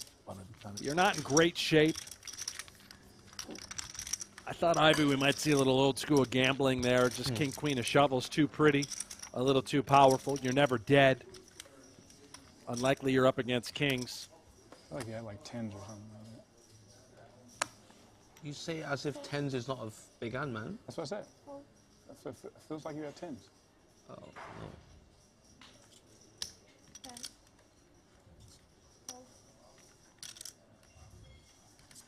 Petrangelo raising to 10K. Now, I've noticed something about Nick's game here, and obviously this is just 3 orbits, but he has raised an early position with suited Queen 10, here suited King.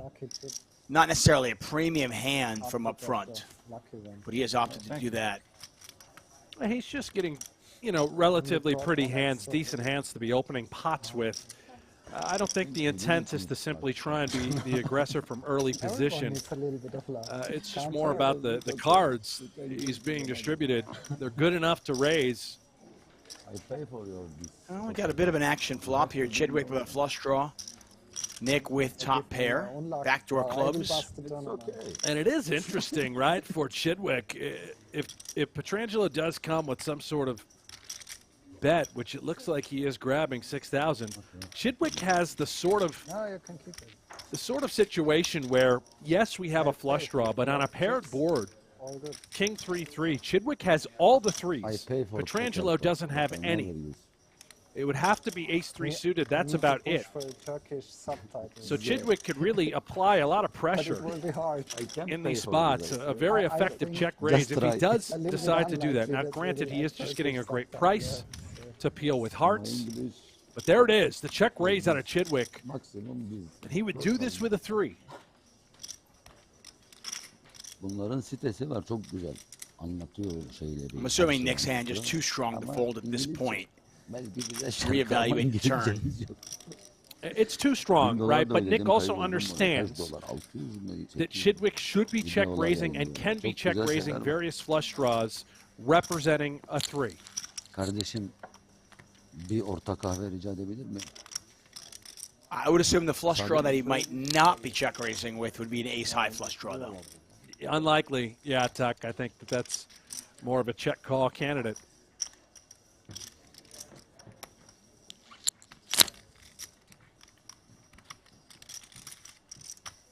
This is pretty filthy as well. Even if you're Pietrangelo right now with King-7, you're fearful of that 3. You don't want to be double check raised. The double check raise, just so sexy.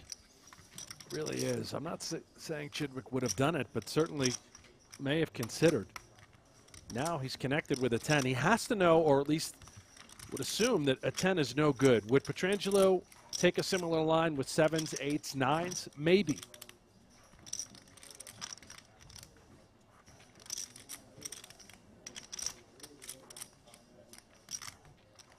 If Chidwick bets, and he's not, he's going to knuckle it over. He's hoping he's up against 7s, 8s, 9s. He sees the bad news, and Nick Pietrangelo does collect the pot. He's up to 144,000. Chidwick down to 106,000 as we continue. This is day 1 coverage of event number 3, the 25K No Limit Hold'em. 55 entrants so far, 39 remain. Registration still open. Players can re-enter as often as they want to in the Super High Roller Series. I believe it's till level 8. Levels are 40 minutes long.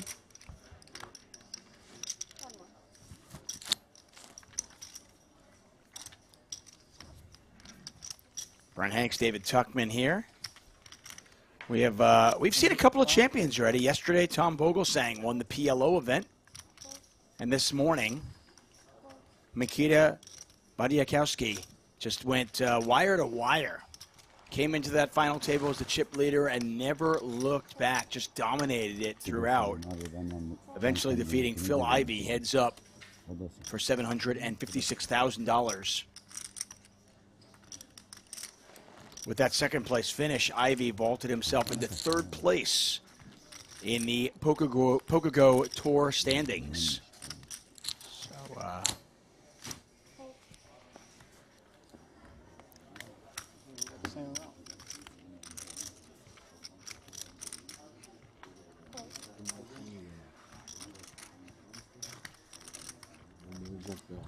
Chidwick limping in. Ivey picks up kings. There's a raise.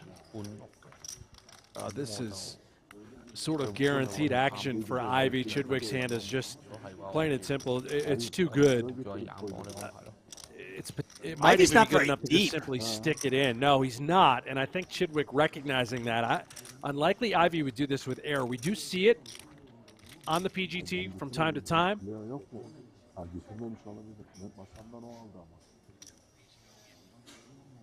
Just a monster for Ivey. No action, though. Now, Chidwick, not a diamond on board. So hard to continue. Now, far be it from me to question Ivey, but I'm asking you, when you only have 57,000 chips, why not check that back once and let your opponent catch something? Is there a thought to do that with top set? I think it, sort of came back to just Chidwick limping in and then calling a 3x raise. If Chidwick had any sort of draw, queen 10, any jack, unlikely he has a king, but if he did connect, I think he's going to get action for that $7,000 continuation bet. I mean, he damn near tried to bet the minimum. I'll try that next time, because I always get short towards the end, and like having a fresh 6 in a pocket is pretty good. Too many gummies. And I think really what it is unfortunate for Ivey is how much this game has evolved. I mean, Chidwick had ace-3 suited, and he looks over at Ivey's stack, which is under 15 bigs, and what does he do? He just limps in. He doesn't put it all in pre. He limp calls. I mean, you rewind that 5 years, and that money's just all in pre-flop. Ace-3 suited's all in, blind versus blind, and Ivey's looking at a clean double-up. I mean, maybe that goes limp, raise, shove.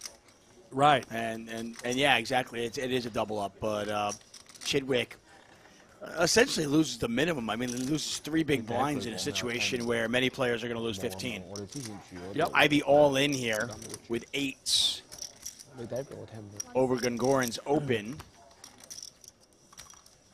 So it's 82,000 back over to Gungoran. A local here, this is those weird spots where you have the opportunity to bust Phil Ivey or play an all-in pot against Phil Ivey with Queen 10 suited. You see loose calls from time to time because of these strange dynamics revolving around who you're against. This guy, Ivey, he does let the Queen 10 suited go. We didn't go.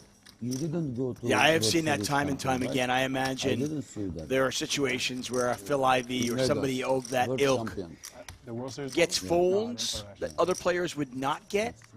Maybe doesn't get 3-bet as often as other people might, but also might get action in spots that other players would never get because of the opportunity to bust Phil Ivey, Phil Hellmuth, Daniel Negreanu. Take a look at our feature table leaderboard here, brought to you by Merit Poker. The Finn, Elis Parsonen with 68,500. Chidwick with just 91,000. Ivey now up to 112. Vadir is our chip leader at the feature table with 332,000 chips.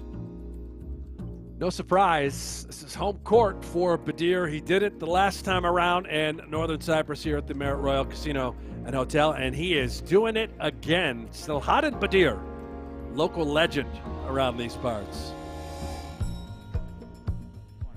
You want to go win bracelets or not? Don't I'm really gonna care. play some World Series tournaments just to do it. Yeah. Not that, like, Did you hear that, Tuck? I did not. What was When that? I get in like the work mode, you know, you just play and you play another one. And you play. Yeah. It comes easy. True. Versus like, if you take time off and then you go. It's like, for me, it's rough the first. Especially there. It's going to be weird, especially during World Series. Like, if you take a couple weeks off, you go back, it feels hard to, like, really stay in there, you know? Yeah. It's going to be completely different. Like, I keep visualizing us still at the Rio, but it's not going to be there. But, like, you know, you could play the cash games and then you could sign up late. Yeah. Play, just leave the game and go play and play for a couple hours and you make it to the next day you do. I'm interested. I wonder what it's going to be like at a new place, different place.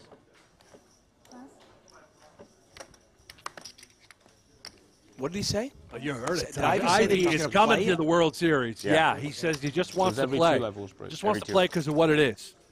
Ivey is coming back. I told you, he's coming back hard. He's playing a full schedule at the World Series. Yes, he'll play cash games. They're too big to pass on. But then he's going to come over and he's going to late reg and play a bunch of events. Look out, baby. The return of Phil Ivey. Pietrangelo flops top and bottom here with ace deuce.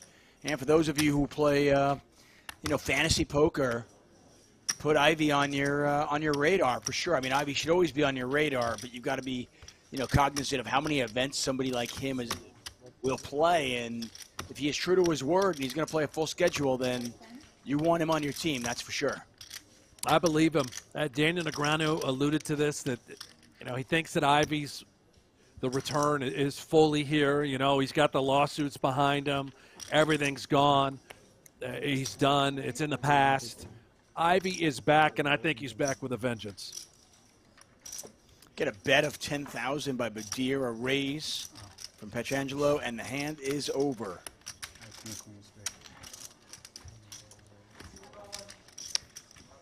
How much did he shove? 2 That would be close, right? Think so? Probably. I have like 80 out. We're looking at Ivey Elis talking Parsonen. about that King Queen of Spades hand where he raised folded to Tang.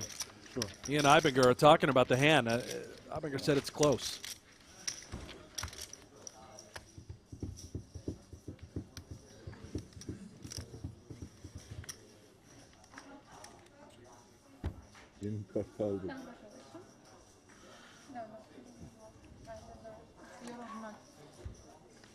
I mean, imagine how respected you are as a poker player, where Ivey is asking you whether something is the right play or not. Take his cards.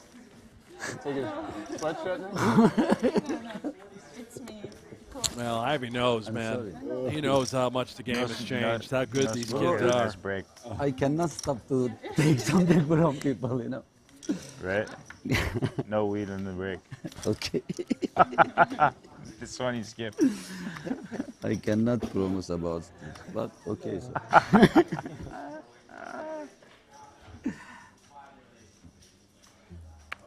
These guys talking about smoking a little bit of the ganja at break, I think.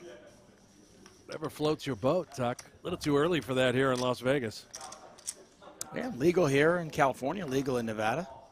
I don't know what the, I don't know if it's legal or not. Over there.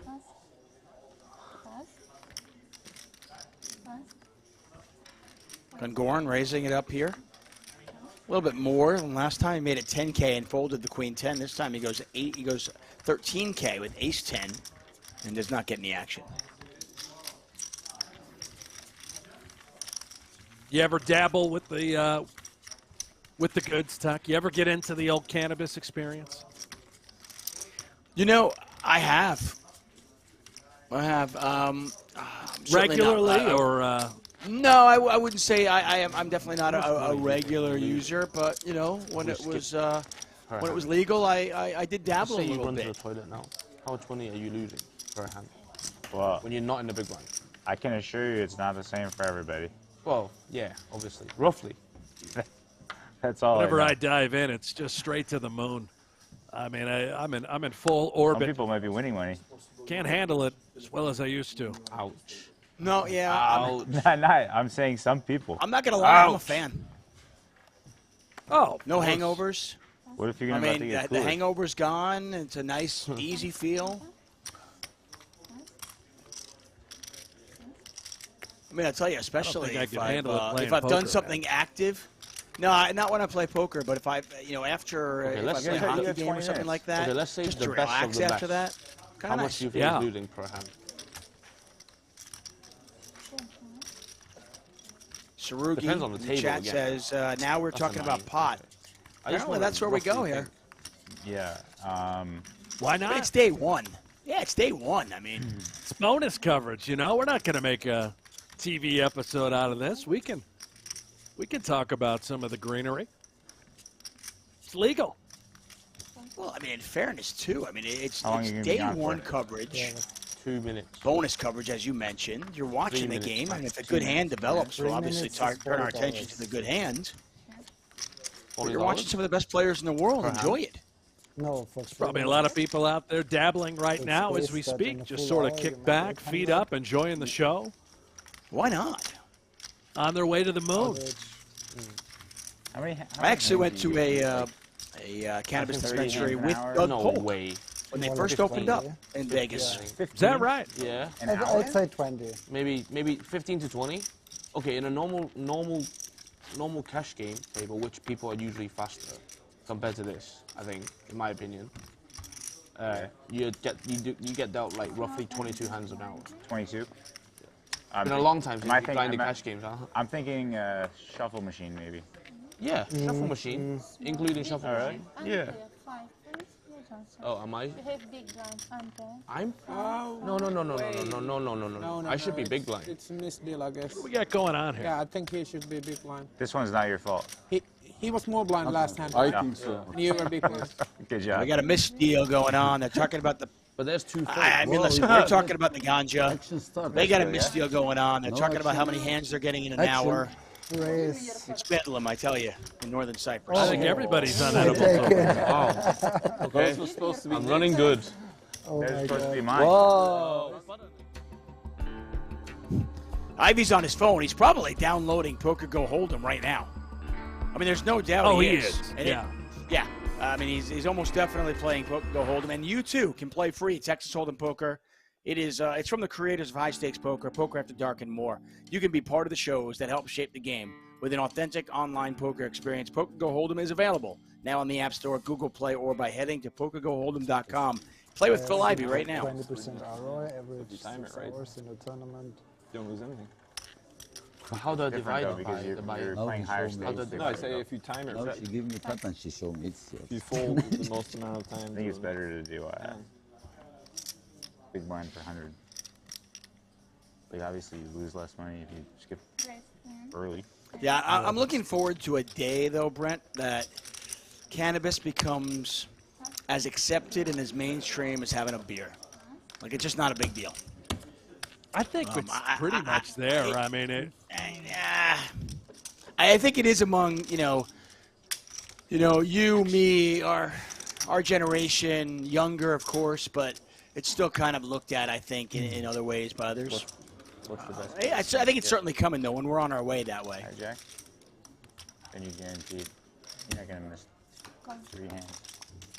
Brandon Gibson says I had an edible at 7 in the morning, and it's in full effect. Well, good for you, Brandon. There you have it. Yeah, little cannabis butter on the toast. Risk it. Been there. Oh.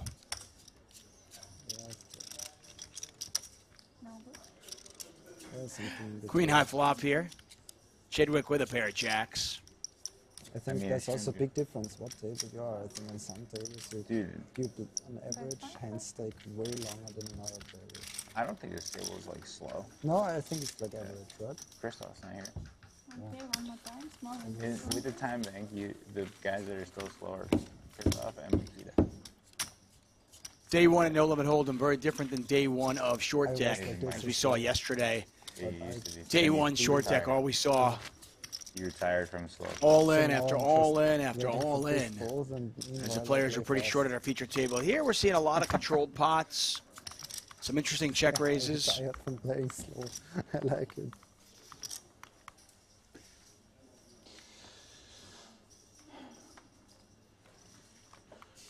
Players talking about golf. A lot of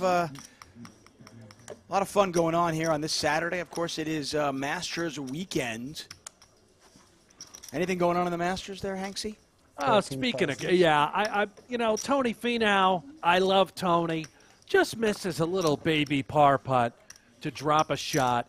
You can't be missing those on Saturday at the Masters. Tony, get the putter together, man. Yeah, not if you want to win. Not if you want to win. You got to make those.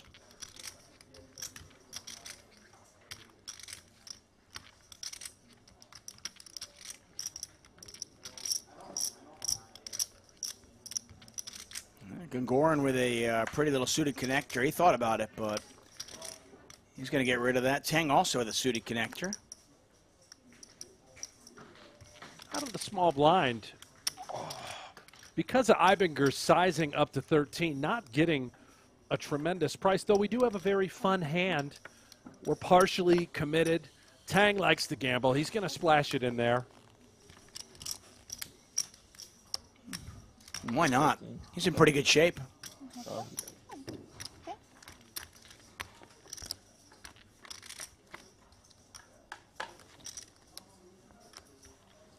Not a bad flop for sixes if you're not going to flop a set. This is a pretty darn good flop. He's got a gut shot, only one overcard. Tang's got overs. He's got some backdoor equity going on as well. He checks. Tang could have plans as well. If he had any middling pocket pairs, I suspect he would flat from the small blind. He's got two overs, backdoor hearts, backdoor straight.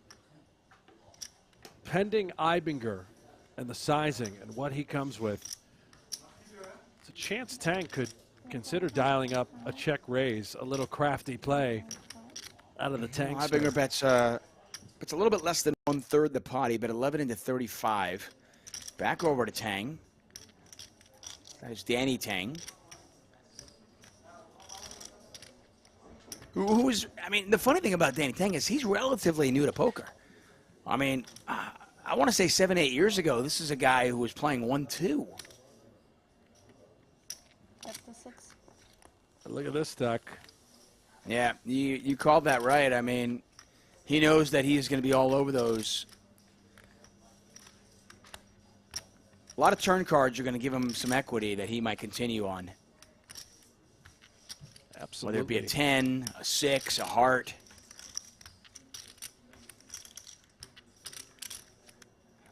I don't think Eibinger's going to go away, and not with 6s. He's hoping that Eibinger has, a hand like King Queen, Ace Jack that decided to stab this board. That check raise is very effective. The times we're called, we are now suspect. We are concerned. We're up against an overpair. Yes, it could be 5s or 6s. I don't think this ace changes too much, although Eibinger could have a hand like ace 3, ace 4, ace 7 suited that he would have opened. I assume when Tang check raises, though, he doesn't have many aces, right?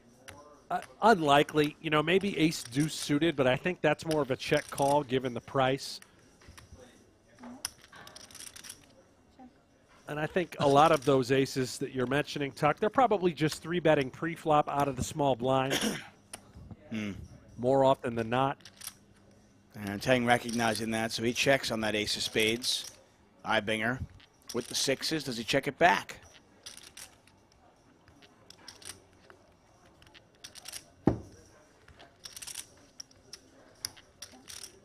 He does.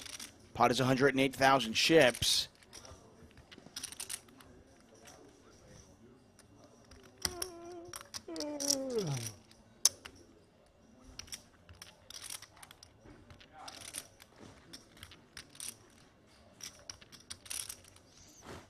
Something I've noticed good players are more apt to do than inexperienced players is when they see a good flop to check raise on, if the turn doesn't cooperate, they'll abort the mission. They don't want to throw bad chips in there after. They go, okay, you know what? Yeah, 5s or 6 are good. I'm not going to continue this bluff on a bad card. I'm sure there were plenty of turn cards that Tang would have continued bluffing with. I would have bet the turn every time. Recognized the ace of spades wasn't good, and I see good players doing that, and inexperienced players He's trying to run, right? Yeah, you're exactly right. And you heard Tank say 5s or 6s are good. He seemed to know exactly where Eibinger was at in the hand. Just waved the white flag, give it up. That was a long hand. Didn't think he could fold him out. Back from retirement. Low player retirement. Yeah.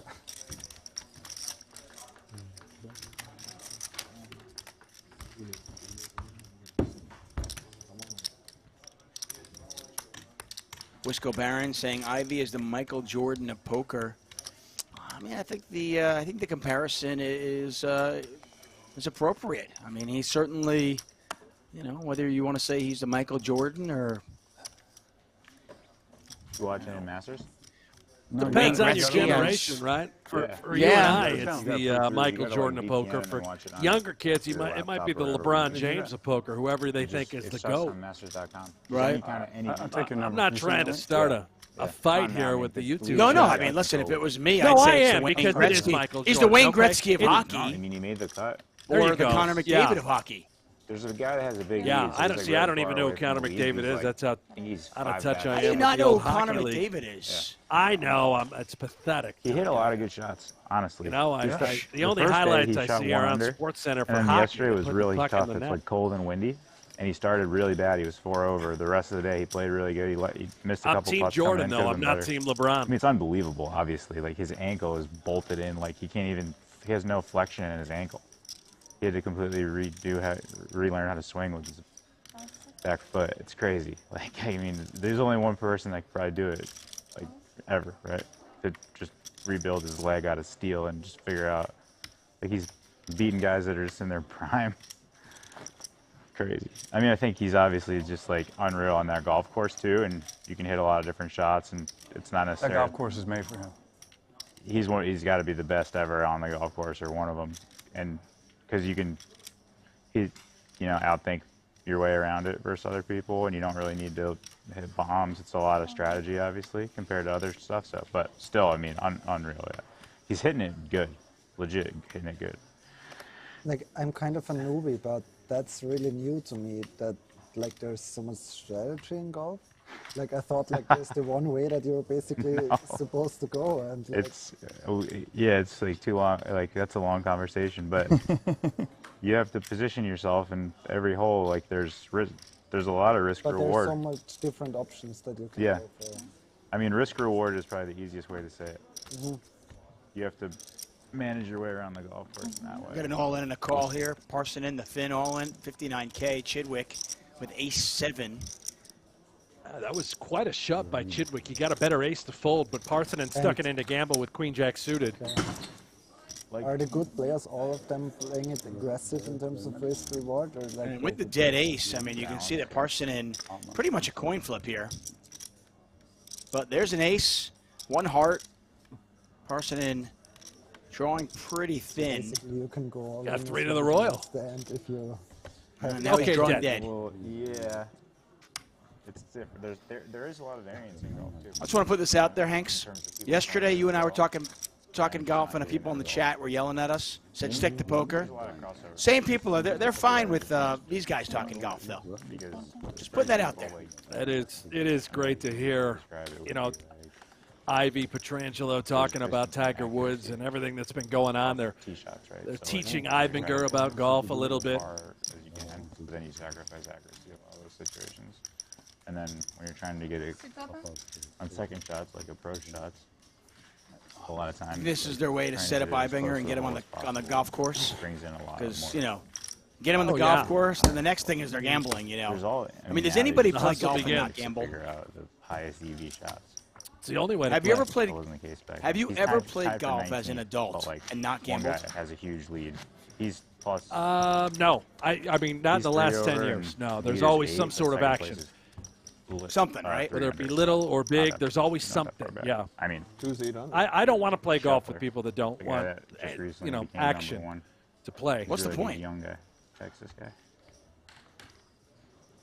He shot. Oh, it's your big one. You bet on golf matchups ever off? You ever DJ on those? Just with my friends. No. Just like for fun with my buddies. You? Those are fun. Yeah, just. You mean your own flips? Or just like for the Golf tour guys? matchups. Yeah. Oh yeah. Like find somebody to flip with. Exactly. That's what I do with my buddy, but just for $100. Like, yeah, we do more than that. I believe that. Who you do it with? Vegas guys or? Sometimes you do. There's a couple big golf. It's obviously golf. fun to find those in the Masters or the majors or whatever, Yeah. some flips like that. I actually, the first 2 days, I was just picking scores. I just picked 2 scores for Tiger, and the other kid got every other score in the game. I had Tiger the year he won the Masters. I think I had like 16-1 or something like that. Which year? Like 3 years ago, 4 years ago when he won. In 2019. Got an interesting flop here. I don't It's want to interrupt your unbelievable that conversation. the book, Trip like, tens he was versus only- open-ended straight he was draw. 16-1, like he was probably like. Ooh, and the straight comes in. But No deer one with trip expected him to tens. win. Congorin with the 16-1 was, straight. like pretty funny odds. Pretty low. Yeah. Pretty high. I mean, pretty low. It should have been Well, lower like than he, that, probably. yeah, exactly. I had a force Everyone's bet. going to bet on him regardless, right? So yeah, they probably just print. But deer bets No, that's what I'm saying. 21,000. It's funny how Congorin he- just that's- calls. He's got to be one of the guys that. No, sorry, he raises to I don't know, 65K. who knows what he was this week? Pardon But you me. know a bunch of people bet on him. and he 136 to probably- 1 or something. Oh, really? And a quick heard call that here from they Badir. did This pot now I think he had, 162,000. you know. I had no idea myself, but somebody in the table says like 136 to 1. Badir checks. But that was Congorin all in for 123K. So 123 to win 285. Oh. They were River's gonna speculating, bail will he out play Badir. it? They don't know, and at that time. Badir can't beat anything, can he? 2019, he was Nah, not probably like- anymore. Should have been like. Could have beat, you know, some 50 to sort 1 of or club something. straight draw. It's great. Or no, actually, he was playing good at that point by then. He had already won the TPC. Still higher than 16 though. It's really bad for him that it's like, it's cold and windy and like play is really slow right now. Like that's not good. He's done really well at the Masters overall, though, right? Like he's won 5 times. Yeah. 5 out of how many major wins? 14. 14. Nice let out from Badir. I saw some stat today. Like Overperforms a good bit. he's up That stuff probably matters a lot. We don't beat anything. Right? Unfortunate Same for cross Badir. every time, and like just He is hitting a lot of flops, though, no doubt about it. And just like the mental strength, probably. Knowing all the Left short a game lot. shots, Yeah. the short game shots are unique. Every green. Yeah. I saw a stat today. He's up 9.5 million at the Masters. Tiger's made 9.5. And that's like, I mean, the prime of his career is before 2010, so that's a lot of money. I'm not up 9.5 million, but I am up a little bit as I did bet Tiger Woods to make the cut. Super surprising now though is he has speed. Like he's like on one leg, he's still like getting ball speed that's like above average and stuff. So he might just like win another major. They're saying. I'm crazy. I thought he was completely done. Is it? That's fuck. How many times has he been completely done? I mean, seriously, dude. It's too crazy.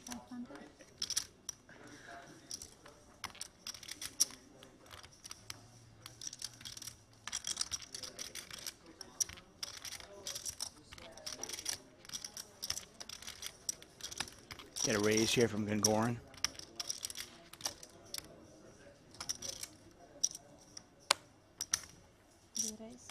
Tang's gonna 3-bet. Back foot. Pushing off of it is the thing he said. Like, if he, he's got to push. So winning a big pot with Queen Jack and Goran right back at it with 10-9. Tang 3-bets to 29K. You need to turn. I don't right? think Goran's gonna come along for the ride, but he's a bit of a wild card, so you don't know. Because obviously he started with a bad day. That's what he said. In like a presser or whatever. I think Goran might be feeling it a little bit, the momentum, a little confidence after that last pot. He's going to get away. A little discipline. Nice Actually, 3-bet by I was Tang. thinking that year, Ace 2019, suited. when you had him, he was actually playing well at that point. He won some big tournaments that year before that. I remember that.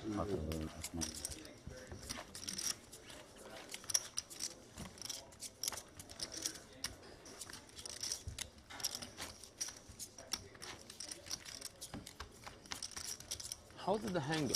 He raised, he 3-bet jam small blind, and you call for A7 off, right?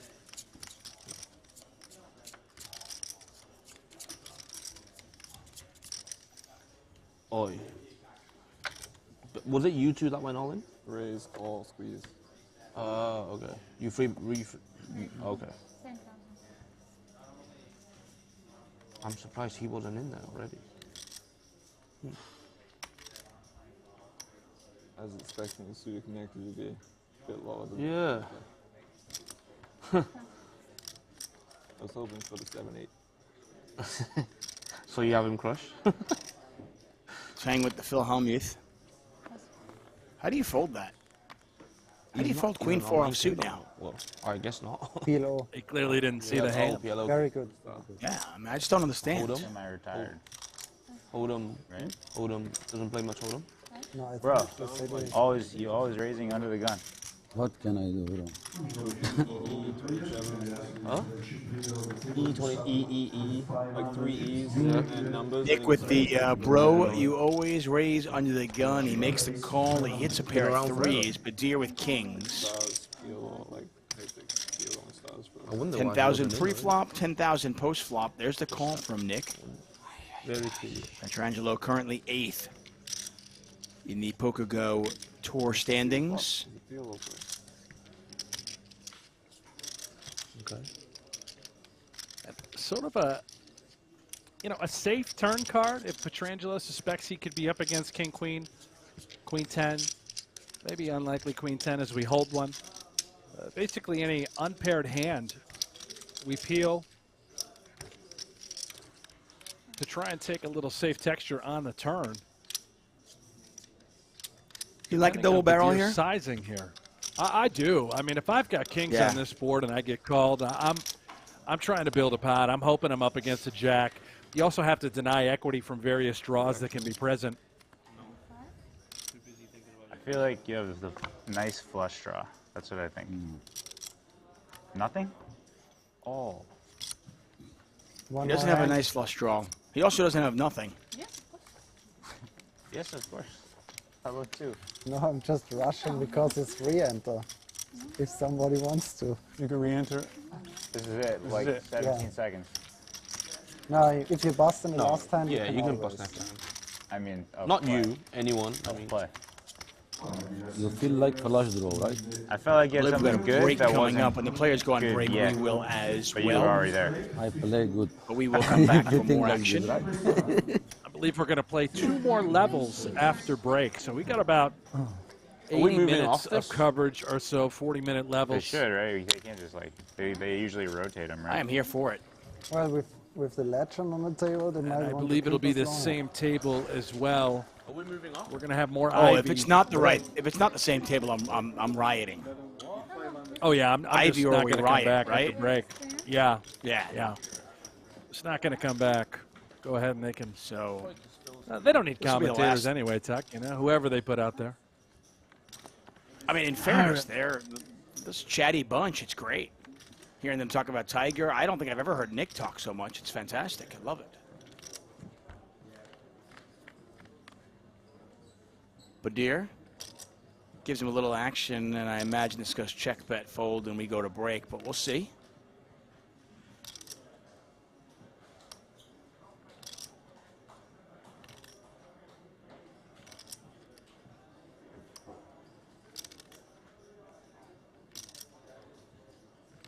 Has anybody ever thought that Chidwick looks like the Terminator? Maybe it's just me. Wow. I don't see it, Tuck. But like It might just Arnold be me. Schwarzenegger?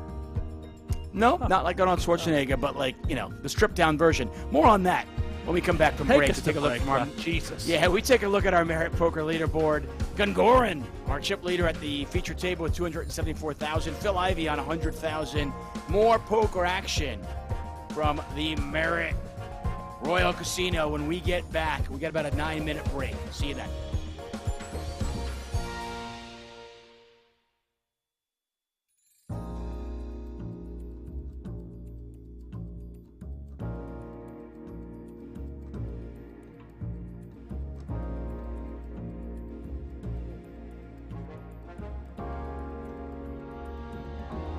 Last year, Brian Rast outlasted a world-class field on his way to a super high roller bowl title and $7.5 million in cash. This year, the super high roller bowl tradition continues from Aria Resort and Casino. This is a big pot. Thought I had you crushed. 49 of the world's best and wealthiest poker players. A buy-in of $300,000 and a first place prize of $5 million. 4 full days of live poker. The Super High Roller Bowl from start to finish gets underway right now. Do you ever find yourself opening up a little bit when you know guys are tired and a little bit less interested in competing toward the end of a day's play? Absolutely. That's a really big part of tournaments, having the feel for those situations. And recognizing also that people can be polarized when fatigued, where they either have it, because otherwise they wouldn't be out there stepping out, or they're just phoning it in. Right. Taking a more conservative approach with their medium strength holdings. Exactly.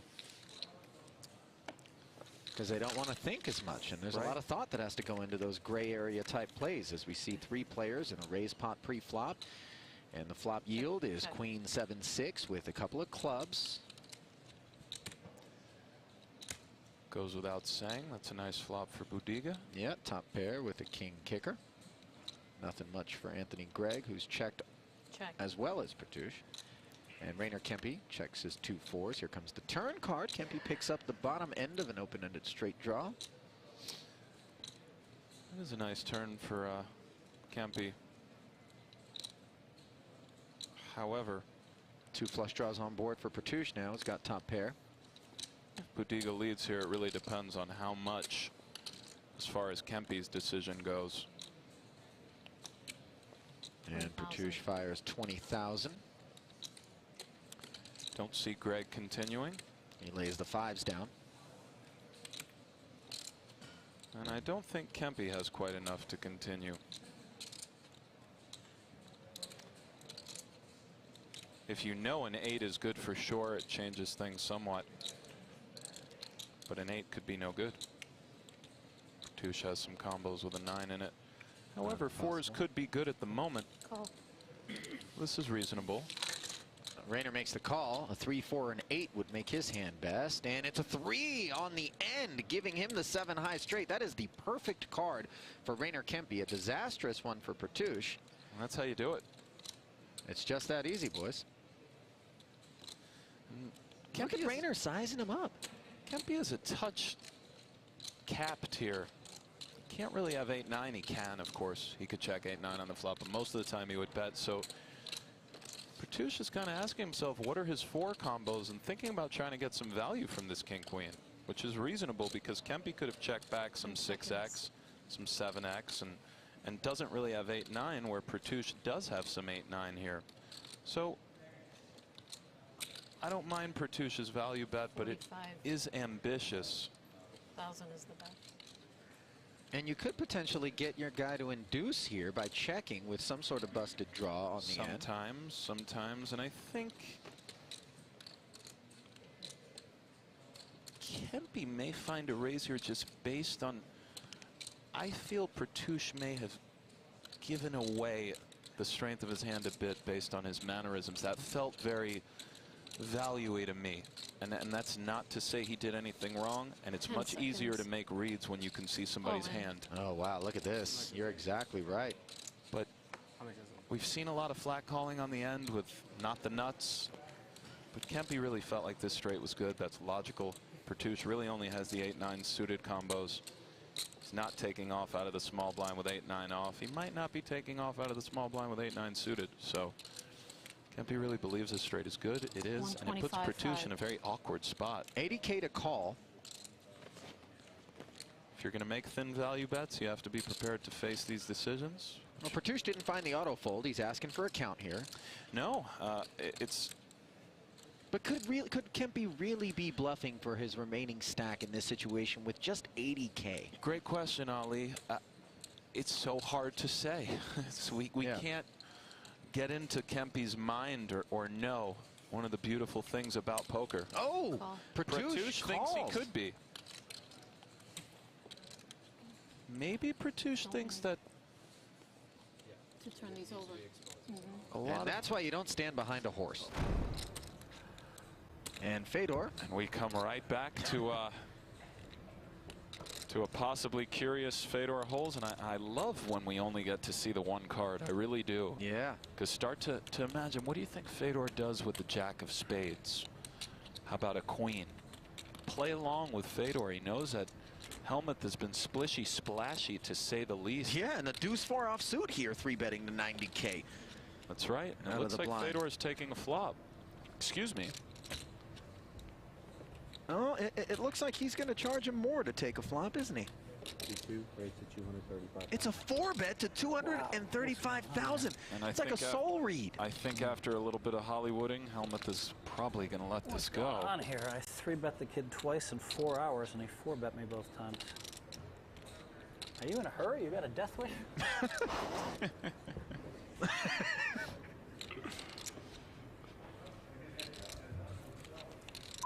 What the hell is going on here? This is sick. Helmuth. Nice hand, Fedor. He's not scared to just get in there and limp. He's not scared to sometimes 4x pre-flop. Right. Blinds are 20-40. I've seen Berkey do things like make it 200. And I promise you that confusing your opposition generally is good. Sometimes the cost of that is making a quote-unquote bad play. Being unpredictable, hard to read and hard to figure out. Right. These are all things that do aid you in the long run if you use those things to your advantage. Kempe opening with Snowmen, the 110. In the cutoff. And the small blind of Dan Smith making the call in bad shape with the 2 6s. They'll be heads up and out of position. We haven't seen too many vicious coolers this tournament, Ali, like 8-6 deuce or something crazy. And look at this. I mean, listen, I just want the people to know, I swear on my life, I cannot predict the future. And that's just very odd. You are a broom rider. If that deuce came, I really would have been speechless, because this is already one of the weirdest things that's ever happened to me. Set over set One of the most horrific situations you can be in. I myself, on one of the few occasions in which I've played a higher stakes buy-in poker tournament, found myself in a similar spot against Gabe Kaplan. Cost myself a cool $20,000 on Poker After Dark. That one hurt. And this one's going to hurt as well for Dan Smith, who checks it. Over to Rainer Kempe. Sounded pretty painful. To the great Gabe Kaplan. Right now, Dan Smith has major problems, and sometimes it's okay to spell out the obvious. Dan Smith, after this hand, could easily be crippled. He may elect to just start check calling, but even so, unless a 7 or 9 of hearts rolls off, Kempe has a lot of great cards to barrel, get check raised in all likelihood, and this is just so brutal for Dan. And he's using a time extension here. Why do you suppose that is? He knows he's going to continue in the hand. He's not trying to make it look weak, is he? Of course, no. He's trying to decide whether to call or raise. I mean, there are times you are beat here, and again, being the relative chip leader versus another chip leader, this is an interesting situation because he might be well advised to simply call the flop. However, if he raises it, he does know that he will probably have to go with it. There are some extreme. 475,000. 475,000. Music to the ears of Rainier Kempe with 2 8s in his hand. A set. And he's got to believe he's golden here, right? He's not up against the 7-9 and probably not up against the 2 10s. Not impossible, though. Not impossible, for sure. Golden is a touch more than what he's feeling, but he's feeling pretty good. It's one of these spots where 2 overs in the flush draw come to mind, maybe. I don't think Smith Queen Jack of Hearts. Yeah, no? exactly. I don't think Smith check raises Jack Queen of Hearts. The hand is too good. You kind of don't want to be forced to sort of fold it given stack sizes or decide you have to get it in because you've put yourself in a spot where Kempe using a time extension. Pot odds are just too good, and this is a really sickening spot for Dan Smith. And I just don't know how I just went out there and said we haven't seen a vicious cooler. I feel bad for Dan. Of course, me saying that did not influence the flop, but it's very weird. I'm having a very philosophical moment. This is a situation where Rainer Kempe is that speeding commuter train and Dan Smith is that car stuck on the tracks. In all likelihood, they will get it in. My only question, as crazy as it may sound, is there any way Smith finds a way to get away from this on the flop? Just given that we're on the bubble, he's such a great player. And Rainier Kempe says, I'm all in. Kempe's reached.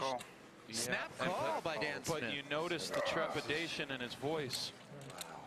He called. He doesn't want to have to play this hand on the bubble. So Two relative chip leaders.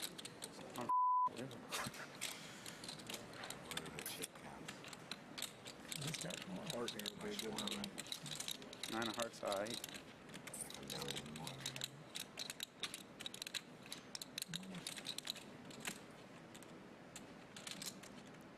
It's looking pretty thin at the top of the screen next to the outs graphic. Does have backdoor hearts. And of course, he can hit that 6, but yes, 9% is pretty thin and just a deflating feeling for Dan at the moment. So brutal. He's rooting for a heart on the turn. Instead, it's an ace, and now he has 1 out, 1 time to avoid a massive blow. Unbelievable, really. Really. Set over set in this situation. Just horrifically cold.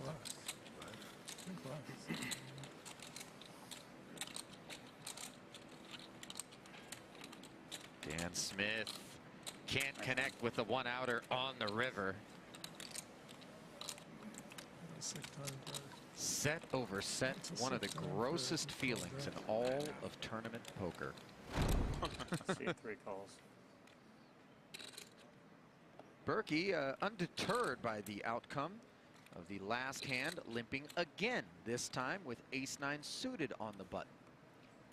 And again, Kempe and Holt so range-oriented in their preparations and have a lot of ideas on what they'll do versus certain styles. Often that style is a player who generally min-raises pre. Kempe with a real holding. Second straight time he's raised a limp from Berkey. And a call. He's got 2 7s, and this time Berkey is going to call for his whole stack. Well covered by the chip leader, and at risk. He's behind with 2 overcards. And just like that. Is this kind of what Berkey was scripting? He was saying, I'm going to continue to do this until I get the right opportunity to try to double? Yeah, I think A, it reduces variance, and B, Berkey was hoping that Kempe and Holtz to a degree would start attacking his limps and he would have some reships, much like this, which is very reasonable. And it's a multifaceted approach, one that in the next level Berkey could stop limping and then resume. So if Berkey can win this pot, he will vault over Phil Hellmuth for 3rd and chips, but he's going to need some help, and the board is 7 high, top set for Rainer Kempe, and a very uphill climb for Matt Berkey. If he doesn't get help on the turn, he'll be drawing dead and done in 5th. Some possible sweats. Certainly. Needs a spade, 5 or a 6. And he does catch the spade. Wow. There it is. Best case scenario. He now needs 1 more of those spades. 7 outs once for his tournament life. Rainer Kempe's thinking red card.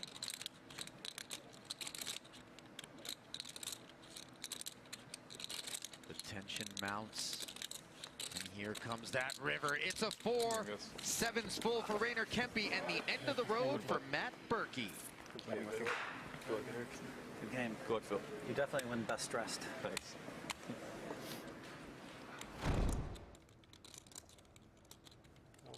All in. Moving all in here with the ace. Oh my. And he's been called. What is he up against? The ace-10. Disaster for Eric Seidel. Is that Fedor humming?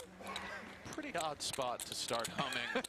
I know me on my off days, mood-wise, may have had a choice comment or two for Fedor the Songbird, but no doubt about it.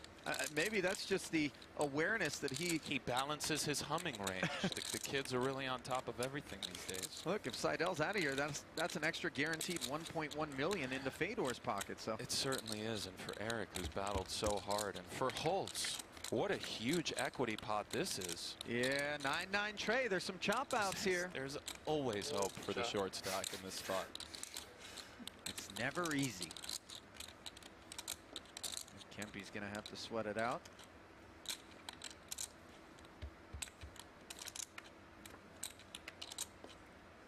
Now picking up some more chop outs. Yeah, the ace on the turn. Notice that paint.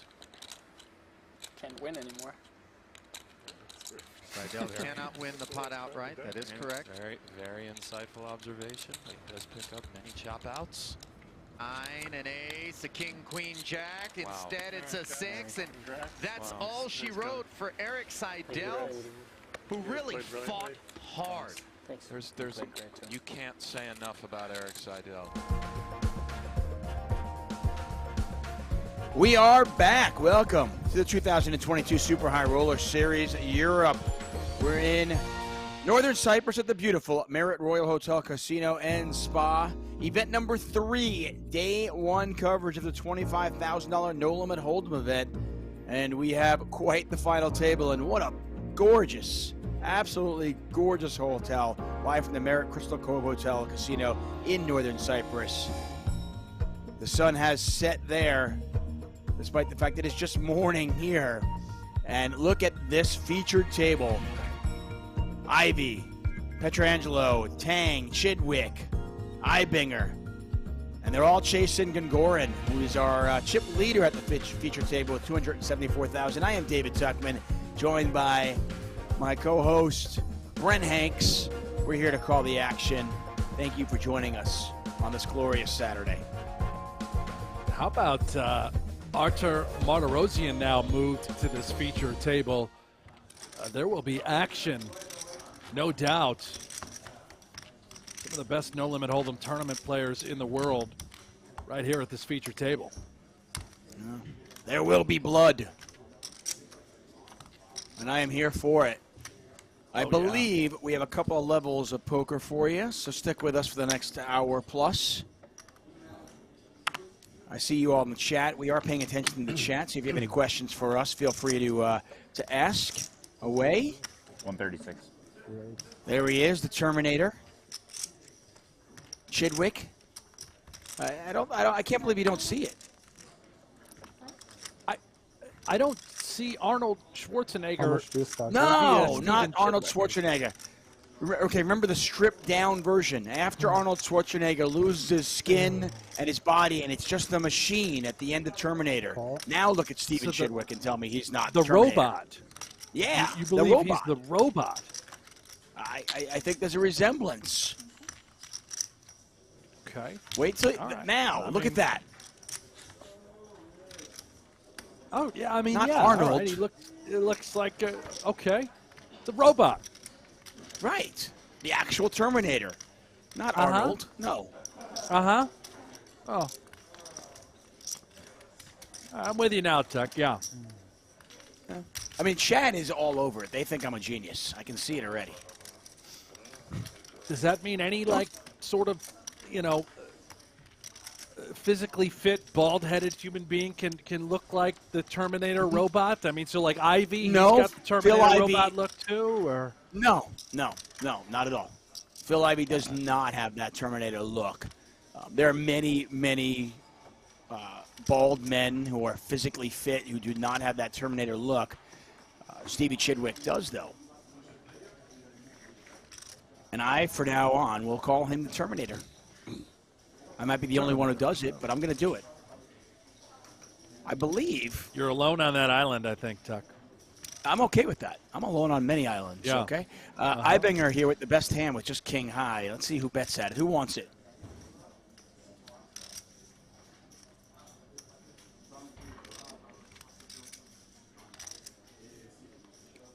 Psycho546 says Phil Ivey is in last place. Comeback gonna happen. Don't fret. I believe registration is still open. Ivey could get knocked out and then just rebuy into this one. So this is very early on in this tournament. Very, very early on. Yeah, see, Roy Henson says, I see it. I see the Terminator in Chidwick. Roy Henson agrees with me. That's your burner on YouTube. I know that's you, Tuck. You're Roy Henson. Checks through once again. 10 on the river. Nobody makes a pair. Does anybody want it, or are they going to let Ivinger get the showdown with King High?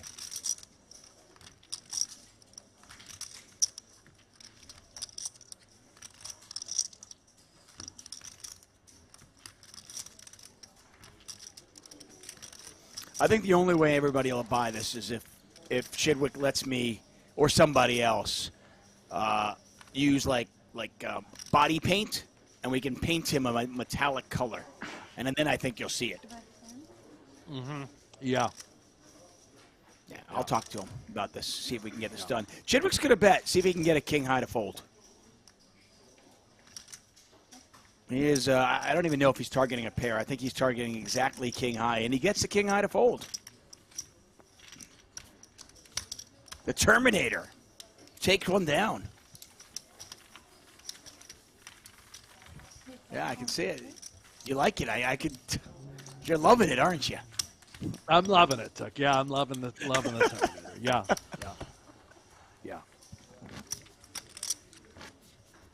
That was a funny night. Well, they still the final table. Want to thank Merritt, Final table. Same as yesterday. Poker, GG, luxonpay for bringing us this action. 40 now.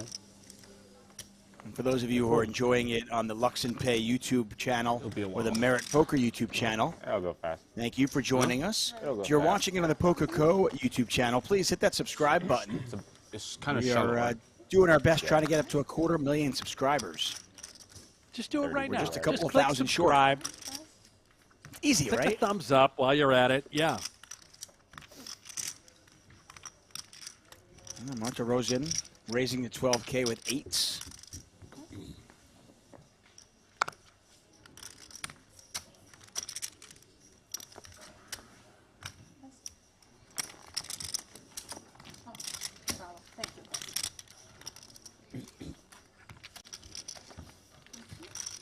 Bonaventure says, is Daniel Negreanu or Tom Dwan in this tournament? I don't believe so. Negreanu did not make the trip out there. He was on Twitter expressing some FOMO, talking about how he wanted to make it out there, but he did not.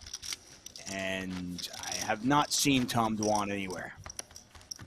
Sort of surprising that Dwan didn't make the trip, considering his allegiance to the Triton team. He's almost always there.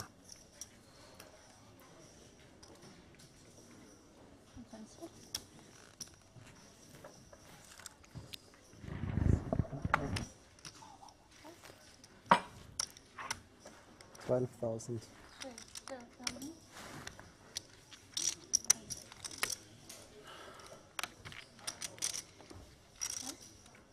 Blinds right now 3,000, 6,000 with a 6,000 big blind ante. Eibinger raising a minimum raise to 12K with 5s. Gangorn picks up 6s. Once again, Brent Hanks, David Tuckman here for the 2022 Super High Roller Series. We're back at it tomorrow. No rest for the weary. We are back at it, 7 a.m. Eastern Time. Wake up on your Sunday, have a mimosa, have a Bloody Mary. Who had a Bloody Mary this morning? Bloody Memoria. Bloody Memoria. I haven't had one yet, but I will, Tuck. Oh yeah, well you got to celebrate your your kid's first birthday with a bloody something. That's for sure. Monterosian, well, he is all for blood on this hand with kings.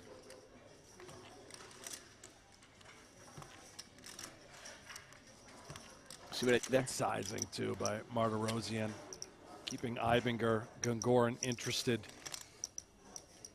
The door is open certainly for a 4-bet if they think that Martirosian could ever be light, which is certainly the case from time to time. Martirosian, a very aggressive player. Yeah, it's a pretty good squeeze spot, right? I mean, he happens to have the goods right now, but he doesn't need to.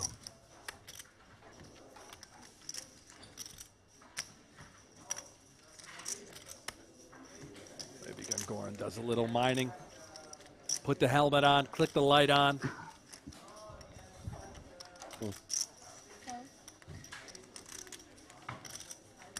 And Gordon makes the call. Pot's now 133,000.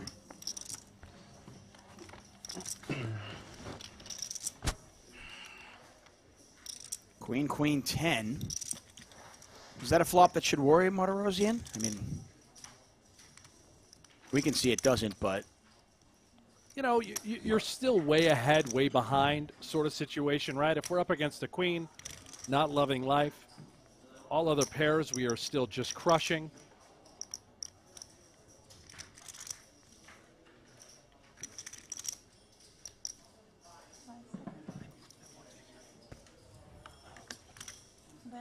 Monterosian's going to bet here, see if Gangorn can convince himself that his opponent's got ace-king.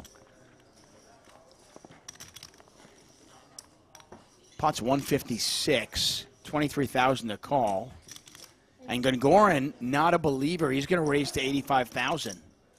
Wow, this does put Martirosian at a very strange spot with two kings. Unlikely to go away anytime soon.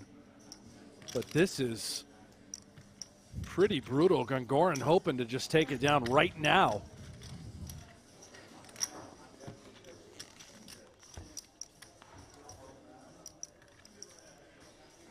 Monterosian makes the call. Pot is 303,000. These players are just 112,000 behind. This may slow Gangorn down. If we're betting, we're representing a queen and only a queen. You have to be worried that Martirosian could have had some ace-king, ace-jack types of holding. Certainly need to be worried about Martirosian having a queen as well. Is ace-king or ace-jack calling that big raise in the flop? Maybe ace-king would peel. I mean, it's, you know, you would think that a queen would likely want to slow play, just call the flop. I'm not saying you would always rule it out. Check, check once again, and Martirosian's kings are good here. I mean, clearly we can see the cards, and it's unlikely for Gongorian to have king-jack if you're in Martirosian's seat. But when he raises that flop, king-jack's got to be one of the hands he might be raising with, right? Absolutely. Straight draw? Nonetheless, though, after that raise in the flop, it goes check-check on both the turn and the river, and Martirosian wins a nice pot. He is our big-time chip leader at our featured table. And if you want to be the chip leader at your PokerGO Hold'em table, you can be. That's right. You can play free Texas Hold'em poker. It is from the creators of High Stakes Poker, Poker After Dark, and more. Be part of the shows that help shape the game with an authentic online poker experience. PokerGO Hold'em is available now on the App Store, Google Play, or by heading over to PokerGoHold'em.com. You can play with the avatars of Maria Ho, Antonio Esfandiari, Phil Hellmuth, Daniel Negreanu, and many, many more. Plus, you get the sultry voice of Brent Hanks calling the action. That's right. Download it now for free.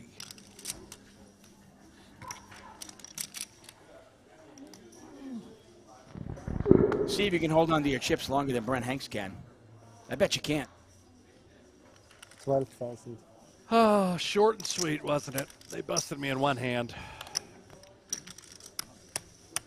Short and sweet. Story of our lives, huh? Yeah. Ibinger raising 12K with just one card. That's how good he is. Now, we can't see his other card. He's got the queen, and unlikely to have Tang beat in this spot. Tang with the ace-queen.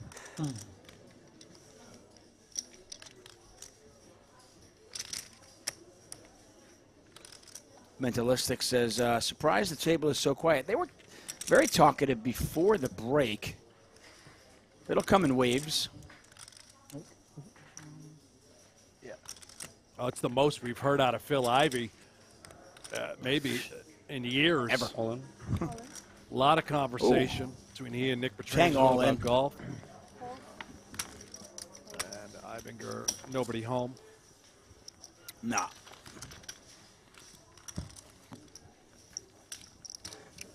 Ball till we fall, says I like Hanks. Yeah, me too. We're going to keep him around. I like you, ball till we fall, 82. Yeah. Noah Repko, go Bills. Love that little Bills icon by his name as well. Let's go, Buffalo. It's April. Really? It's always Bills season, baby. You guys can't see this at home, Tuck can, because we're linked up with a little camera setting, but I've got a big Bills Mafia flag right behind me. He does, he does. And for those of you who can't see it, I know Brent can. Over my right shoulder, I've got a I see terrible the Jets Islanders helmet. jersey, Tuck. I've got an Islander jersey, and I've got a Jet helmet behind me as well. You can see that over my right shoulder? I do. I see it. Yeah, right there. Proud of you for keeping it up. Is that also a Jets banner right above the helmet? Nah, it's a Philadelphia Eagles banner. Eagles. It's an Eagles okay. banner. You just like the color green. Yeah, yeah. I'm all about green. Yeah. Well, I mean, I can convince myself that it's. I couldn't find something, celebrating the Jets winning anything, so I had to find the Eagles. At least I can. It's green, at least. Ooh, look at this here. Badir to 35, up over Petrangelo's race. Gongorian wakes up with 2 7s. Does he think it's enough to just slam it home? No, he's just going to call, but that is a large percentage. Yeah, he put 30. Wow, and Oh, my Martirosian picks up gosh. 9s. It's just big hand after big hand here. Remember, it is Petrangelo who actually was the original raiser with 4s. Min raise. Badir, second time he's picked up king since we've been broadcasting. Martirosyan already has a pile of chips, 400,000. This is treacherous territory for him. Yeah. Oh, he just boy. moved all in here, and what a dream scenario for Badir. And you know what? If you're Gongorian, you might just want to gamble. I don't know. He just lost a big pot. I don't know if he folds. Badir goes in there. Let's see what Gongorian does.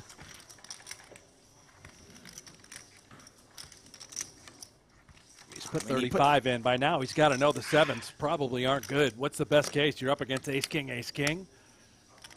Yeah, but I just... You might just... It's the rebuy period. You know, put the puck in the net. Rebuy period. Yeah, it's the rebuy period. I mean, clearly it's a gamble, but, you know, maybe somebody's got ace-king. The other guy's got ace-king too, right? Happy? No.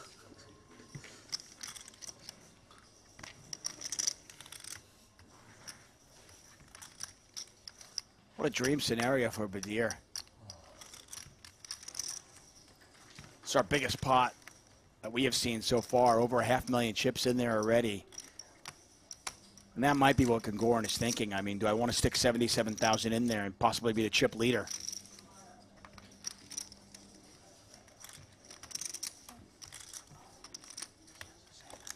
You know what they say, Hanks? No gamble, no future. No gamble, no future. Yeah, they do say that, Tech.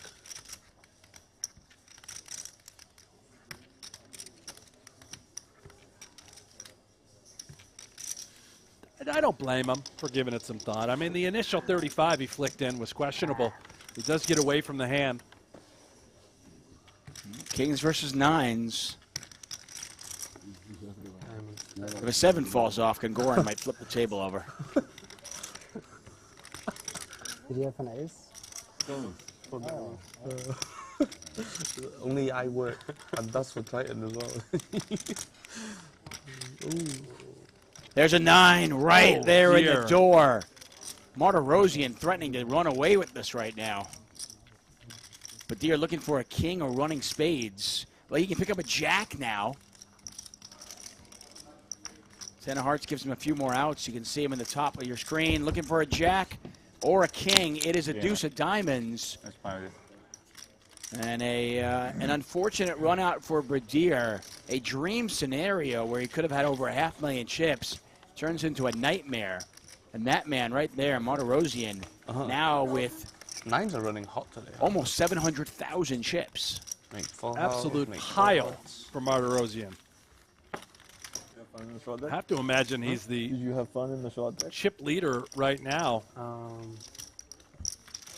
Well, you can go over to the PGT live reporting. I mean, yesterday, like, did you enjoy it? Yeah. Take a look and see. Right, PGT.com. Check out live reporting. Maybe I can get a little update for us. Let me take a peek, Tuck. Huh? Maybe I will play whole series. The resources are there for you. Yeah. All right, up to 64 entrants, so it's a huge field. Yeah, I believe Martirosyan is the chip leader after that pot. The listings have Andras Nemet at 640,000, Ali Mshurovich 620, Vyacheslav Boldigan at 320, Sinan Unlu 300, and Chris Brewer, the magical mullet, rounds it out in 5th place. And Martirosyan, yeah, he's going to be the chip leader right now.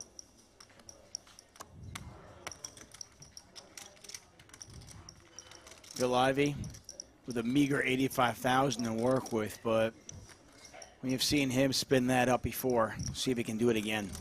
Blue has the same hand.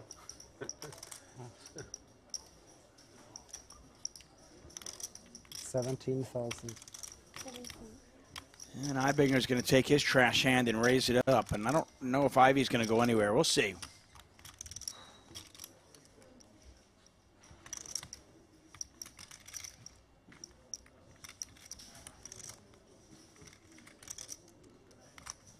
For Ivey, I think this is a limp jam, King 8 suited. Eibinger just has an absolute stone zero holding. Ivey does just make the call. Yeah, pot's 40,000. Yeah, he's trying to really muscle around and outmaneuver Phil Ivey here with an absolute nothing of a hand. And it might work as Ivey does not connect. He may have been better off limp jamming. Obviously easier for us to say as we can see the cards. King 8 suited's pretty strong, and we know that Eibinger, he's so talented. He's going to take napkins like this and try and leverage as he realizes Ivey is handcuffed.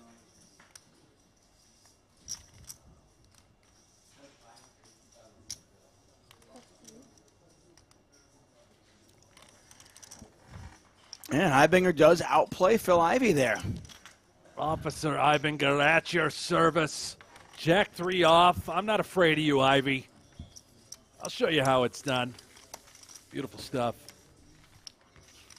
That's also something that I find very intriguing. You know, when we see Ivey playing, say, the World Series of Poker against inexperienced recreational players, no doubt a lot of those players are in awe of Phil Ivey, intimidated by Phil Ivey, and why wouldn't you be? I certainly would be. But these players are not at all. You know, they put the work in, they put the hours in, and so there's nobody that intimidates them. So that is not in the game. Tuck, a lot of these guys, Eibinger, Chidwick, I mean, the majority probably feel like they are simply better players than, you know, a better player than Phil Ivey when it comes to no-limit hold'em tournaments. Now, every other game in the world, now Ivey still has the edge. And Ivey, obviously, a great player. These guys are very comfortable with their skill sets. Yeah. I think you hit the nail on the head. I mean, a lot of these players, they just put the work in, and they're so comfortable. And, in fact, it was, you know, you heard Ivey actually talking to Eibinger earlier about that king-queen of spades hand. Asking him, you know, what's the play there? And Eibinger said it was close, so. Nick Petrangelo with an open-ended straight draw. Just 5 high right now. Goran with a flush draw. Pot is 33,000.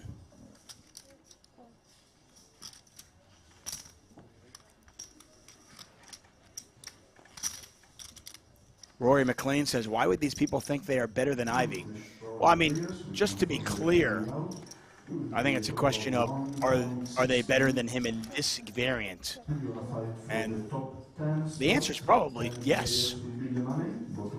Well, I think Ivey would be the first to tell you that you put him up against the Steven Chidwicks, Ali Amshurovich's, Alex Voxens of the day, then he's a dog. You know, he'll tell you that. These kids are better. Nick Petrangelo, another great example. They're very well studied. In fact, Ivey will go to them with any questions he may have about particular hands. We've heard it time and time again throughout this final table. Ivey was picking the brain of Matthias Eibinger, the big pot that was played. And that king-queen spade hand I was talking about.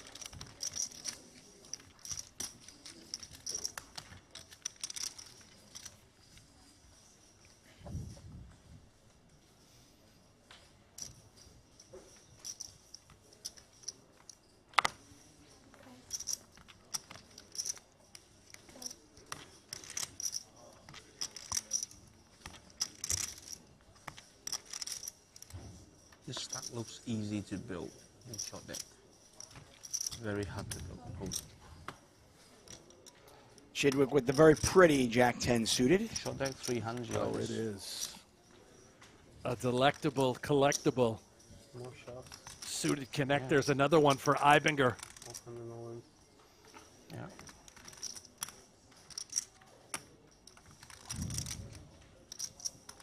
Yeah, I can't imagine Eibinger folding here. Question of does he want to 3-bet this or not, and he just calls. Yeah, in position. Well, I like it on the button. You want to see a flop here. You don't want to 3-bet, put yourself at risk of getting blown off the hand by a 4-bet. Now, if he had king-queen, king-jack offsuit, certainly no problem 3-bet. If I get stuffed on, I can absolutely fold.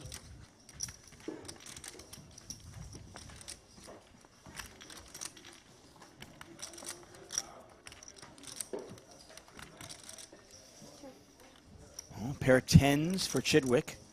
Goran calling with the 9 deuce. Oh, the Montana Sense of- banana, Tuck. Underrated hand. Yeah, sensing a little bit of frustration from him, I think. Just trying to make things happen. Yeah, and you know, you can start to feel it. You lost a big hand with the sixes against kings. Then he had sevens, put 30% of his stack in, didn't see the flop. We've all been there before. You get frustrated, you try to make something happen. I get it. Another 10 here. Chidwick checks back, and he hits trip 10s. Eibinger now drawing dead.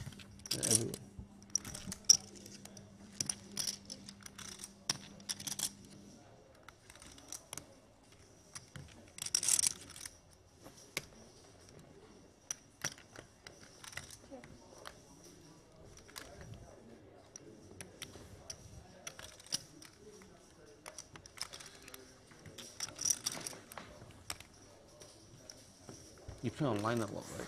Huh? You play online a lot, right? Not a lot now.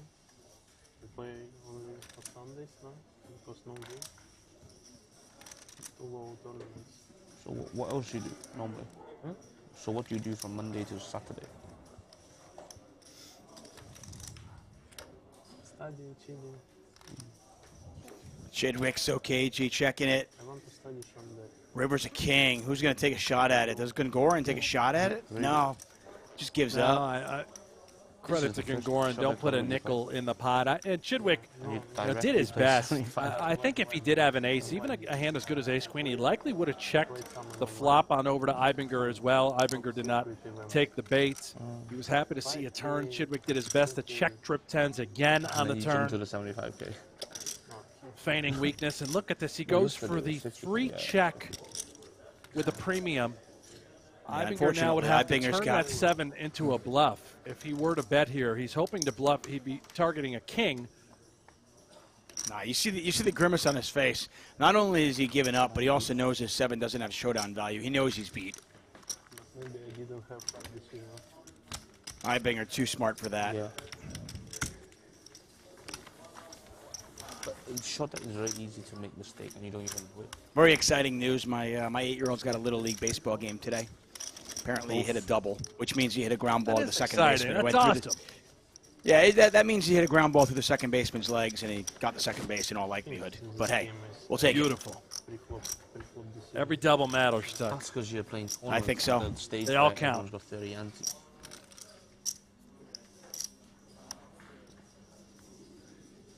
You are watching this Super High Roller Series Europe. We're at the beautiful Merit Royal Hotel Casino and Spa in northern Cyprus, where some of the best poker players in the world have come together to play Pot Limit Omaha, Short Deck, and No Limit Hold'em.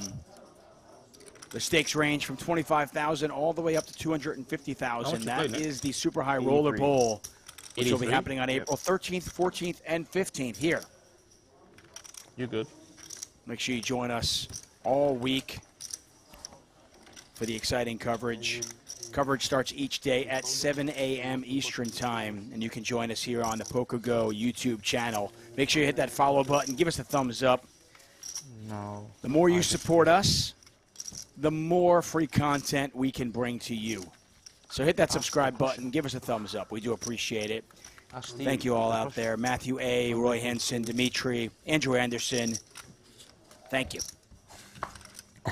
He's not giving Ask away. someone who's good at shot deck. Huh? Ask someone who's good at shot deck. You. New final table. Stevie is still low chance. Phil. Yeah, there you go. There you go.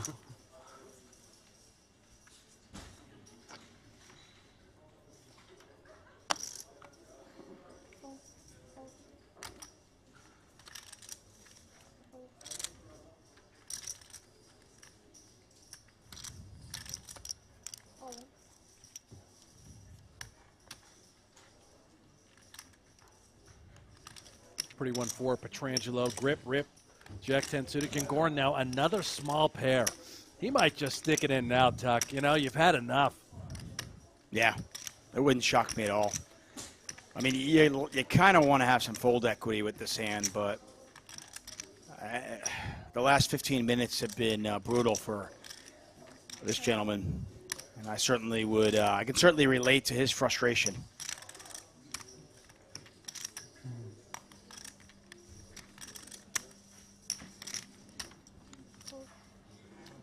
Give him credit. You know what? He has done very, very well to kind of stay the course and not give away those chips. Tang, though, is going nowhere, I don't think. Not with ace-queen. All in? And he is all in. And, whoa, Martirosian picks up jacks behind him. Cow. What? Look at that. Ace-queen, jacks, and jack 10. I'm more than happy, right? I think so, yeah. For a snap overcall? Well, yeah. Yeah, I mean, a snap overcall, I mean, jack's your best hope when you got ace-queen. Short deck, this. Don't open for. This is a 300,000 chip pot. The side pot is 146,000. Martirosian in the lead right now. But we got a classic flip. See if Tang can catch an ace or a queen. You okay? Come on. 10 high flop. Jack's still good. King of diamonds. Wait.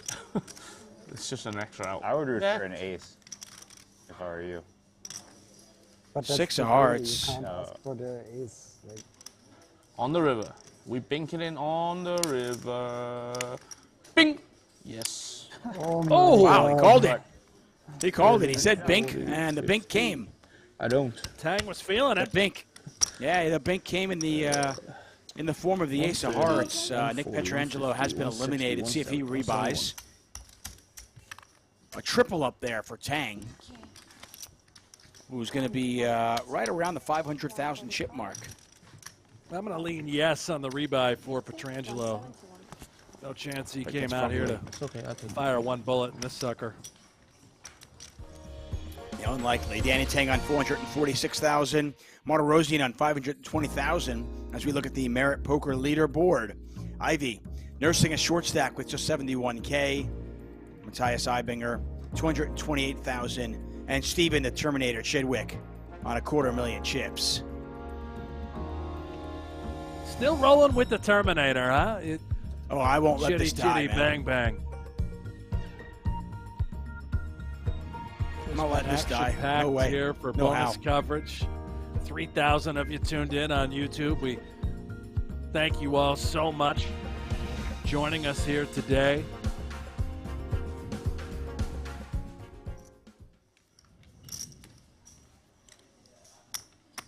There's a look at the legend, the 10-time bracelet winner, Phil Ivey, who's currently third. That's right, third in the PGT leaderboard standings. That tracks pretty much all tournaments. What is it, $10,000 and above? 10K price point at the bottom. Anything bigger than that, 10K plus. Are there any tournaments that are excluded from that based on, or anything, or is it pretty much any I don't form? think any of the EPTs count. So, you know, a couple, what do I say, a couple tournament providers, if you will, have asked to be excluded from Fair the enough. PGT. Yeah, that's fine.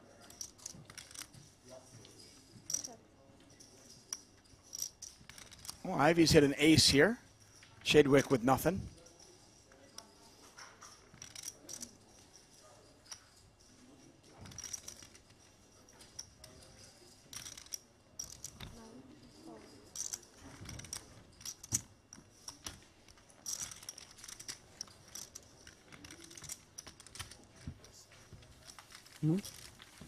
Seven there. If I had the best 7, I don't understand.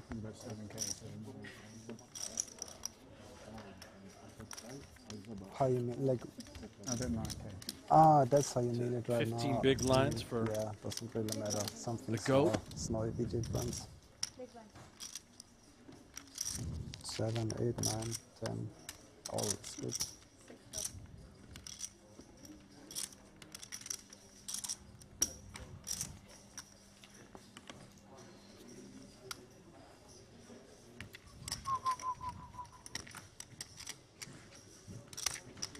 Eibinger picks up the ace of clubs. Can't see his other card, but that's enough for him to raise. Find out what his other card is in a moment. But he's going to min raise it. Blinds are 3,000, 6,000 with a 6,000 big blind ante. 228. I think blinds are going up in about 5 minutes. And they'll be 4-8 with an 8,000 big blind ante. 228.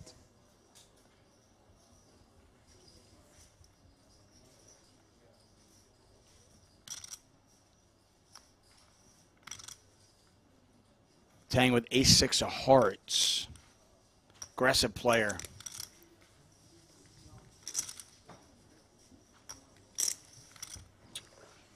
He's going to let that one go. Martirosian with king-10 suited. He's likely to come along for the ride. He's going to peek at the levels and see what he wants to do. When a player does that, are they looking at the clock as a randomizer? What's going on there? You know, he could have, because there's a world in which we're flatting the king-10 suited on the button. And, of course, once in a while we do decide to 3-bet these sorts of hands. And the intent with 3-betting, obviously, is to, well, in hopes we get called or we get a lot of folds. We don't ever want to be 4-bet. If that were the case here, Ivinger would, Martirosian would absolutely be 3-bet folding a hand as good and as pretty as king-10 suited. Yeah. And all these players, they're just so well balanced the way they mix. Still don't know what Ibinger's other card is. Yeah, I mean, he's never calling a 3-bet with much less than like ace-10 of clubs. It could be a hand like ace-jack off, where he did not want to 4-bet all in. You keep the worst aces in by electing to just call. It is difficult to navigate post-flop now, of course, whenever we are unpaired. And there is a world in which he could just have a couple of bullets here. I was going to say, how balanced is he here? I mean, does he ever flatting with ace-king, ace-queen, or is he always 4-bet ripping those? It must have been a hand like maybe ace-10 of clubs, or and he ace-jack. just got off of it. Yeah. Yeah. That's Martirosian just being aggressive and earning himself a pot. Martirosian lost a few chips to those jacks, but he's back up to 565, and there's Kerry Katz. Kerry. Yeah, he bubbled the 50K short deck, and I thought it was really, really interesting and quite funny. So he was the bubble boy, and not just the final table bubble boy, but the money bubble as well. 6 players got paid in that one, in event number 2. And we had 6 at our final table, which we aired earlier this morning. Kerry Katz was eliminated yesterday in 7th. And he had ace-king of diamonds. He was up against Makita's jack-9 off. Makita put some pressure on him, and Kerry said, I don't give. You can fill in the blank about a min cash. And he stuck it in with ace-king, and unfortunately for him, a 9 on the turn and 9 on the river.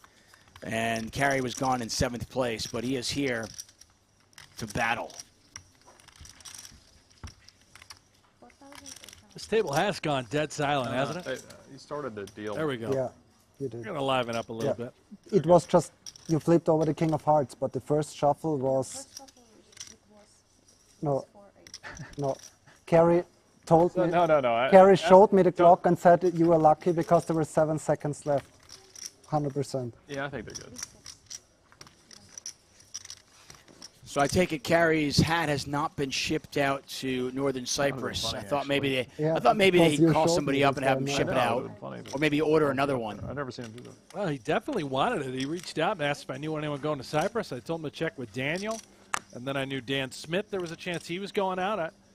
I don't know. Maybe it's on a flight. I don't think I've ever seen him play poker without a hat on. He always has a hat on.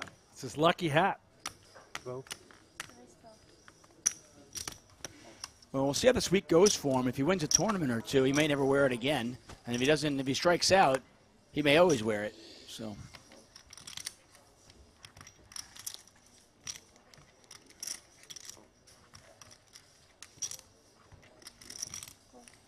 Martirosian staying aggressive. Over 500,000 chips in his pile. Once Once again, Brent Hanks, David Tuckman here for the 2022 Super High Roller Series. We're back at it tomorrow, 7 a.m. Eastern Time. Make sure you join us each and every day. Nothing there for Ibinger. Martirosian continuation bet should get the job done. We'll see. Thank you. And it does. Our blind level is more. My job. That's why I'm your favorite American player. Some nice accumulation for Martirosian after losing that massive coin flip, three-way all-in between Petrangelo, himself, and Tang. He was up over 700. That dipped him down to around 500. He's now right around 600 again. Talking about Tiger making the cut. And somehow he fades that river, by the way. He's up to over 1 million chips. By the way, the chat is overwhelmingly positive on Carrie Cat's hair. I don't think any of them thought he had hair. Oh, he's got a great head of hair, doesn't he? That's what they're saying. I mean, here, look at Johnny Reddy says, first time I've ever seen Cats without a hat. I didn't know he had such beautiful hair. Somewhere Blinds are there's up 4,000, 8,000. I don't want to stay anymore. A picture of a very young Kerry Katz, probably in his 20s, circulating out there. Jason Kuhn had it. I think there was a picture maybe yesterday that came out. Kuhn was looking at an old photo of El Jefe, and he had a bit of a Chris Brewer-like mullet back in his 20s. Well, in So he fairness, went I through mean, a in little his 20s, phase. the mullet was probably in then, right? Yeah, it had to be in. Yeah. Yeah.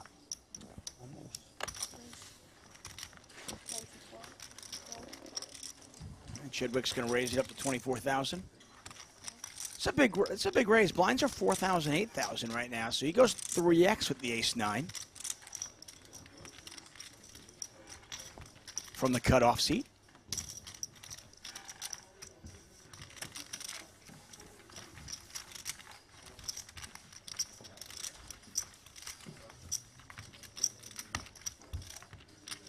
Did you look into the Wim Hof courses already? Like where they have them? No, I haven't. I'm going to start looking at the end of the World Series.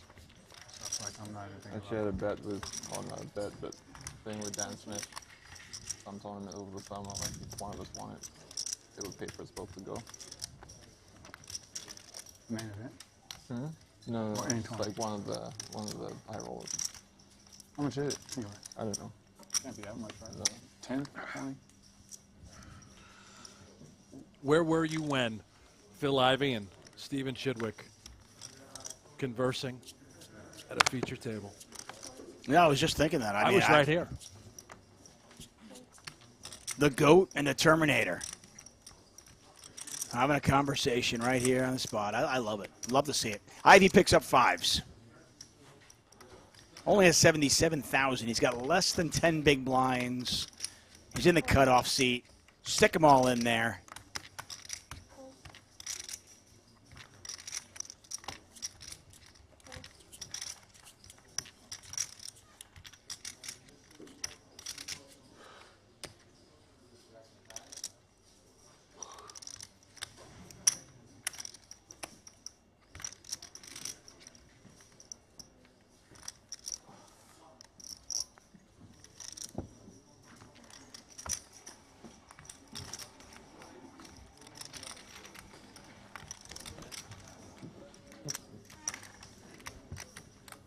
I know everybody's waiting for Ivey to get all in and search of that double up here at this feature table. First pull up. He's got the stack to certainly have to maneuver. You came alone looking for the double. Yeah, no doubt. No doubt about that. This is just event number 3 of our week. We've got 10 events in all, as I mentioned, culminating with the 250K Super High Roller Bowl, April 13th, 14th, and 15th, and you can watch all the action here. You don't want to miss a minute of that one.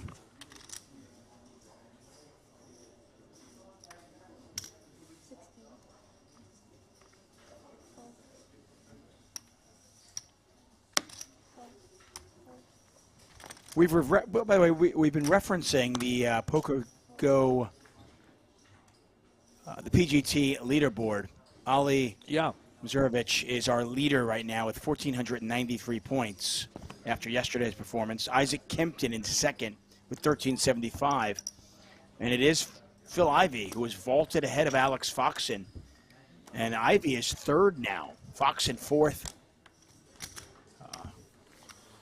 We saw Nick Petrangelo get eliminated earlier on, just a few moments ago. He is currently 8th on that list. It's not big enough. The beauty of the, what we're trying to do with the PGT, top 21 complaining?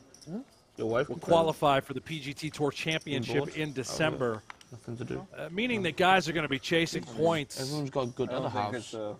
Throughout the calendar year. A guy like Isaac Kempton is simply a great example of, a player that you might not think would be in contention for the PGT. He was going to play all of the high rollers, but because of his score that happened at the Win, and now coupled with this $500,000 free roll at the end of the year, he's out there playing a number of the PGT events, incentivized.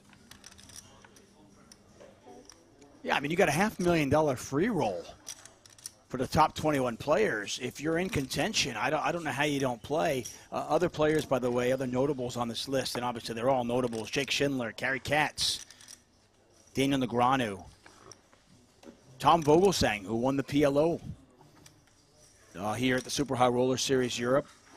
He's there. Laszlo Boitis came in second place in that one, currently 19th.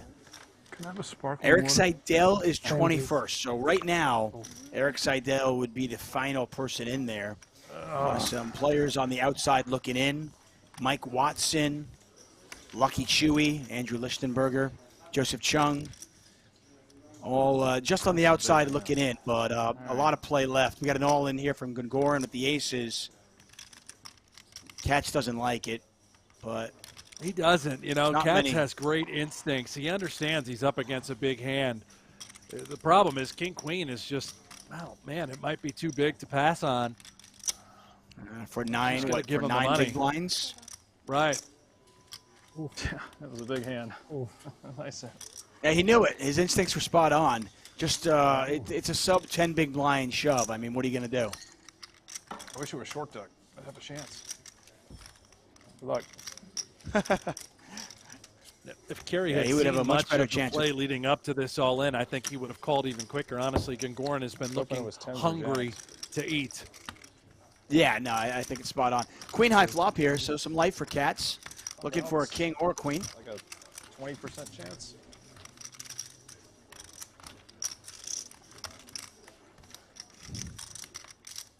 All right, got a much lower chance now, 10%. And neither player with a diamond in their hands, so that doesn't change anything. Still a king or a queen for Carey.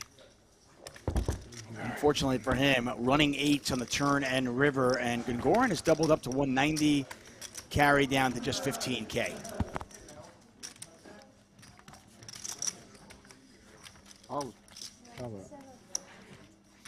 I think Carey is a perfect example of that player where the line is being blurred between businessman and poker and professional poker player. It used to be on one side you had the professional poker players, and then on one side you had the businessmen. And I think that line has really been blurred because you've got a lot of businessmen that are really, really good at poker these days, and Carey certainly is in that category. Yeah, I mean, let's face it. Yes, he's a businessman, but he plays poker at a professional level. He really is truly talented at the game. Only 29 minutes.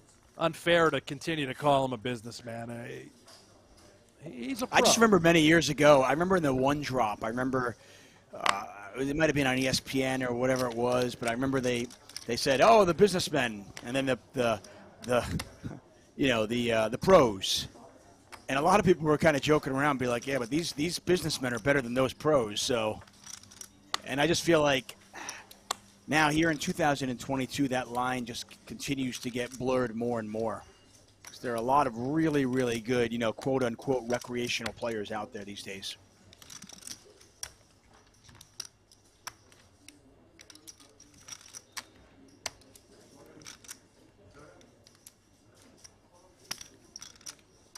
I believe this is the last level we'll play today. But again, we will be back at it tomorrow, 7 a.m.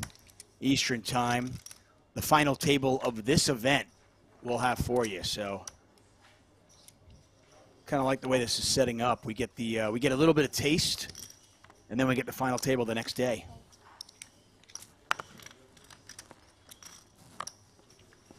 Martirosian here took a look at Chidwick's stack first. I think maybe considered 3-betting, saw that Chidwick may have been committed. If he did 3-bet, opted just to call the 7-5 suited. And we've got an action flop right away now between Martirosian and Tang. Yeah, and these players have about 1 million chips between the two of them, so we'll see how this one goes.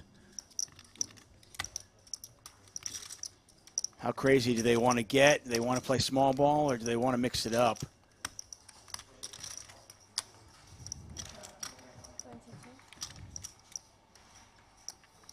Just 7 high, open-ended variety for Martirosian. Doesn't have a spade on board.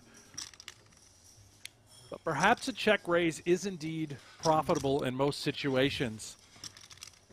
If Tang has a lot of king high, queen high, ace high sorts of holdings, it's suspected he would absolutely be c-betting these sorts of boards. So Martirosian he does just that. He does bring a check raise in hopes of targeting those Broadway sorts of hands. And even in the event that we're up against a 6, an unlucky scenario where you're up against trip 4s or any overpair, it would simply just be calling all of those hands in this spot for Tang. You'd never be putting in an extra bet. All right, so by check raising, there's no real risk that you're going to get blown off your hand. Now both players with a pair, both players with the same straight draw. And if anything, that might slow the action down. We'll see. Pot is 162,000 already. Thank you.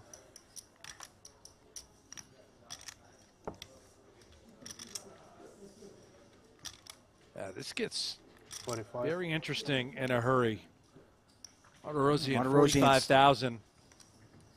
So after check raising the 52, I want to say 55, now he only bets 45. Tang is now going through the sorts of hands and holdings that Martirosian could be doing this with. 7-5, yeah, that makes a lot of sense for the reasons we stated. How about anything that had backdoor puppy paws coming home? The club variety. Tang makes the call. Pot is now 252. He's being careful, and he knows he's got top pair, open-ended. This river is critical now.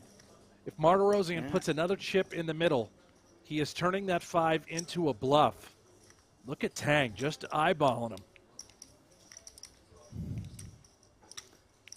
I mean, can Martirosian get Tang to fold 9s? Something that strong. And at this point, it's exactly what Tang looks like he has. Yes, he can absolutely have 7-6 suited, some sort of 6 holding. But a lot of the time, it is some sort of overpair.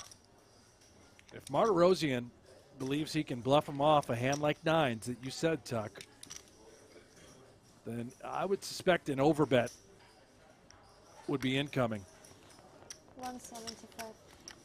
And look at this. He does go for it. He bets 175. It's not an overbet. He bets 175 into 252, but it is a hefty bet.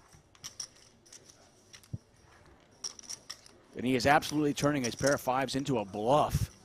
Yes, he is. And Tang now concerned about the ace of diamonds. He's wondering, could there have been some sort of ace X of clubs holding, ace 3 of clubs perhaps, that Martirosian would have check raised the flop with, picked up some turn ammo, and would now be value betting the river. Look at Tang. Tang just goes, just take them all. Take all my time extensions. I need it all right now. Pocket 5s and ace X of clubs. That's exactly what Tang is worried about. I think Martirosian probably would have check raised 5s as well, as there would have been no good turn cards for him. What about a hand like 7-8 of diamonds, 7-8 of hearts, where you've got the overs, you got a gut shot, you got backdoor flush draw possibilities? Yeah, I think they're all there, right? And 7-8 of hearts, as you mentioned, that's already come home. Yeah, no, totally. You're exactly right. Fascinating hand a variety of levels. And this is just top shelf poker being played by Martirosian. He's put Tang right in the blender. Well, the interesting thing is a lot of Martirosian's bluffs would have made a pair, and a lot of players aren't turning that pair into a bluff, which aren't continuing to bet it. So it's a tough spot.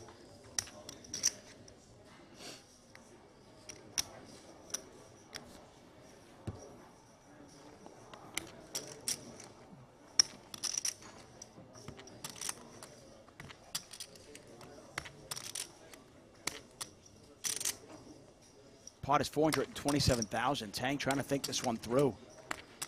Figure out where his opponent's at. Can he beat anything?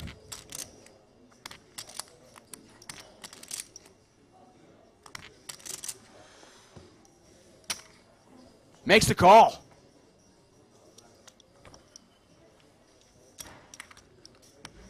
That is fantastic by the Tanginator. And Martirosian just looking up at the heavens, probably thinking, I mean, if he bets more, does it work? But by betting smaller, he does keep that like ace-3 of clubs type hand in his range. Yeah, really was a very strong bluff by Martirosian. I think you nailed it too, where most players, yeah, they might have it in them to check raise the open-ender, to bet again when they make a pair with that added equity. But to pull the trigger, fire all 3 streets, understanding that we're turning that 5 into a bluff, that is top shelf. It's unfortunate, of course, to lose the pot. That was just a beautiful hand of poker being played right there by both players. Yeah, and I think that's really well said by you, because I think that gets lost to a lot of people watching these, a lot of recreational players. You think, well, he lost the hand, so bad play. And I think a lot of times you can lose a hand and play the hand brilliantly. And I think in Martirosian's spot, I really, really like the way he played that hand. It just didn't work out for him. Tang just made a great call.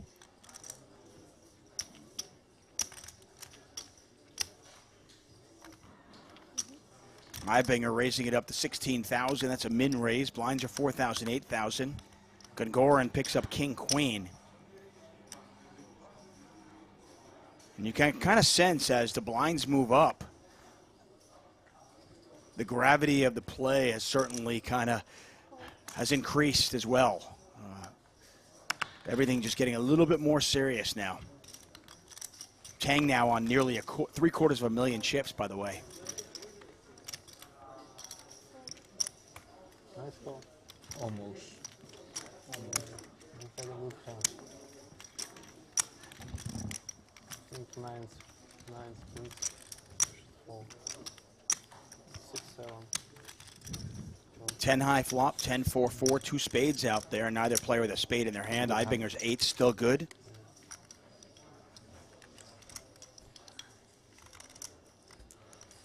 Nice bet.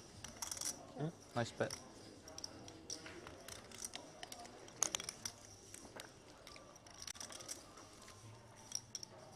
C. Murray 85 picks up a point. He said he called pre, which eliminates the ace-5 suited. Does that eliminate the ace-3 suited as well? It's a good point. I don't know if he's 3-betting those hands 100% of the time, but you would certainly think that ace-3, ace-5 suited, the ace-wheel variety suited from the small blind could be, a 3-betting candidate. There is a world in which you're deep, you can call out of position from the blinds. It's not a 100% automatic 3-bet, but one that I think would be weighted heavily towards 3-betting.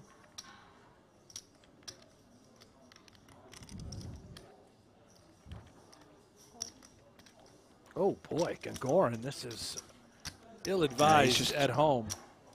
Yeah, just not a believer. It's one thing if you've got a little equity, but we have no pair, no draw, just stone, king, queen high. Unless he has plans for later streets, if he suspects he's going to get checked to a lot on the river to try and take it away with king high. Obviously, he's picked a very poor time to do just that.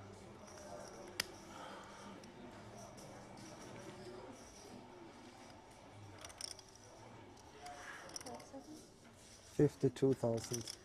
Well, and if there were any bluffs you could beat, you got to imagine the jack of clubs kind of eliminated a lot of that.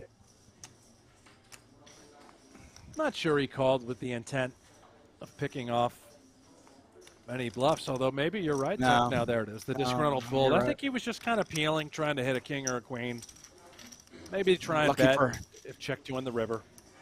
Yeah, lucky for him, he did not hit a king or a queen, and also lucky that Ibinger did not check to him.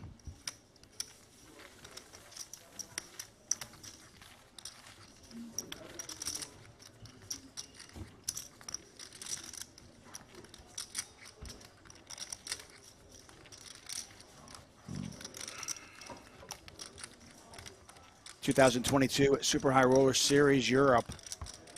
We're here in northern Cyprus at the beautiful Merit Royal Hotel, Casino, and Spa. We'll be here all week, plus a couple. And this fantastic series culminating with a $250,000 Super High Roller Bowl, April 13th, 14th, and 15th. We are back at it tomorrow, 7 a.m. Eastern Time. 16. Action folds around to Martirosian, who's going to go min-raise at the Queen 10 of Hearts. Chrysoy is Ivey's at the same been- casino that Triton held. It is. Triton Series just wrapped up. All the players stuck around to partake in the Super High Roller Series.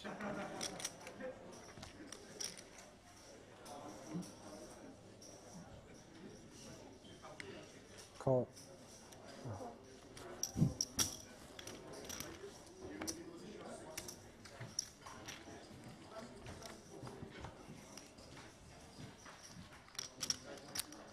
Ibinger hit 2 9s.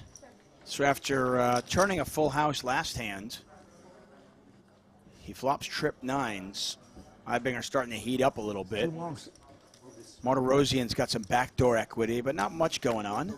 Are we moving He's after gonna this? bet 8,000. You know, you're going to Are we be gonna betting move this after board this? 100% This of is the like time really with pretty a little much bit all of your holdings. Because Maybe once in these a lights and while. stuff are very draining.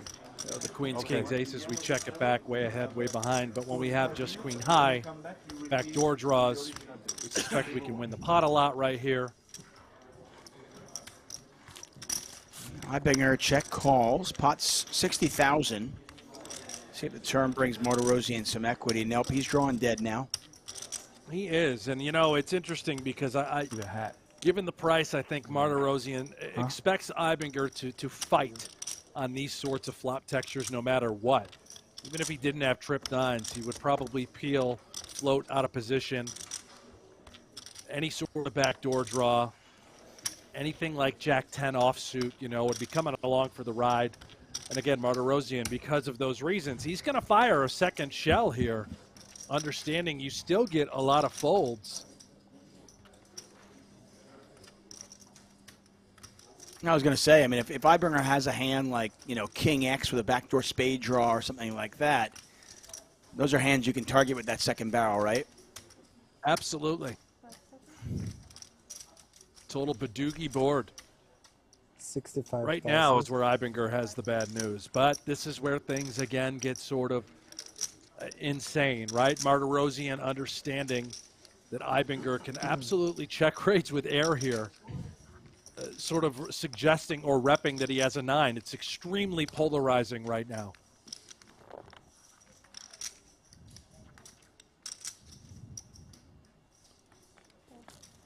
Martirosian, though, with no equity whatsoever, is going to let that one go.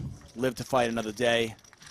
And Martirosian moved to our feature table, and it was all roses for him, everything going his way. He was, we think, our chip leader in the entire tournament for a brief moment. Then he got in a flip situation, Jacks versus Ace Queen, and he was one card away from 1 million chips. An ace on the river to Danny Tang. Then what we think a well-played bluff where Tang just called him down, and unfortunately it is now Danny Tang's world and Martirosian playing catch-up.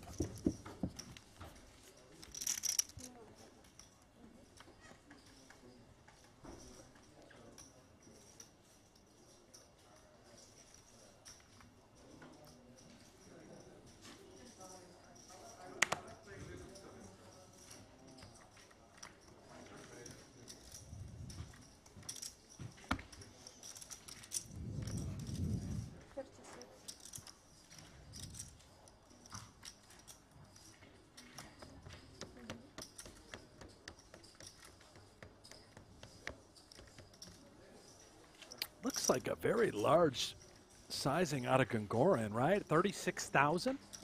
Yeah, that is extremely large. Remember, the blinds are 4.8, so I mean we're looking 4.5x here.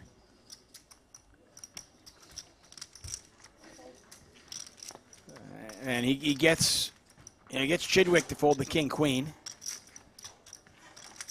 It's the kind of bet that says I don't want any action, and well, he's not going to get any action.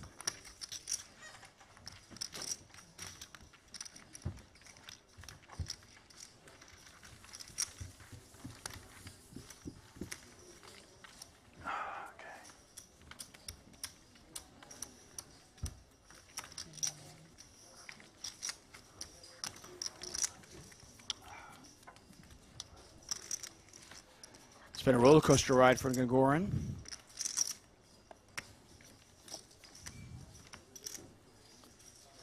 If you're wondering what that box is, we do play the shot clock here. 30 seconds to act on your hands.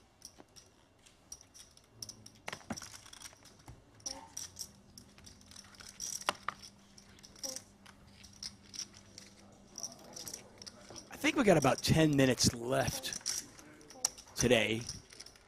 Sounds right.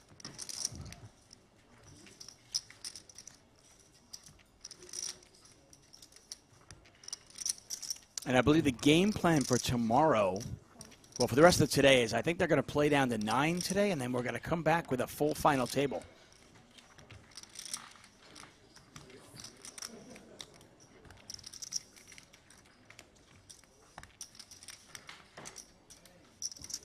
Rod, they don't show number of players. That is currently accurate. However, I'm going to send you a link right now. This, my friend, is where you can get all of the live reporting updates for the remainder of day one. pgt.com/live reporting. This is bonus keep coverage. in mind we don't exactly have all the information available to us, so we're watching live reporting, and then we're bringing you this feature table coverage. Yeah, keep in mind, it's a fluid situation. Registration is actually, I believe, still open for another level or two as well. Last we checked, we had 64 entries, probably a little bit more now.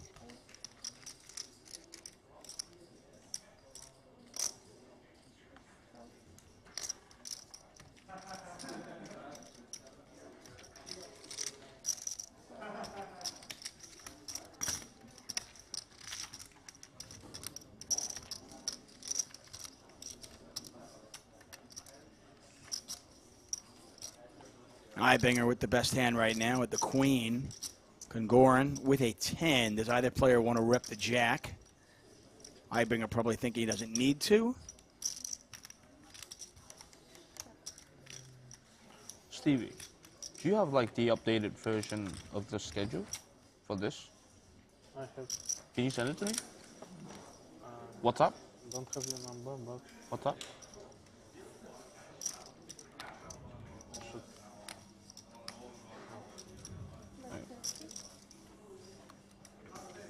You could almost feel the tension has increased in the room, though, right? We came back from break. Before break, they're talking golf. They're talking time clocks. We came back, and just the it's almost palpable. You can feel it in the room.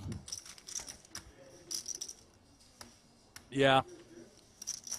Gungoran bluffing here with a 10. This is pretty sexy really play. Good stuff, right? Yeah, I mean, like I said earlier, I mean, a lot of players are content to get the showdown when they've got a pair, but Gungoran realizing that his 10 is very unlikely to be good, and he has turned it into a bluff. I don't know if it works or not, but maybe. I mean, listen, Ibinger's given him this much thought with just a queen. Third pair on board. This So one there's line or a- two is straight. Oh, 11th, right? So 2 days later. Maybe he just doesn't There's even another think shot. Gungoran would bet two pair. It's like a jack or nothing. The only thing is the Really way gotta the give action Ibinger played credit. out. Yeah, the way the action played out, though, Gungoran could be betting two pair here. I don't know him well enough to know if he would or not, but Yeah, we just don't know. I mean, maybe if Ibinger doesn't think he's the kind of guy that would bet two pair for this size. there's the call. What a call! Yeah, that's a good call. It's another situation where I That's like the call. bluff and I like the call.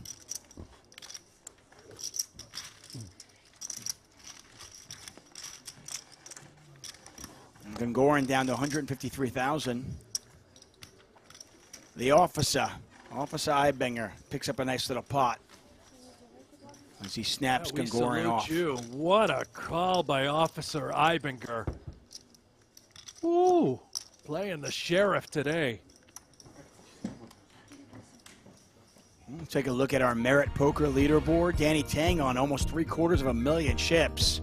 Eibinger now on 330,000. Martirosian, well, he was our chip leader for a little while. He's ran into some hard times. He's down to 255,000. Chidwick on 209. And Ivey bringing up the rear with just 77,000 chips. He has under 10 big blinds. Come on, Ivey, let's go. Get it going, man. Get it going. We don't have a lot of time left, Ivey. Do it for all of us at home.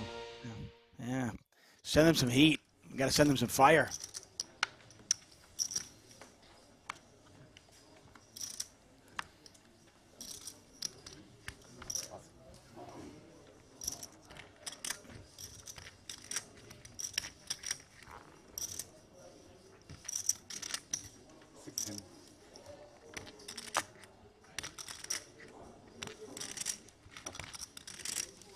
Mystique Portal says Danny Tang in control. Smooth sailing.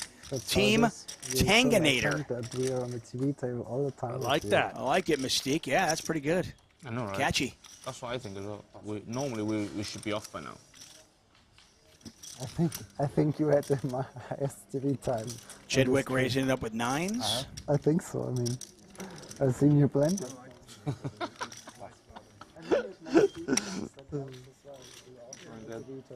You saw my hand? You saw my hand? I just know the kinds of hands that you fold in the big ones. And they don't do very well against big hands. King X suited. No good.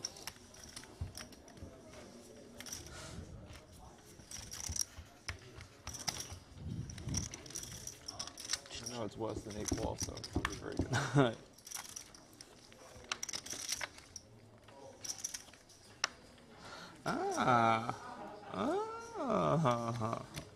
That was a wide one. That was a wide one. God damn it.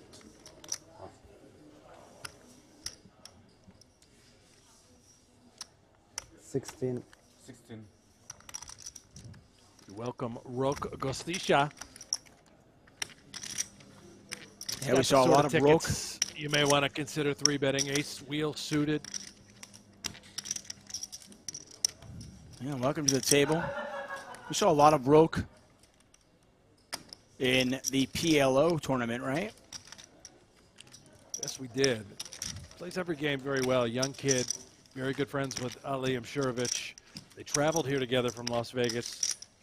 He's in danger zone right now. He's got around 20 big blinds with that suited ace.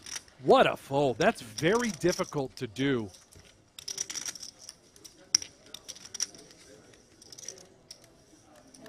Let's see what Gungoran does here at the 8-7 of hearts. I just sense Gungoran going to do something at some point. We saw him try the bluff, but he's going to give it up. Once again, he stays disciplined. And Tang picks up kings. Oh, man. This could have been a lot bigger. I mean, you got the ace-3 of hearts that goes in the muck. You got the 8-7 of hearts that goes in the muck. And then Tang picks up kings behind it all. What a spot for Tang. He has been on cruise control, made a heroic call against Martirosian not so long ago. Apparently he's got his lucky sandals now on. Rewarded. 57. Certainly does.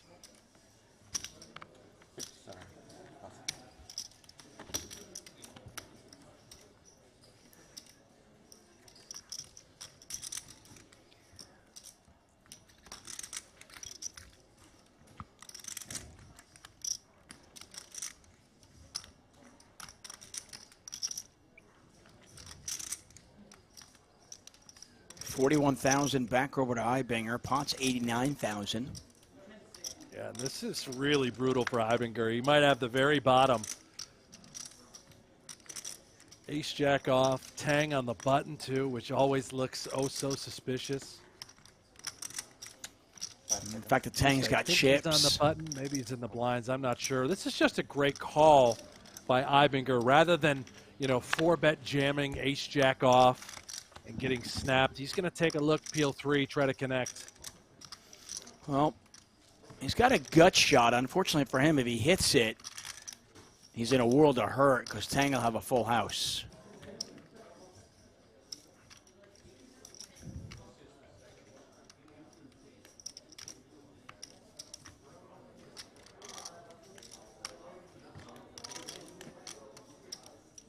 And for Tang, we've talked about these sorts of flops, right? This is an extreme scenario where we are very much way ahead, way behind. You have to be a little bit concerned about some sort of queen. Now, when you have 2 kings, we can eliminate the king-queens, those combos. The queen-jack suited, however, that is certainly in play. Oh, there's a 30,000 chip bet from Tang. Eibinger makes the call. Pot's now 190,000. There's a 10, so another card you're worried about. Maybe Jack 10 suited, another hand. Queen Jack suited. Those kind of hands you can't beat now. So, if Eibinger had a smaller pair, it's counterfeited. It's also a spot, too, where, what if Tang did 3-bet the 8s or the 9s? Now all of a sudden, these are 2 hands that we beat with just ace-jack high. Absolutely. Pot is 190,000 chips. Tang does check. He was out of position on this one, so he was in the small blind. Eibinger checks it back. The river's a jack.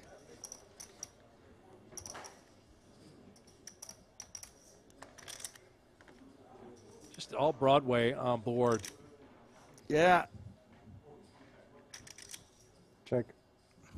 You check? You just check to me and I check back. Yeah. I have kings. It's good. Kings are good.